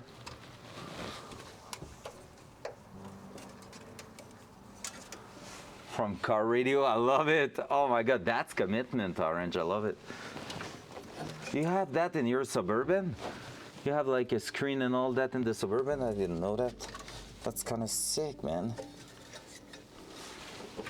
All right, we got it here. Are we trying something crazy? I'm really thinking we should. And you hear me right. I haven't said shouldn't, I said should. Wait, that one I just need to make sure. Is that the one that has another one here? Yeah, ignition. Wires with that sensor here is going down there. So maybe I don't want to get that stuck in there. That yellow one, so is the brake pedal switch. Oh, fair. Love it. So we're going up there. We're doing it. Maybe that's not the one I want to do that too. Let's try something else then. We can always put two. I put my cat on my. Oh my God. Hey, we were doing good so far. What's up, Nero? You fucker.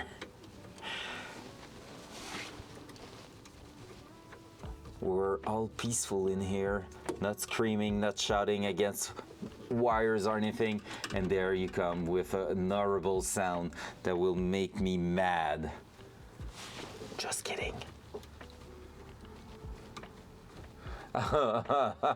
Appreciate it. How dare you! That's another good one to make me know that you're here. We're gonna go grab that over there. That one, we're good.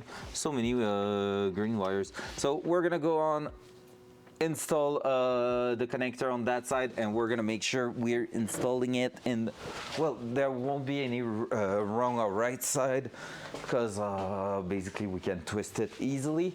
But yeah, let's do that here. Let's grab something here from the kit. Right there. Oh, I broke the tab there. That sucks. That. So yeah, honestly, we're doing good so far. We are on what might be the last connection under the dashboard. Then it's gonna be a matter of putting some tie wraps and stuff that I don't have at the minute. So we're gonna put the dashboard back in anyway. Everything I need to secure is accessible from under the dash. But yeah, other than that, we're doing quite good.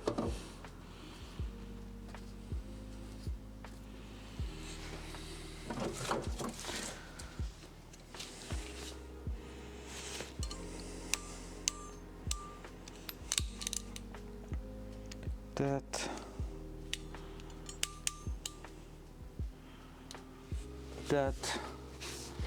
from here, we're gonna go with that here, in there.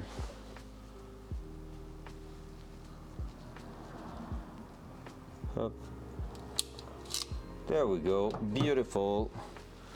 Beautiful connection right there.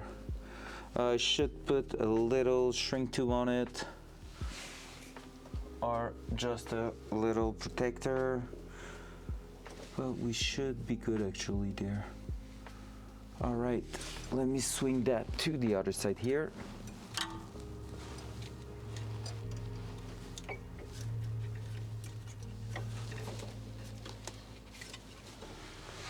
I still can't believe that this morning I had literally a road rage stuff happening to me. Like a road rage little story happening to me. That's crazy.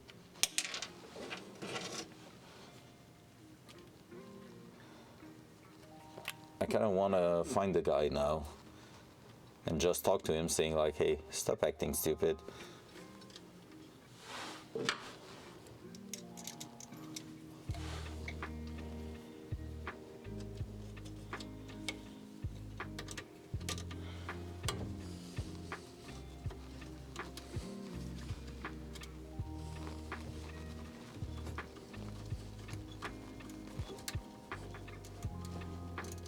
There we go. Boom. And now with that being said and done, technically speaking, we have one ground to do and we should be good. The ground we won't go and remove any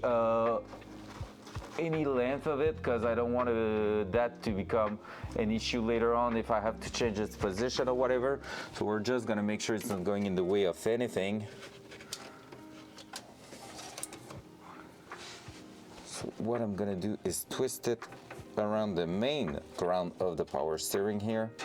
And honestly, if I was to restart that, I will do it in a way that we clamp them both in the same thing, but it won't be the case. So at this point, might as well do that here. Up.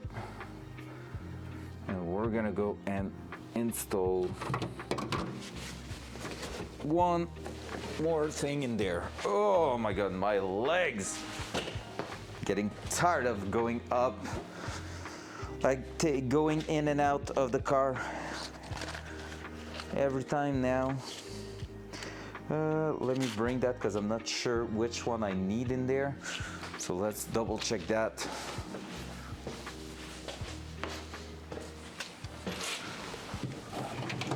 Okie dokie. From there, we should be good too. Just do that. Do this.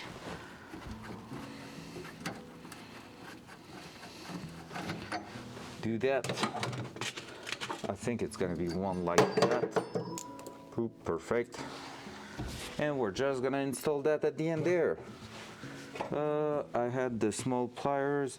Don't have it anymore. I said I wouldn't shorten it. I will slightly because I just removed too much. Stripped the wire a little bit too much for what I needed to do. So there we go. Yeah, maybe that won't be the ideal there. Let me check if I have something a tiny bit smaller. That are these working in there? I don't think so.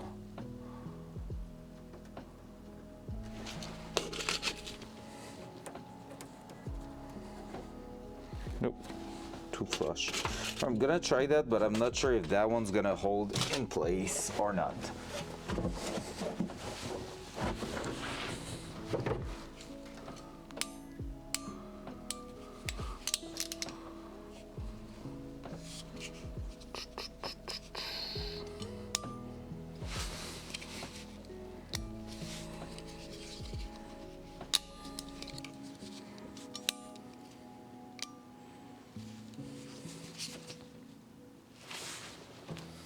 Not sure it's gonna be clamping enough.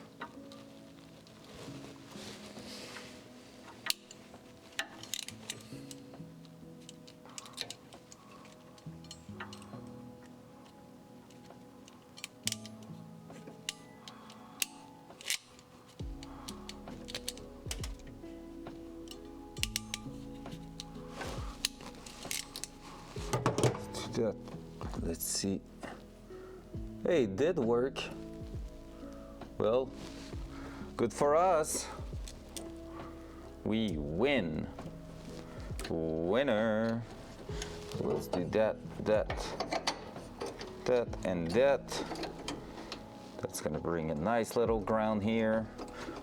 Up.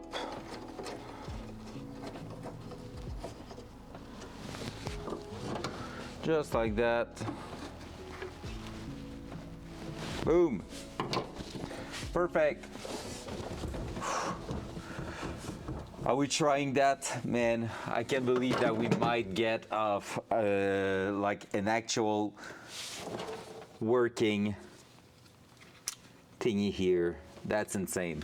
All right, let me check that. So do I still have the actual instruction here? I think so. Yep, let me check those.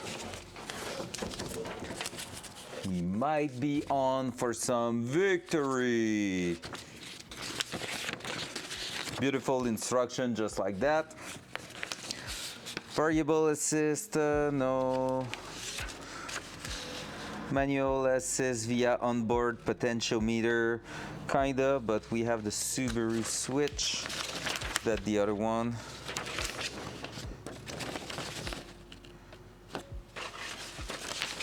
Which one is that?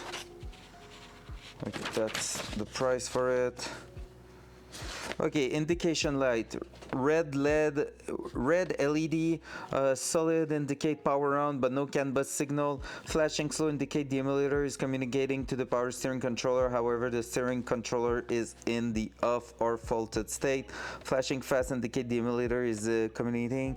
Green LED changes state every time the speed input changes state or the tacho input changes state. This will flash. Okay, cool. So let's try it. That's pretty much the only way to know if it works. So I will check for the LED stuff. Wish me luck. Technically, it's not super complicated.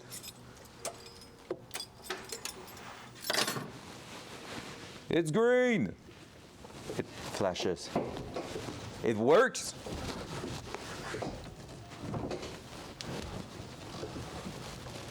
We have one spot that's a little bit harder. Okay, it's flashing, but we have a green light. So let's check it out. If I'm doing that. Oh my God, it's so light.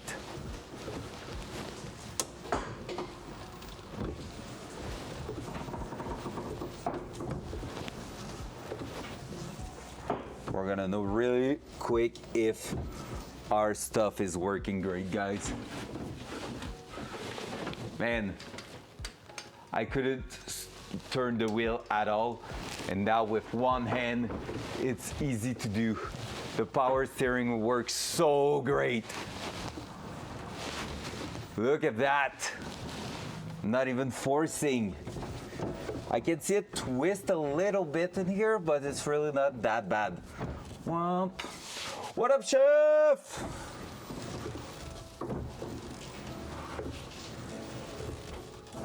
We're really getting exactly what we wanted out of it.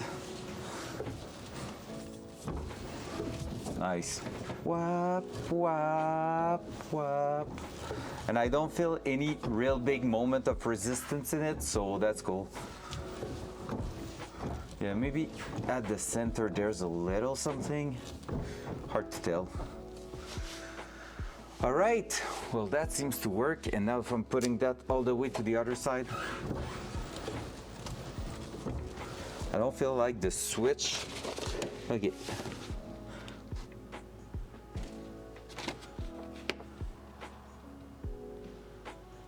Indicate the emulator is communicating to the power steering controller, and the steering controller is active and healthy.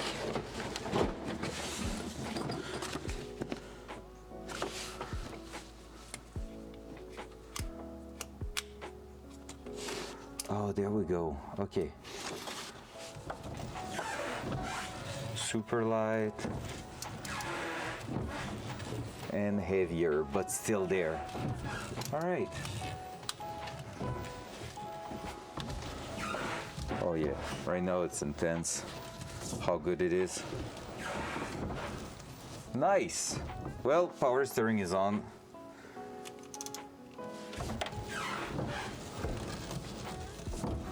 That's heavier, but it's really still soft. I think that's gonna be how we're gonna be doing it. All right, for now, that's it. Cool, let's turn the key to the off position. Power steering is on. That everything seems to be working great. I'm gonna make sure this is not in the way.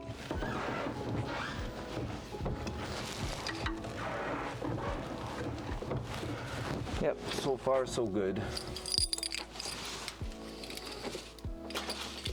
Cool! Another nice thing done. Haven't blown the fuse or anything. Yeah, that will suck a little bit.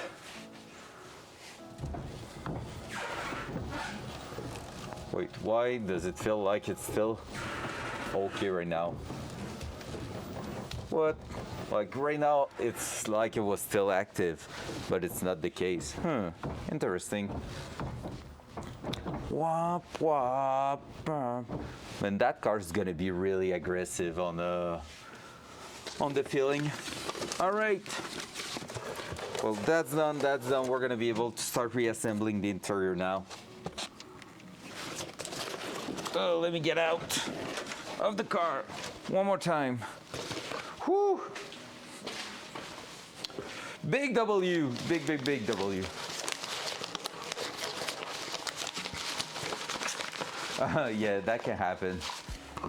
Yeah, that can happen. You've never seen a video of me not drifting, but doing autocross, right? I'm kind of aggressive on the car. That's some nice camber we have there. And that car is gonna be looking sweet. Maybe a little too much camber at the front. Hard to tell. I'm saying that, but at the same time, is there such thing as too much camber? Well, we're gonna be adjusting. It's really not that bad. Maybe minus 2.5 to minus 3 at the minute. That side here is worst. That side here is really worse than the other side. Here we have a solid amount of camber. Cool. I'm aiming at minus 3 pretty much. Good, good, good. Now, let's get back here. We're putting back an interior, guys. It's happening right now. So we're gonna try to make it work properly. Put that back in. Technically, the only thing we have left to test after that is wait a second, I'm just checking something. Okay, cool. The only thing left after that, technically, it's to test the fact that the gauge are going dim once we turn the parking light on. If it's the case, GG, we did our work properly. And yeah, after that, it's gonna be a matter of cleaning the car. And for today, it might look like that, so that tomorrow we can start to vacuum clean everything, install new carpet tomorrow, and all that. Like I told you, Chef, new seat coming by this weekend. So next week, we're looking forward at getting the interior fully assembled. So we have that.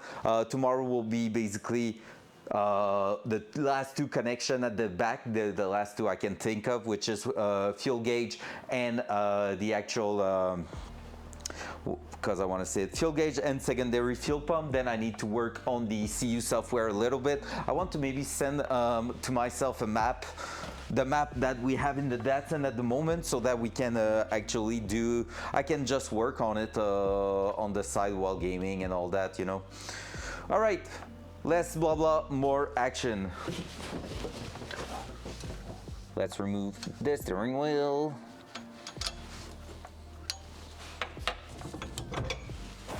I can't believe we have finally achieved a power steering.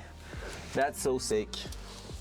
We're gonna have to remove it for now, like this. That's gonna go on top here. That for now is gonna stay like that. Let's remove that. Up. Bunch of things here that we can remove. as we're not doing that, we're gonna need that screwdriver actually. Oh, that one's the one we crushed already, but whatever. Oh my god, we have so much stuff in the car to figure out. All right, that we're in for gear, that's perfect. That here we want it to go around here for now, just like that, so we don't have any big issues out of it. Same for that and that. Still need to tie wrap a bunch of things there, but we should be good. I want to go drifting. Honestly, after the Datsun, like in a few years from now, a drift car is probably my next bigger project. I will love it so bad. Just for the sake of it, just for the fun, because basically I've always enjoyed drifting in sim racing and all that. I've tried a little bit with my M3, works okay, but the car is set up to grip, so it is actually not that good. Oh, we going and messing up with that. I have one more decision to make, guys, to know if it's worth it. We made a plate that we will need to modify, but I don't have the faith to do it now. So I think it's gonna stay there for now. We're gonna figure that out later on. Is the one for the key barrel, because right now it's hitting on that, I think. But yeah, we're gonna have to check that out later. All right, let's do that. Let's just throw that in while we can. Actually, we're gonna open the door on the other side to give us a bit of space here, so that I don't have to push too much on the ground. Oh man, I just realized something. You know how I was saying it might be the last time? Well, guess what? I just realized we're missing some vent conduct in there. Let me try to figure out where they are. There's vent conduct missing that we kind of want to have if we want to kind of be able to make sure that we don't have steam and stuff and fogginess in the windshield at some point. So let me try to figure out where I throw that, because I'm the kind of person to throw that really far away and forget about their existence, their entire existence. Did I push that in there? Here in the cleanup, I don't think so. That's an old speaker. Where would you be if you were a vent?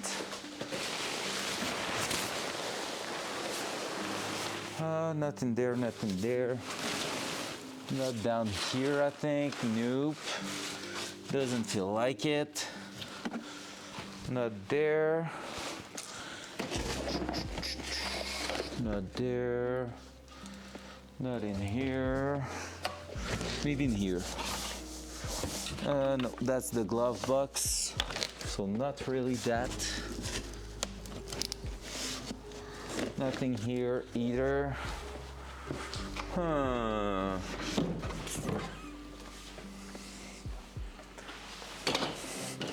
That's an interesting thing. I just noticed it now that we're missing that. And it's kind of weird. Whoa! I just went against something I shouldn't have touched. Where was it? What did I just had a contact on that was so messy? I don't get it. Oh, maybe that. Front cam.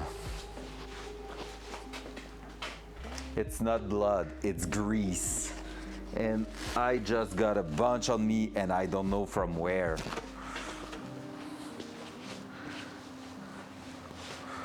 Maybe I touched something in there that had some from the wheel bearing that we have down there, but that sucks because, man, it's disgusting. I hate wheel bearing grease.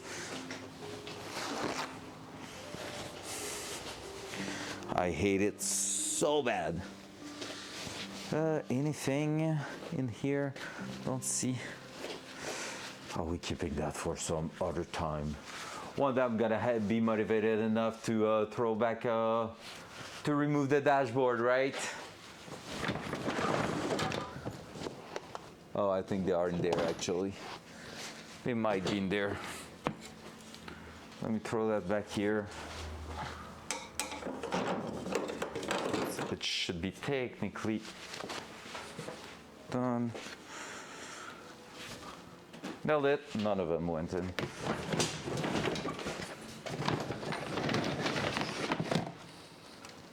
Well, that's actually not the one. Not here either. So they're not in here. I thought they were. Or maybe. Nope, that's the under panel. Well, they're not there.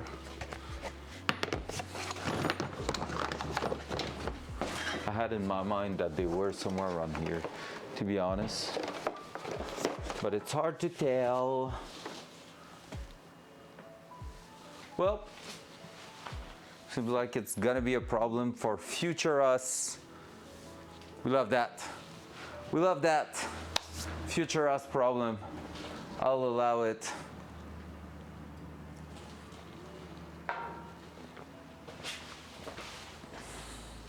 I just want to make sure I'm not too greasy because I don't want to be putting that on the dashboard. We have a few things there, but nothing to worry about. All right, well, let's dive straight into it. Dual side. Back in there. Trying to see where I did put so much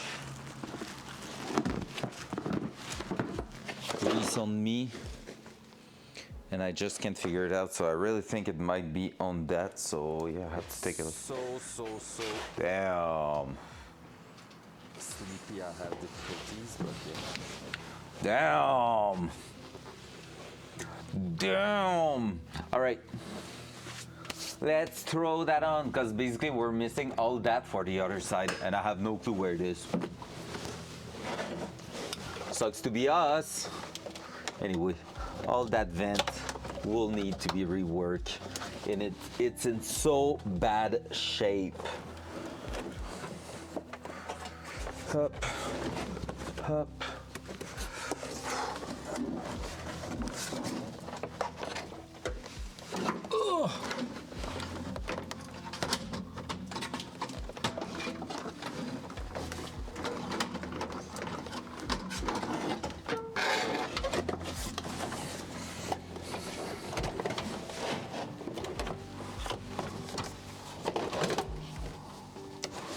All right, hold that. Huddle. Don't cut any wires, please.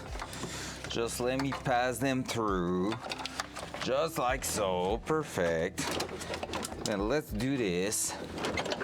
Let's go slowly over here. And over there. Let's do it properly. Shall we?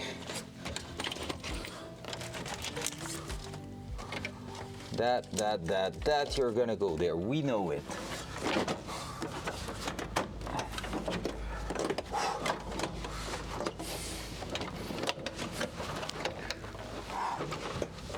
Up, up.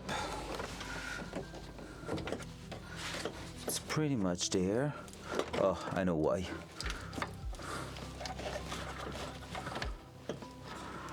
Wait, what are you then?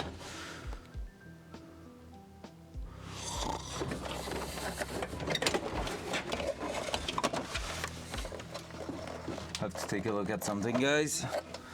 Just notice that we're having a slight issue around here where I have this, and oh, that's the old cruise control stuff. We don't need you, bro. But I need to remove you if I want you to go in place. Up. That one here. That one here. Lining up there. Right there. I really have no clue where that vent is. Will be so easy to put it in place right now. Man, I do believe they might be in the car. Hey, look. I just had a flashback. That's pretty much one.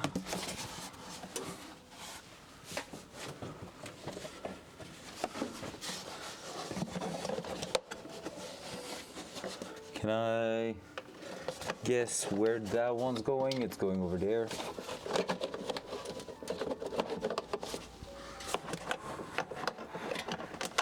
Easy.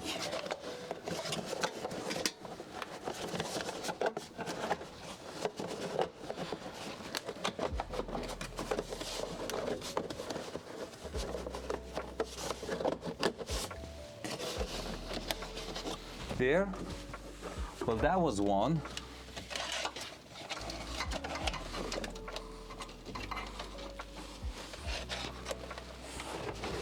Where the fuck is that going here? That one's going over there.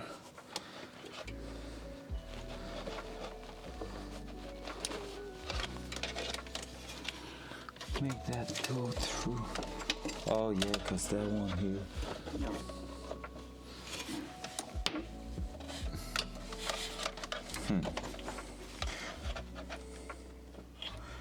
Now you're gonna stay there.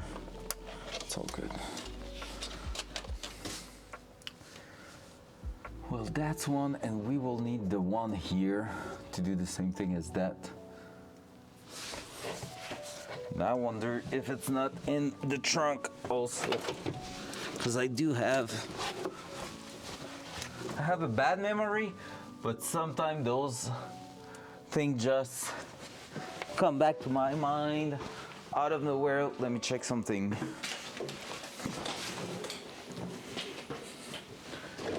And there we go. I got the other one. Found it. Man, imagine tomorrow I would have done the cleanup of the back and would have seen those in there, and I will be like, fuck. Well, now, just like this,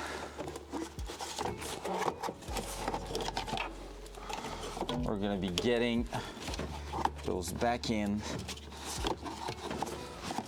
just like that.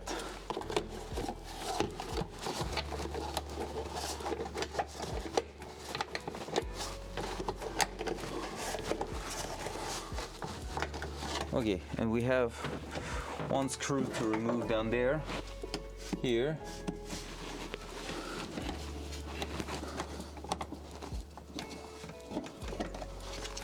And I'm pretty sure we're missing a couple of screws everywhere in there. Nailed it. Just throw that right at the bottom here. Somewhere down there. Right here. At least I got it back.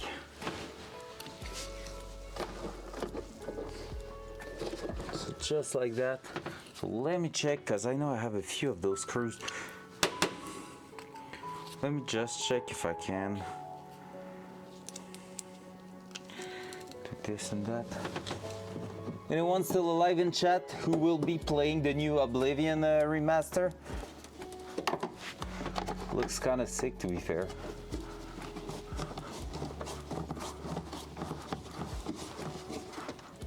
There we go. That's done.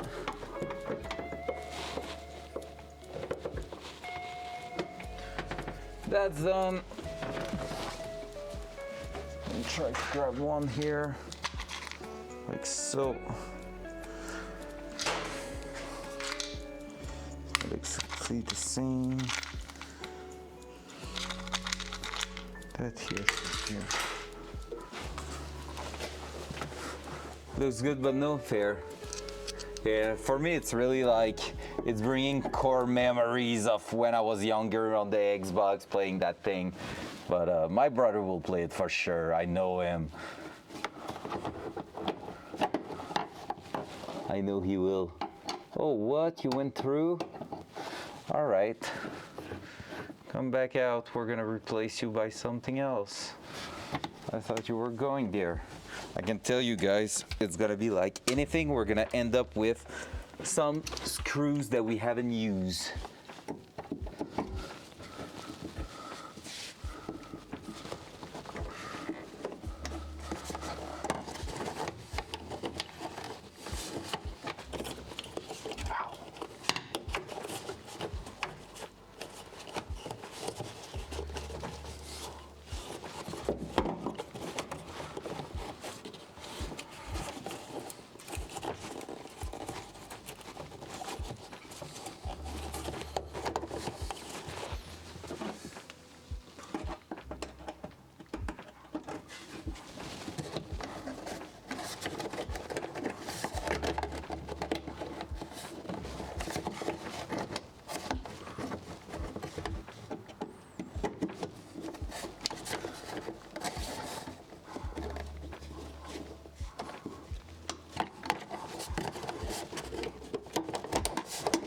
What the heck?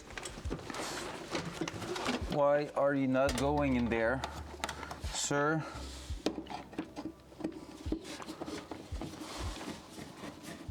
Is that you here? Making too much of a mess.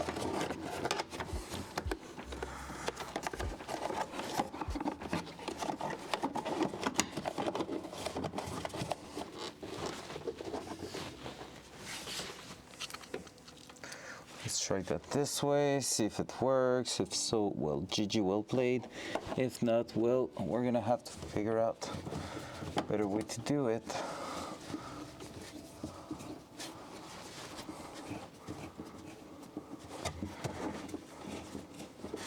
Yeah, it was that wire creating a problem here. And where is that one going? I think it's 1.4. Yeah, it's the O2 sensor. So now we need to make sure we're not resetting, but we can disconnect it at the minute. Go like that.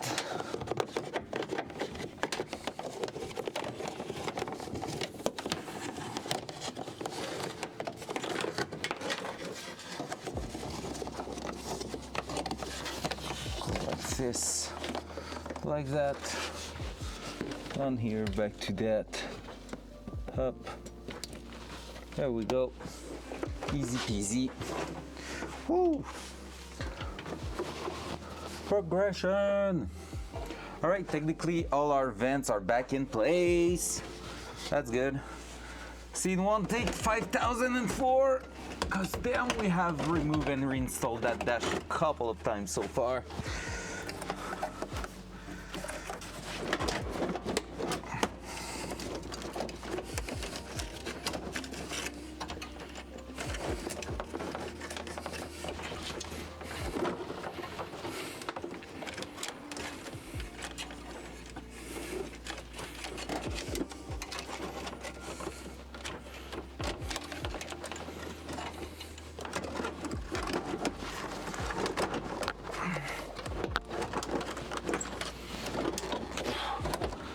Alright, we're back to struggling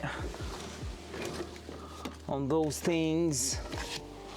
And now I think what doesn't help is all the vents are in place.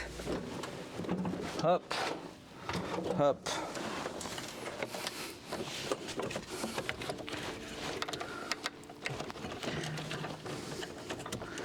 Man, that fucking wire there can go.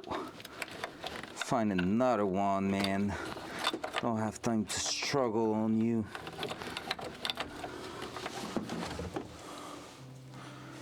Oh my god. Pisses me off.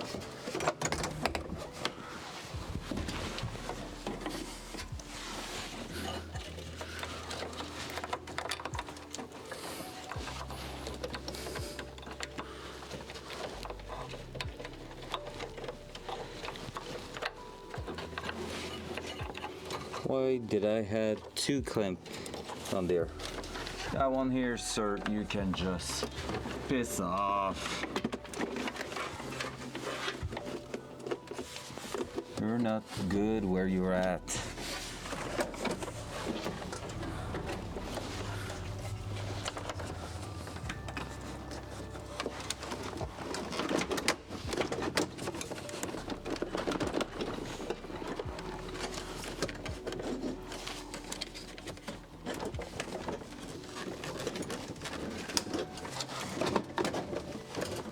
Okay, that top section there goes in place.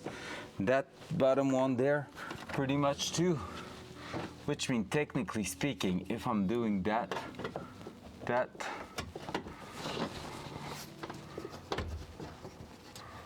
and that, should be having an interesting result. There we go.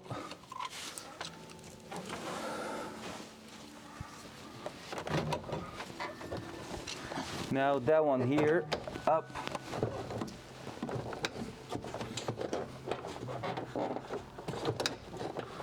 Oh my God, you must be kidding me.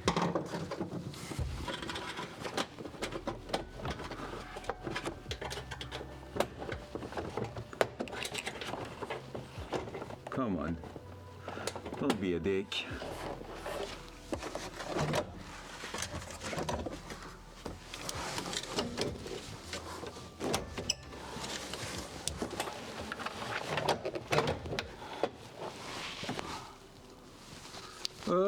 We might be good. All right, I'm gonna try to throw the ball through. Man, my legs are hurting right now. Let's see if we can get it done. Sorry for that sound. It's just that we have some dirt in the screw, which isn't helpful for our thing here.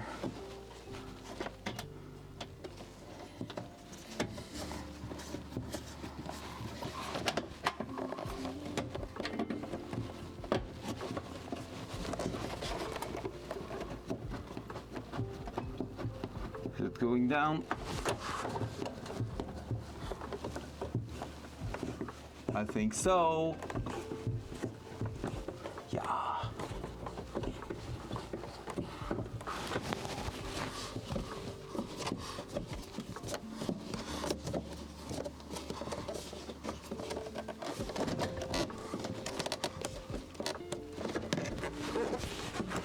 Boom. There we go. Let's put another one just to make sure.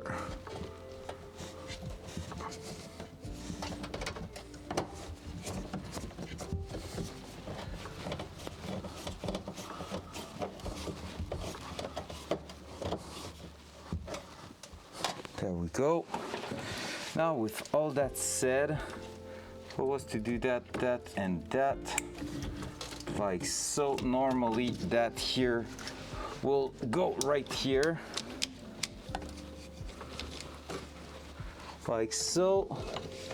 That one here will get the key barrel through here. If I can find it again, it's right there at my feet. So that one will go like that, up.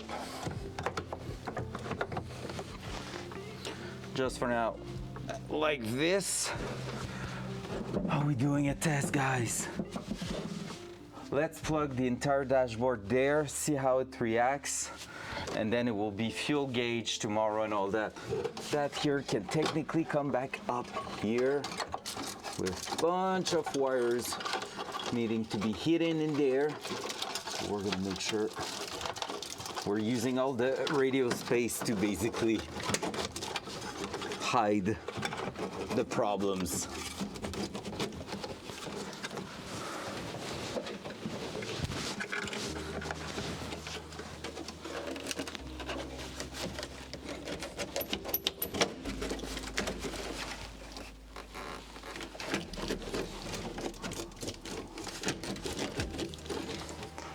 Look at it.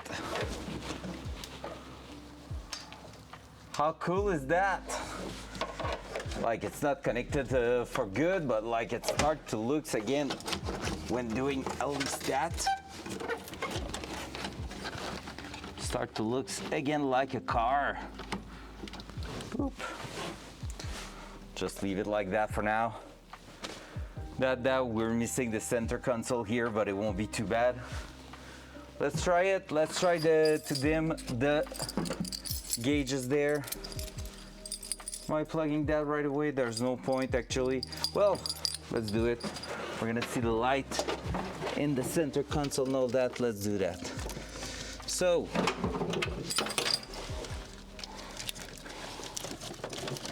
here we have a bunch of wire to take care of, but it is brown, blue, green, and then white.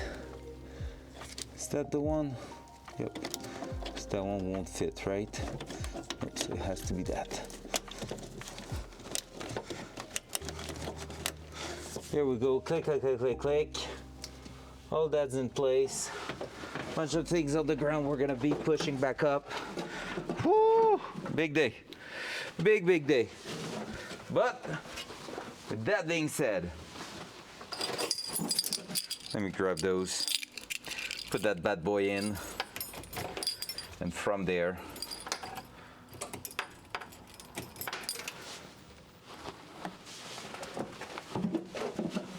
see that?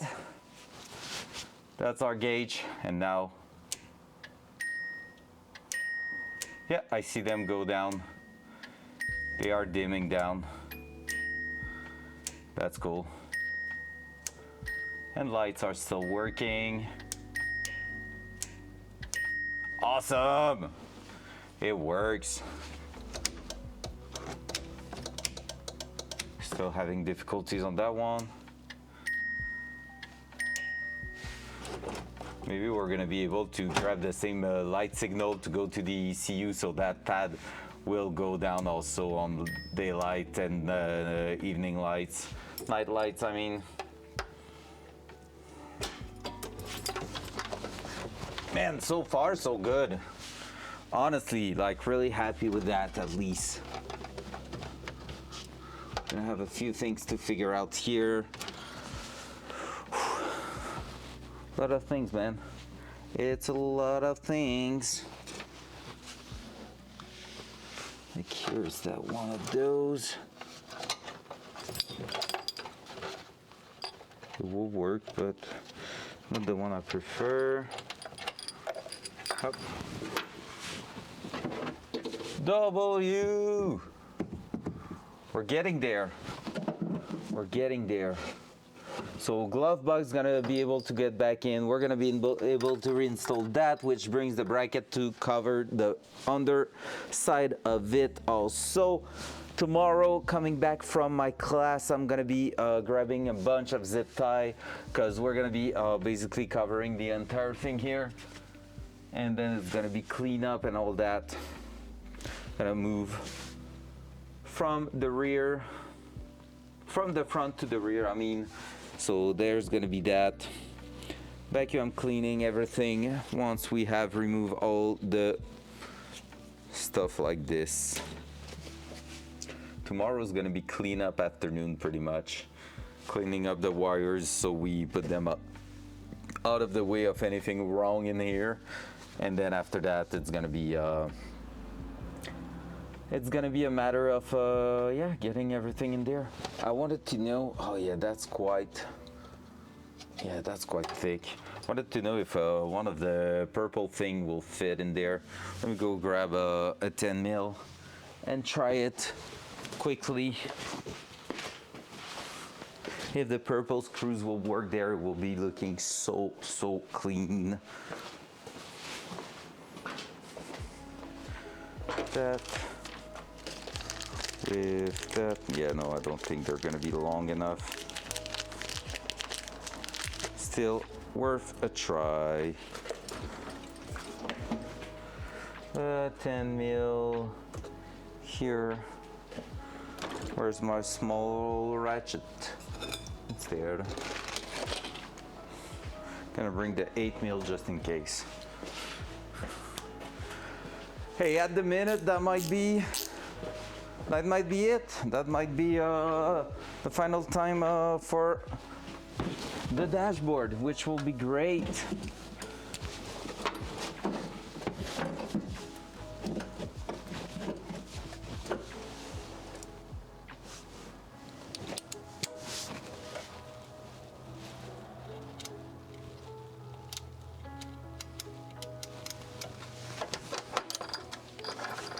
All right, let's check how long that thing is.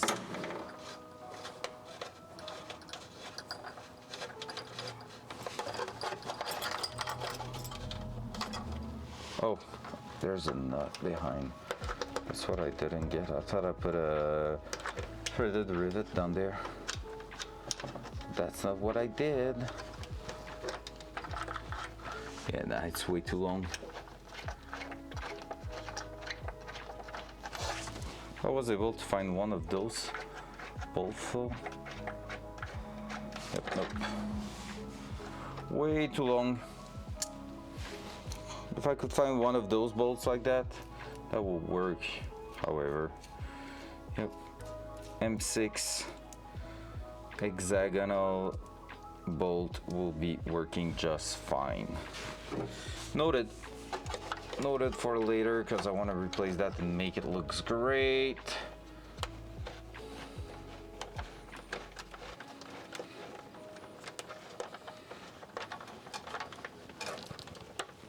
There we go.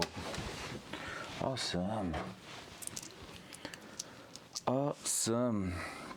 So that steering wheel will go back on top here. It is slightly like that at the minute. We're gonna also be working on that later on. That one is probably not the right one, or is it? Yeah, it is.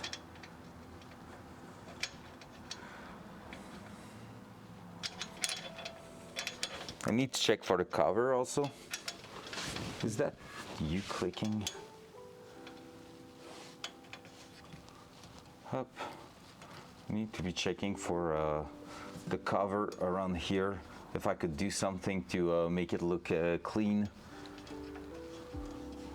Just at least from the top. I don't care about the underside, but just having a sick cover on top here will be nice. Oh yeah, now we don't have any more power steering in here. Oh hell nah. That's sick. I love how much the power steering helped. Cool. Gonna put that to the minimum actually for now. So the idea here will be to bring that power steering switch somewhere around here. Double-sided tape right there will be perfect, so that it's easy to just switch and it is like really clean and easy to not too hard to find while driving the car. But yeah, double-sided tape is going to be the thing. I'm gonna add that maybe to a list for tomorrow at the hardware shop, which is tie wraps. Let me grab my cell phone for that. Will be tie wrap and double-sided tape, the main thing we need. Let me note that somewhere.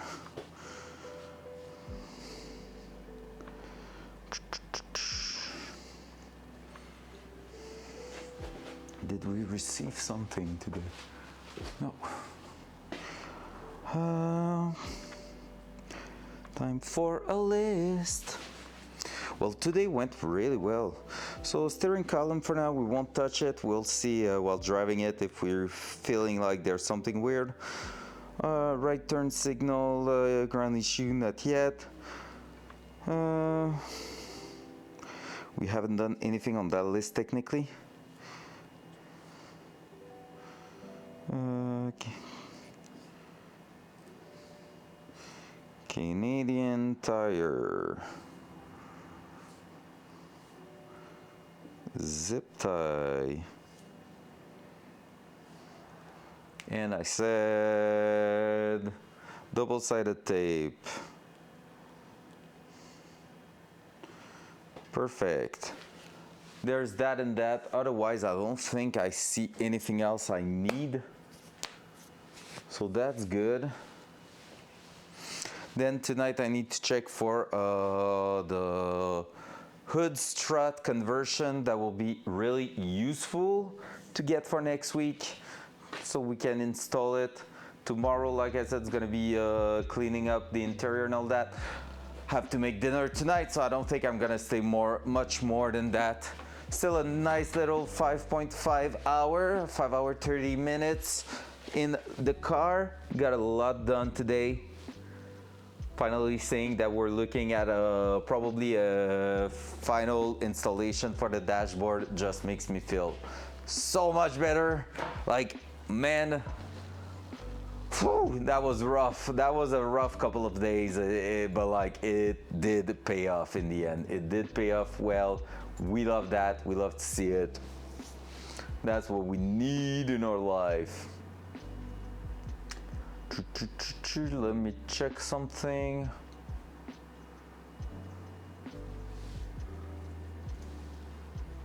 That's good. All right. Well, guys, I think I'm gonna leave it there.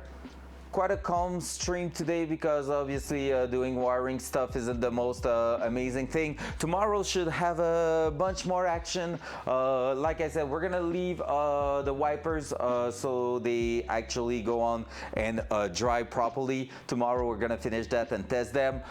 From there, we're gonna also do all the cleanup in the car. I have a class tomorrow morning, so I won't be around until early afternoon, I will say. I have to go also grab something, well, ship something tomorrow, the Datsun part that I couldn't ship this morning. And then after that, I have to also go on and go to the hardware shop, come back with some food, probably because I won't be in the mood of making anything else.